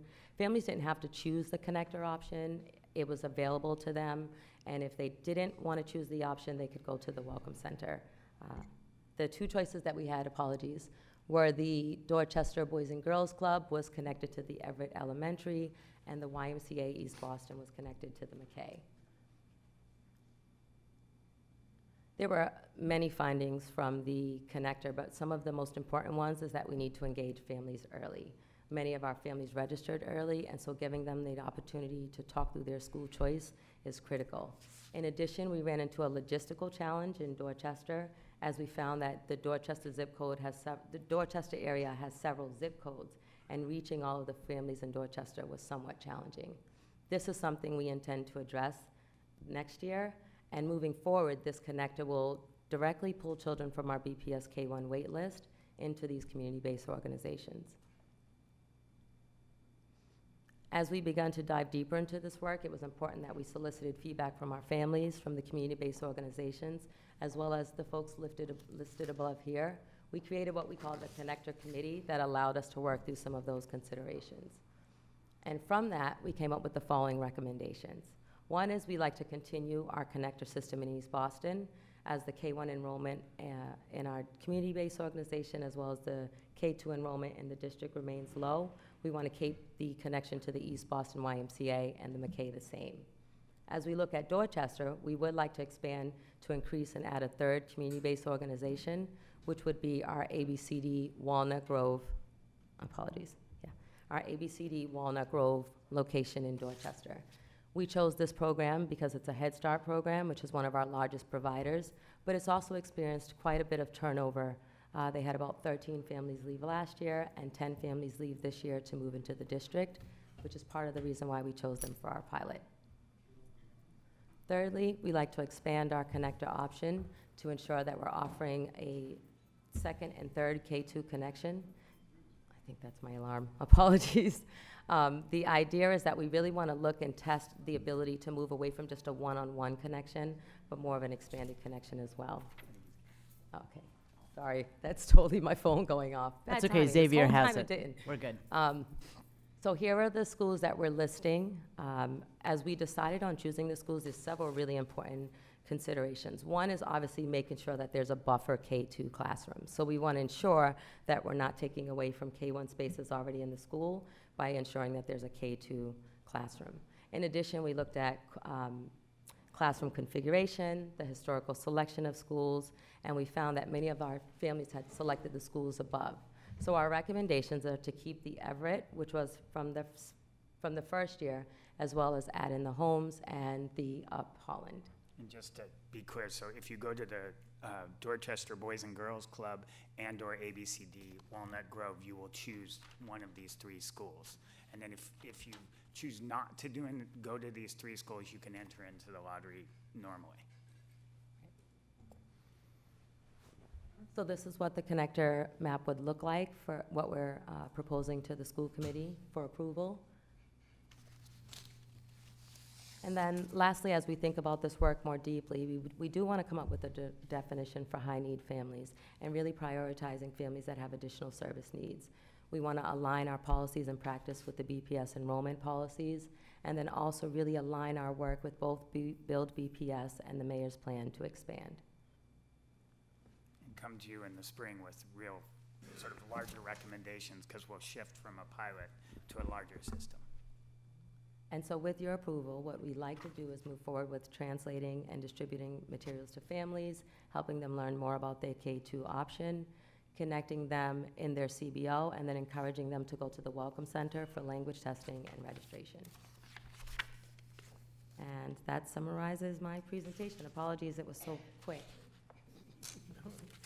You hit all the high points. I hope so. And I apologize for stepping out, but it's tough to sit here for 4.5 hours and, don't know you know, not stretch your legs. But, you We're know. used to preschoolers, 4 minutes, 4 hours. Well, you know, the bright side is that you did come and meet with Ms. Robinson and I a few weeks ago to give us a preview of this good work that you've been doing in the pilot and the thoughts going forward. And so, you know, we really do appreciate you coming out and sharing your good work with the broader community and speaking to the public, even at this late hour, as well as giving the members a preview of what's to come. So I want, with that, first, thank you for your presentation. I do want to open it up to members for questions and discussion. Dean Robinson, excuse me. Yes, thank you so much for the presentation. Tell me, slide number 13,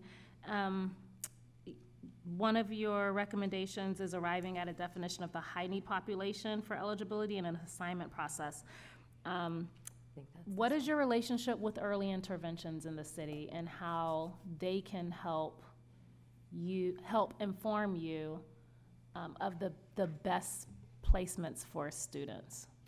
Right, so we are currently, I think I was here last month talking about the Children's Hospital grant that we're working with, that is allowing us to dive deeper into some of the comprehensive services.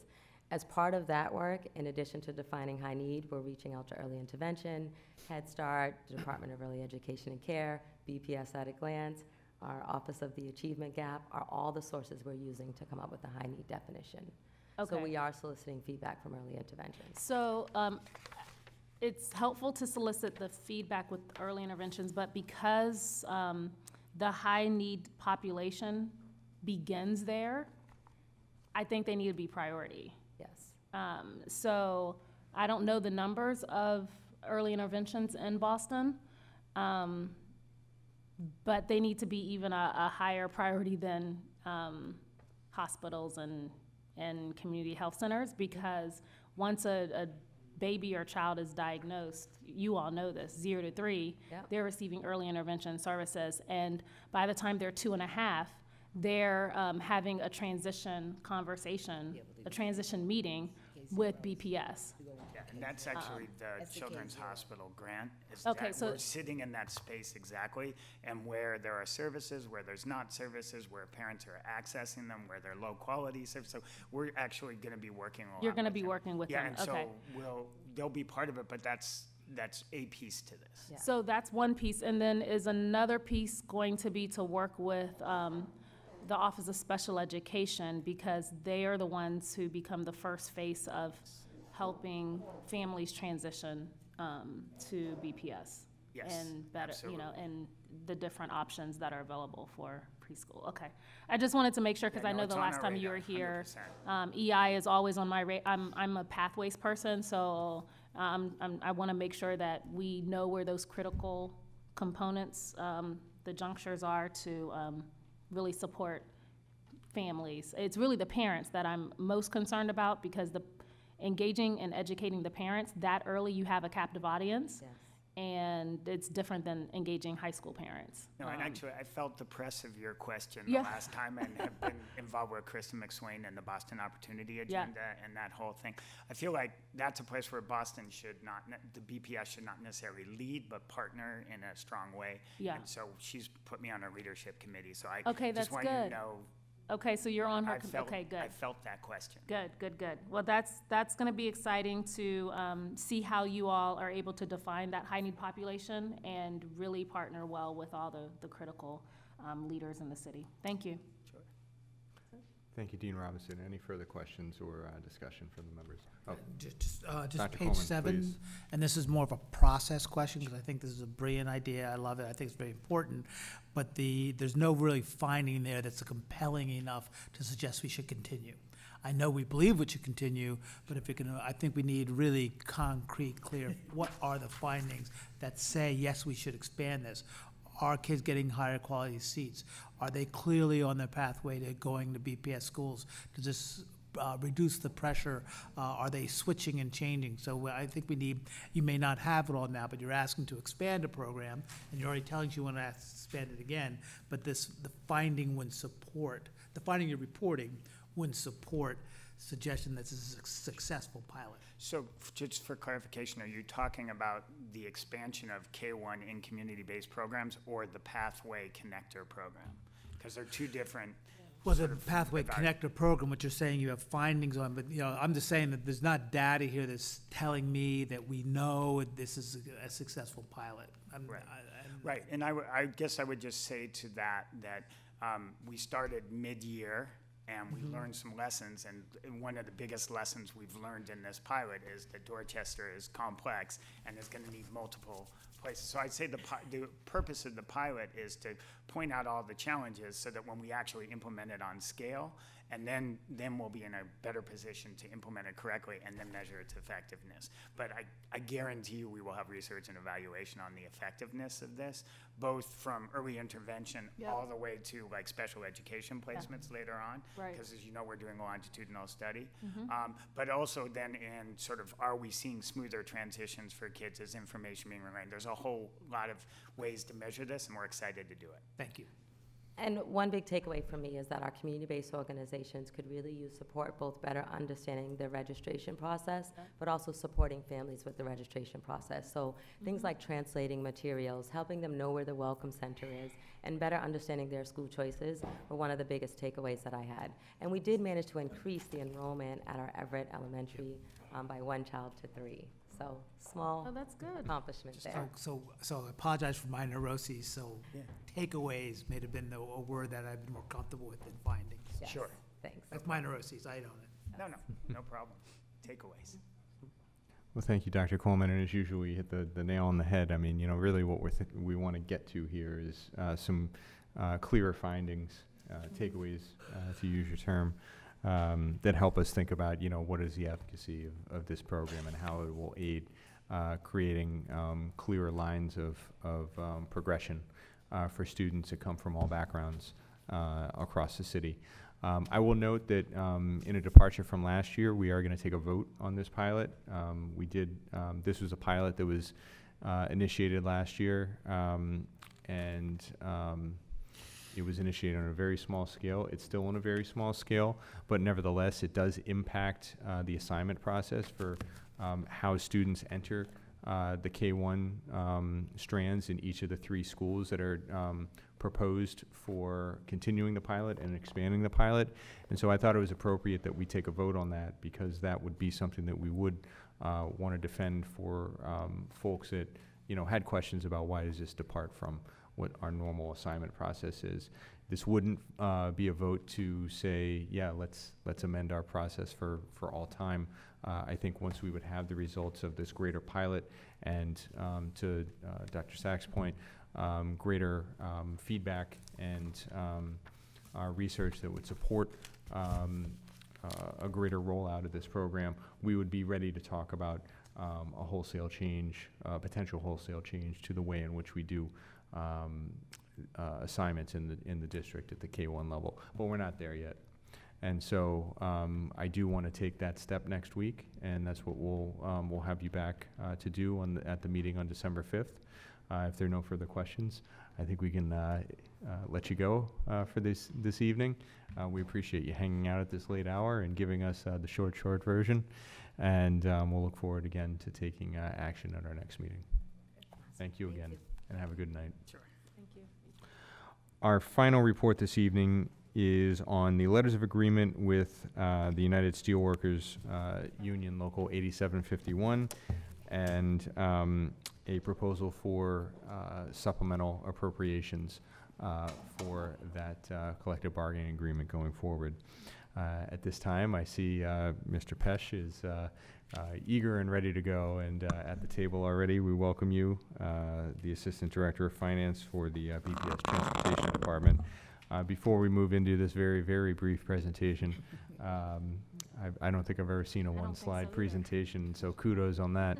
I'm going to open it up to the interim superintendent to make some opening comments. We'll make it extremely brief, with thanks to both Ed and John for bedding cleanup tonight and for their intestinal fortitude for presenting at this hour.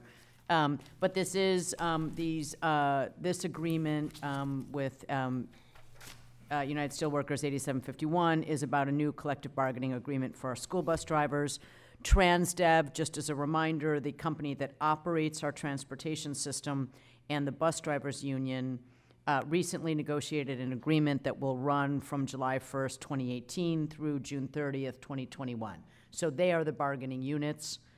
This agreement, however, we are obviously involved as the contractor. So the agreement provides job security to school bus drivers if there is a change in vendors and if transportation services are brought in-house. With that, I'll turn it over to John and Ed. Great. Good evening. So like the superintendent mentioned, we're presenting on a few items that are related to the CBA that was just executed between TransDev, our transportation vendor, and United Steelworkers Local 8751. We're asking for the school committee to take action on 3 items: the 2 letters of agreement, A and B, and also to request a supplemental appropriation. To summarize letter of agreement A, if BPS were to select a different vendor or set of vendors to replace TransDev to operate the transportation system, then USW Local 8751 would, and their membership would be the recognized bargaining unit of whoever would come in and replace TransDev. Slightly different with letter of agreement B, if the City of Boston and or the Boston Public Schools were to bring the operation in-house and use its own employees to operate the system, the same thing would happen. Local 8751 would be recognized as the bargaining unit. Both of these letters of agreements would expire and are valid through June 30th, 2022, which is 1 year after the expiration of the current CBA between TransDev and the union. And then finally, there is a budget impact from the newly executed CBA, which is $1,388,154, which would be in the current fiscal 2019. That's it. Thank you, Mr. Pesh. I'll open it up to members for questions and discussion. Can you explain Ms. the Robinson. supplemental appropriation? What does that cover? Well, so if I can interject, so Increases or the unlike other CBAs that we have with our direct employees, we don't need to vote on a CBA with the bus drivers because they are employed directly by TransDev, but we do nevertheless need to vote on a request for a supplemental appropriation from the City Council for additional funding to pay for the cost of that contract and the contract increases. So that would be what that supplemental appropriation request would be for. It would be for the current year cost increases for payments to the drivers through TransDev. Mr. O'Neill. So 2 questions. Mr. Hanlon, if we bring the school bus service in-house and we think of alternative ways to provide transportation, say for charter school students, Right now, we have to transport charter school students and parochial school students and private school students, right? Correct. Some cases, it may be just a couple of students. It may be at times they don't want. If we were going to offer alternative ways to still meet our obligation, this letter agreement B would require anyone providing that transportation would have to be a union employee?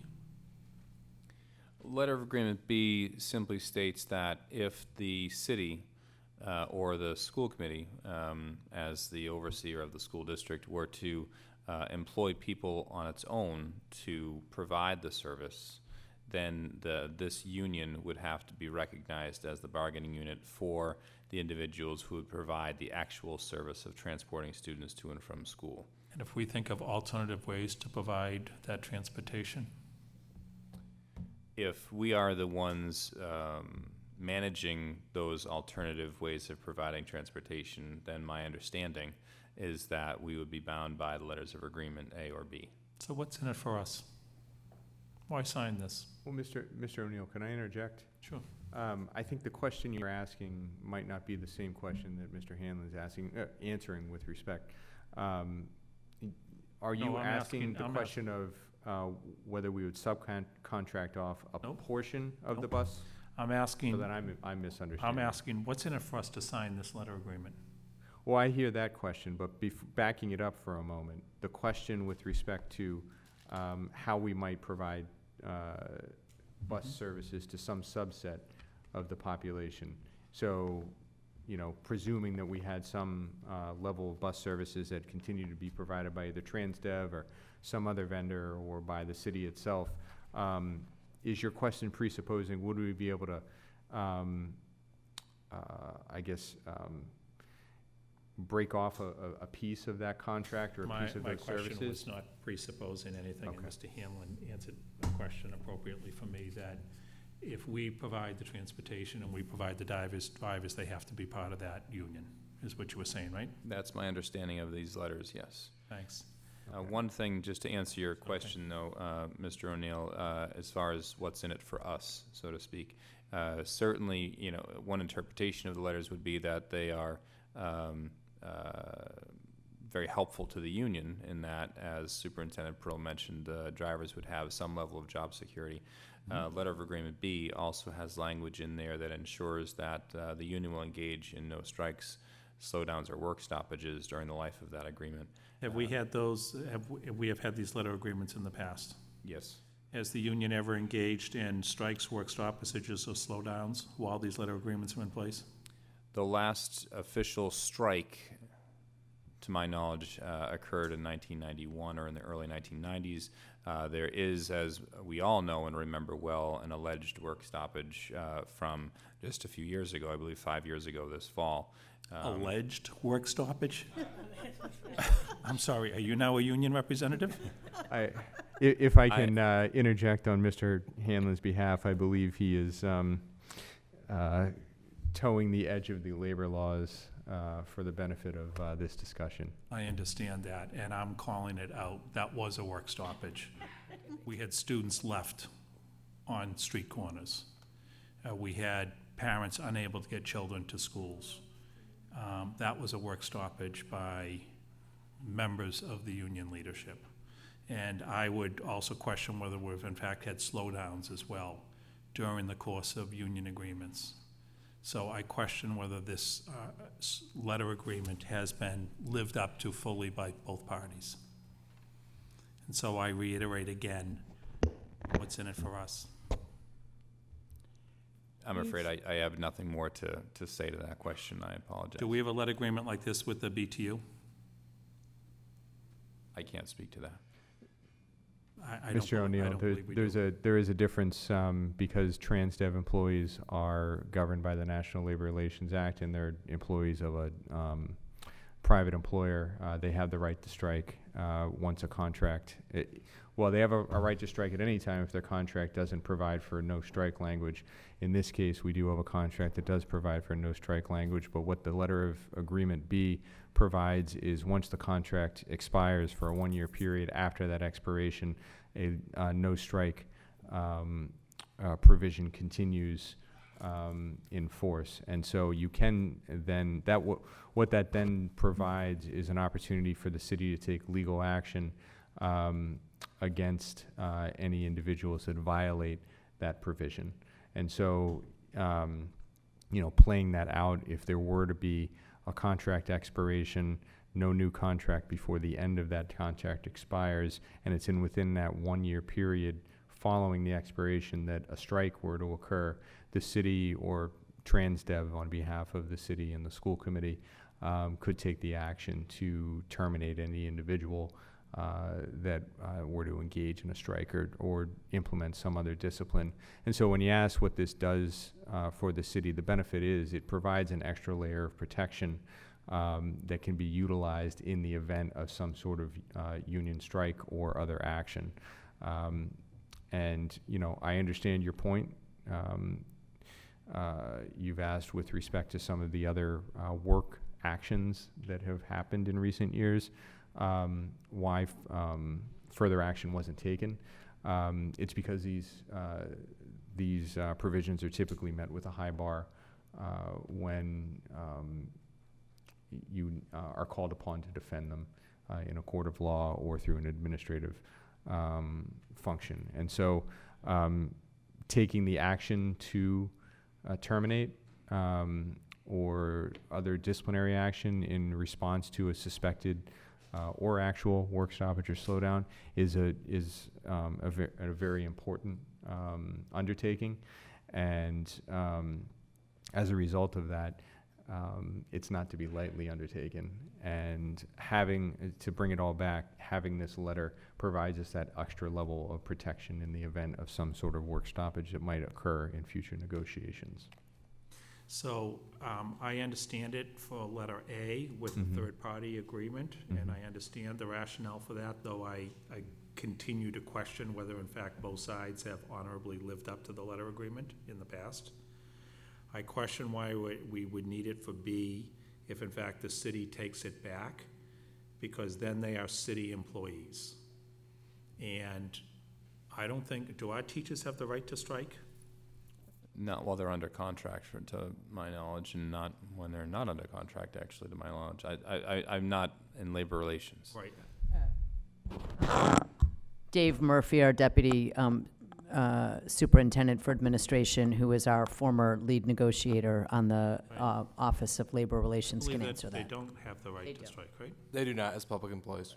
Correct. And so if they if we bring the buses into the city, they would not have the right to strike. That's correct. So again, I question what's the need for the letter agreement. And Dave, you might want to jump in here, but my understanding is that there's an intermediary period there that occurs between the expiration of the contract, and when I say contract, there's actually two contracts there: the expiration of the contract with the bus drivers union, as well as the expiration of the contract with whatever the vendor is that has been providing services up to that time, and then the time at which there would be a conversion. And so it's not a flipping of a switch where an employee moves from private to public. It's not a flipping of a switch where the services move from a Sunday to a Monday, from the vendor to the city, or what have you. And so again, there's a gray period there that having an extra level of protection that is provided through these letters is advantageous to the district. And Mr. Ocanto, if I could just add, and I certainly, Mr. O'Neill would not want to overstate the value. That's often the case when there are agreements of any kind with various bargaining units. To Mr. Ocanto's point, the sort of common thread that runs amongst these letters is continuity and stability, which does have some value, limited as it may be. But I don't want to exaggerate sort of what these represent. When the buses stopped running 5 years ago for 2 or 3 days, was there continuity and stability? I can't imagine that there was. When charter schools this year had difficulty and didn't have buses show up, was there continuity in the beginning of the school year? Was there continuity and stability then? I would hesitate to comment on or characterize anything in that recent a time period, but you can imagine what my response would be. Thank you. Thank you, Mr. Chair. Thank you, Mr. O'Neill. No, Dr. Uriarte. No, I was just going to reply to Michael, and I think it's fine. Okay, thank you. Is there any further questions or comments? Okay, well, thank you, gentlemen. We'll look forward to taking action on these 3 items at the next meeting. Thank you.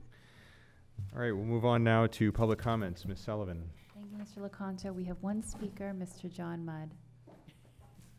Mr. Chair, as Mr. Mudd's coming up, may I just make one closing comment on that? Yes, please. I thank you very much. I recognize your, as we all bring expertise to the table, you are an accomplished labor lawyer, and so you're... I'm a labor lawyer. You're a labor lawyer, right.